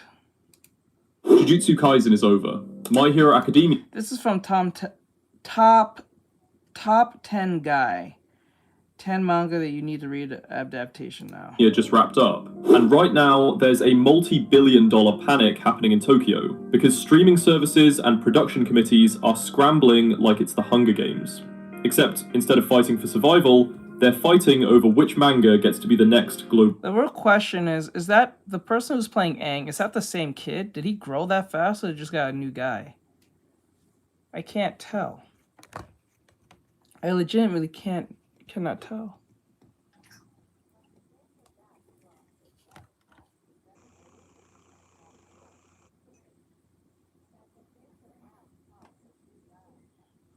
Oh, they replaced the kid.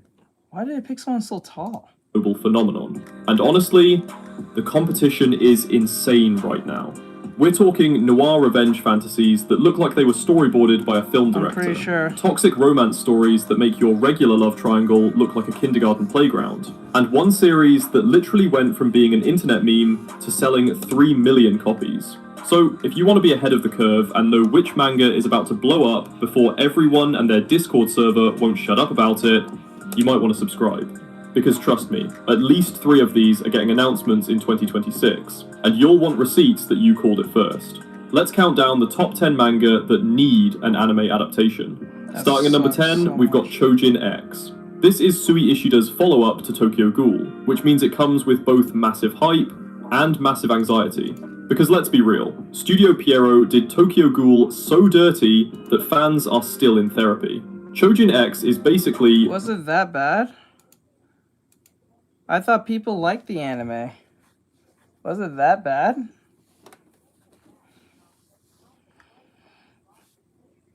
Was it that bad? I'm confused.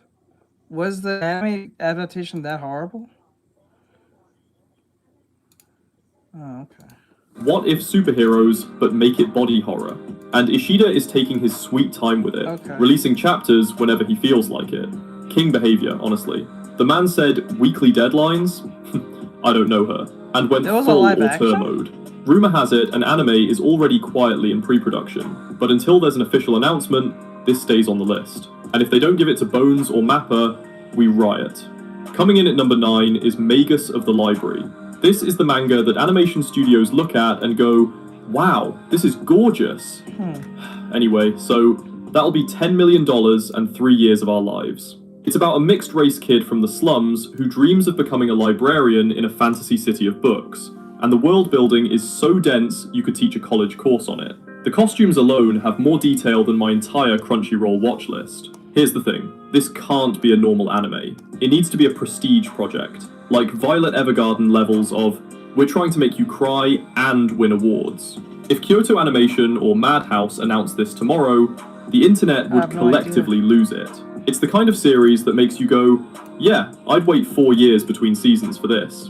At number 8, we have Centuria. If you've been missing that berserk-shaped hole in your heart, Centuria is here to fill it with Lovecraftian nightmares and enough edge to cut through titanium. The artist used to be Tatsuki Fujimoto's assistant. Yes, the Chainsaw Man guy. And you can tell. The art is visceral, heavy, and unapologetically brutal. The story follows a guy who gains the strength of 100 lives, but has to carry the guilt of the 100 enslaved people who died for it. It's basically power fantasy, but make it psychological damage. Viz Media already licensed it for 2026, which means they know something we don't. An anime adaptation is basically inevitable at this point, and it's absolutely going to be a streaming exclusive because there's no way this passes Japanese TV censors without half the frames being blurred out. Landing at number 7 is Ruri Dragon. Okay, we need a palate cleanser after all that darkness, so here's the most wholesome manga you've never heard of. Girl wakes up. Girl has dragon horns. Girl goes to school anyway. That's it. That's the plot. And it's perfect. Ruri Dragon is the definition of low stakes, high comfort. No world-ending battles, no tournaments. I have never heard that type of term. Low stake. Wow. Just a dragon girl trying to figure out how to sneeze without setting her classroom on fire. It's aggressively normal in the best way possible. The wild part? This manga went on hiatus for almost 2 years, came back, and people still bought it like it never left. I have this weird feeling the person who wrote, or at least the people who animated Miss Kobayashi will have some part of this. That's the kind of loyalty that makes production committees salivate. Studios like Doga Kobo could adapt this in their sleep, and it would still be the coziest thing you watch all year. Number 6 on our list is Girl Meets Rock. After Bocce the Rock and Girls Band Cry proved that music anime are back, this is the next logical step. Except, instead of being cute and polished, Girl Meets Rock is aggressively realistic. We're talking cringe band practices, awkward creative disagreements, that one member who can't keep rhythm. You know, the stuff that actually happens when teenagers try to start a band. It won the Next Manga Award for Web Manga and got nominated for the Manga Taisho, so it's got the credentials. The only problem? The manga is constantly referencing real Japanese rock bands like Number Girl and The Pillows, which means the anime would need to clear a nightmare of music licensing rights. But if they pull it off, the soundtrack sales alone would print money. Also, don't confuse this with Rock is a Lady's Modesty. That one already got announced. This is the Shonen Jump Plus underdog, and it deserves its flowers. Halfway through, at number 5, we've got Gokurakugai. This manga is what happens when you give a shoujo artist a cyberpunk urban fantasy and say, go wild. The character designs are so clean, they look like they walked out of a fashion magazine, but the environments are gritty, chaotic, and dripping with atmosphere. The story follows two I know this is pretty hype based on just the art alone, but I heard that the story is kind of mid. Like, I think they said the author made the story pretty mid, and the main character is pretty generic. But I don't know.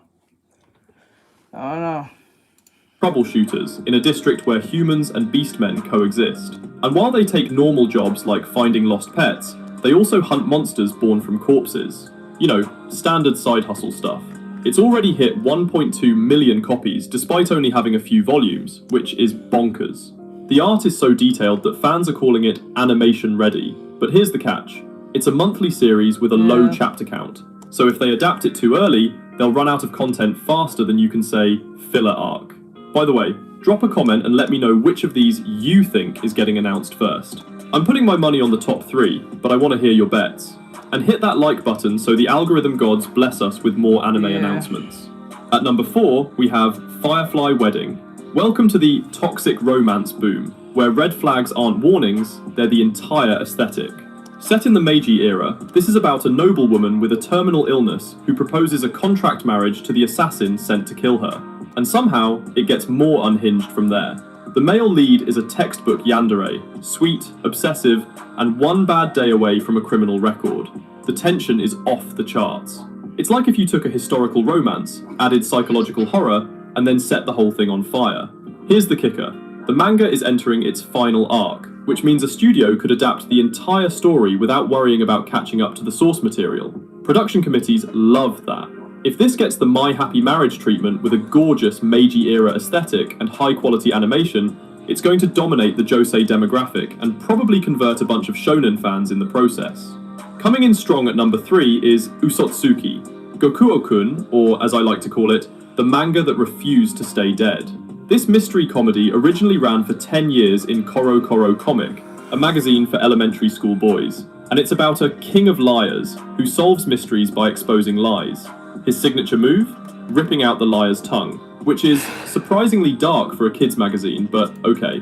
The series ended in 2021, and everyone thought that was it. But then in 2024, they started posting free chapters on Twitter. The nostalgia hit like a truck, and suddenly it ranked number 2 in the Anime Japan 2025 Manga We Want Animated poll. Let me repeat that. A finished manga from a kids magazine outranked brand new hits because millennials got emotional. An anime adaptation could pull a Detective Conan and work for both kids and the adults who grew up with it. That's cross-generational goldmine territory. At number 2, we have Nuei's Exorcist. While the West is obsessed with dark, cinematic shonen, Japan said, actually, we want a supernatural school battle harem with a gamer spirit. Nuei's Exorcist took the number 1 spot in the Anime Japan 2025 poll. And historically, that's basically a guarantee that an anime announcement is coming within a year. The series is like if you took Bleach, mixed it with a romantic comedy, and added a spirit who's canonically an otaku. There's a character named Zeno, a regular guy with no powers who stands up to monsters anyway, and he went so viral in Japan that he became a cultural moment.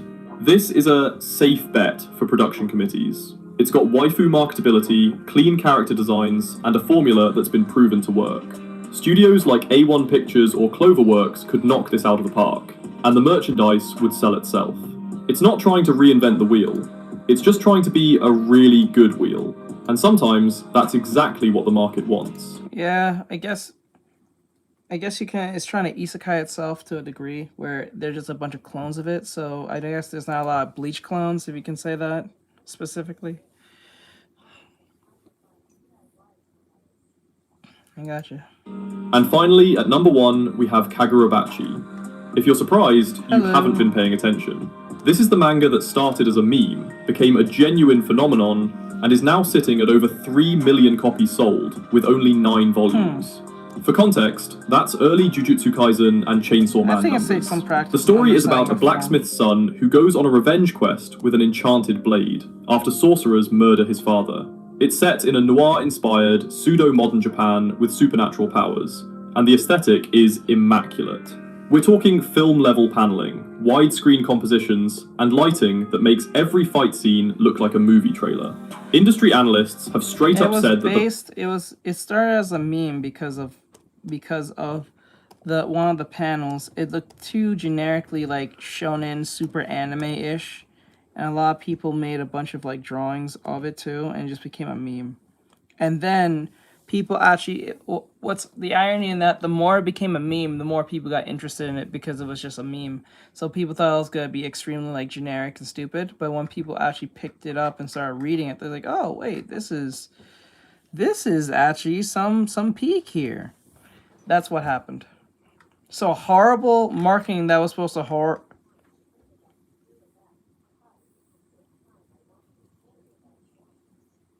Alright, I promise you the time I learned about Kagurabachi was the same time I wanted a story about swordsmen. For real. Pretty much for just watching anime recommendations. Well, manga recommendations specifically. The manga is pre-storyboarded for anime. The mangaka, Takeru Hokazono, draws like a film director, and it shows. Here's why it's number 1. Kagurabachi has reverse imported its popularity. It blew up in the West first, then became huge in Japan. That's exactly what streaming giants like Netflix and Crunchyroll want. Global, simultaneous hype. The only reason it doesn't have an official announcement yet is probably strategic. They're letting the manga build a chapter buffer, so the anime doesn't have pacing issues like Black Clover. But mark my words, when this gets announced, and it will, it's going to break the internet. If Ufotable or Mappa gets it, we're looking at the next Demon Slayer level event. So there you have it, 10 manga that are sitting on the edge of anime history, just waiting for someone to hit the green light. But here's the thing, while we're waiting for these adaptations, 2026 is absolutely stacked with isekai anime. Are you actually expecting me to remember you after a year of not being here? Are you actually expecting me to remember you after 1 year of not being here? And I'm pretty sure you probably changed your name, profile, and all that stuff. Are you really expecting me to remember that? Why do people do that? They'll be like coming to the stream like once or twice and then be gone for a whole year and they expect to remember them. Like that doesn't make any sense to me. I'm like, I don't know, that's like entitlement or some form of ego, but I don't know. That drives me insane. They'll be coming here, they'll come in here, have like 1 or 2 interactions with me or with the chat, don't come back after a year or 2, and then ask me to remember them. After changing their profile and probably their name at the same time, I expect to remember them. And then they'll bring up some like some conversation from way back when and expect me to remember that too. And then when I don't remember, they get mad at me. I was like, bro, that is so evil. Not saying that you're mad. I'm not saying you're mad or anything. It's just insane to me when they do that. Yeah, right? Like, even a month, and they'll come in one time. or twice at max. That's just insane. Both new and returning series. And I just made a full breakdown of the 10 best ones. But no, you need I don't to remember watch. you. If you thought this list was good, that video is going to blow your mind. It's on screen right now, so go check it out. And if you made it this far, you're legally obligated to subscribe. I don't make the rules. I'll see you in the next one. Peace. Oh my god, I hate when they do that.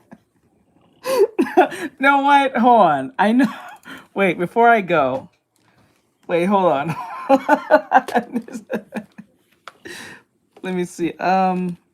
What's his name? His name is Ace. I think name. New year. Oh, is this? I remember this.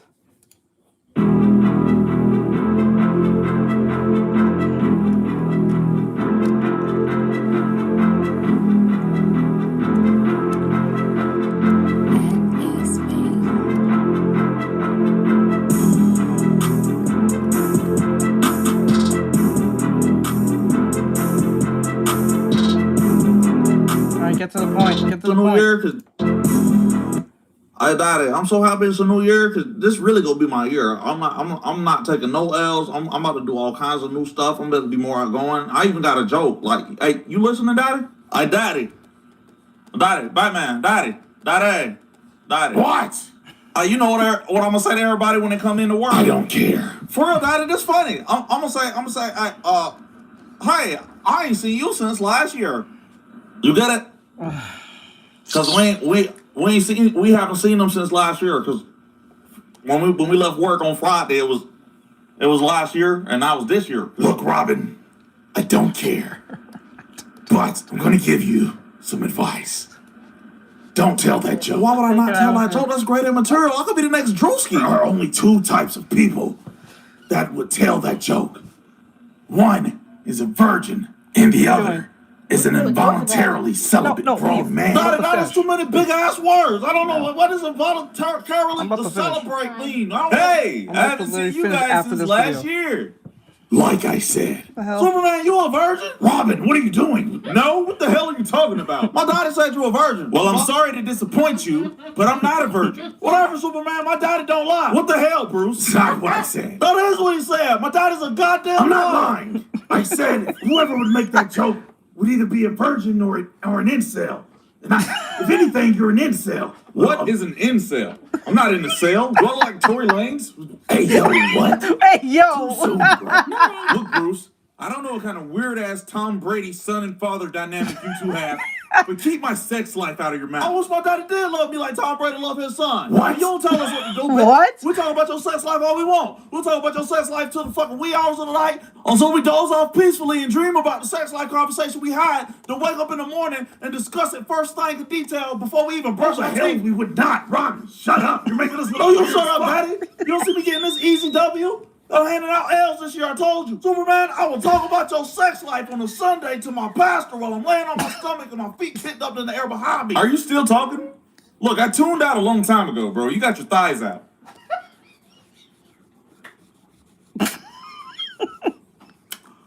Well, looks like I done fucked up. 2024 gonna have to be my year. Wow.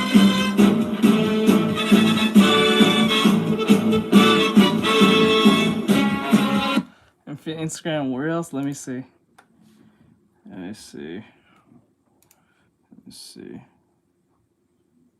What the hell? Oh, the boxing thing. I saw this yesterday. Hold up. I don't know if I can. This is that boxing from last night.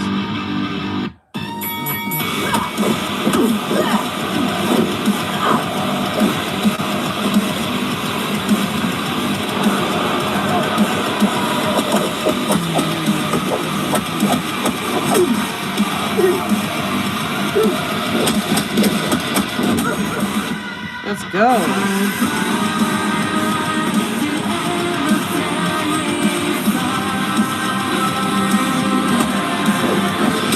Yeah.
Interesting. All right. I'm going to end it from here. Have a great night, guys. Thank you for coming in. I do appreciate it. We did everything we needed to do, pretty much. Arcane. All right, have a great night, guys. Thank you for coming. I appreciate it. We did a bunch of work. We did a bunch of coloring. All great stuff. I got most of what I needed to get done for the Gachakuda. The Gachakuda Animatic. Here's we did Rudo, Zanka. Got Simiyu and Rio, and I got him done. I might have the big muscle head next to him. I'm not sure yet. We'll figure it out. Laughing engine 1, 2, and 3. I think 3 laughing engines, and we're done. All right, Larry, guys, have a good night. I'm out. Stay safe. See you guys tomorrow. We'll be doing traditional artwork, so we'll be doing traditional work. So no digital work tomorrow. Laters.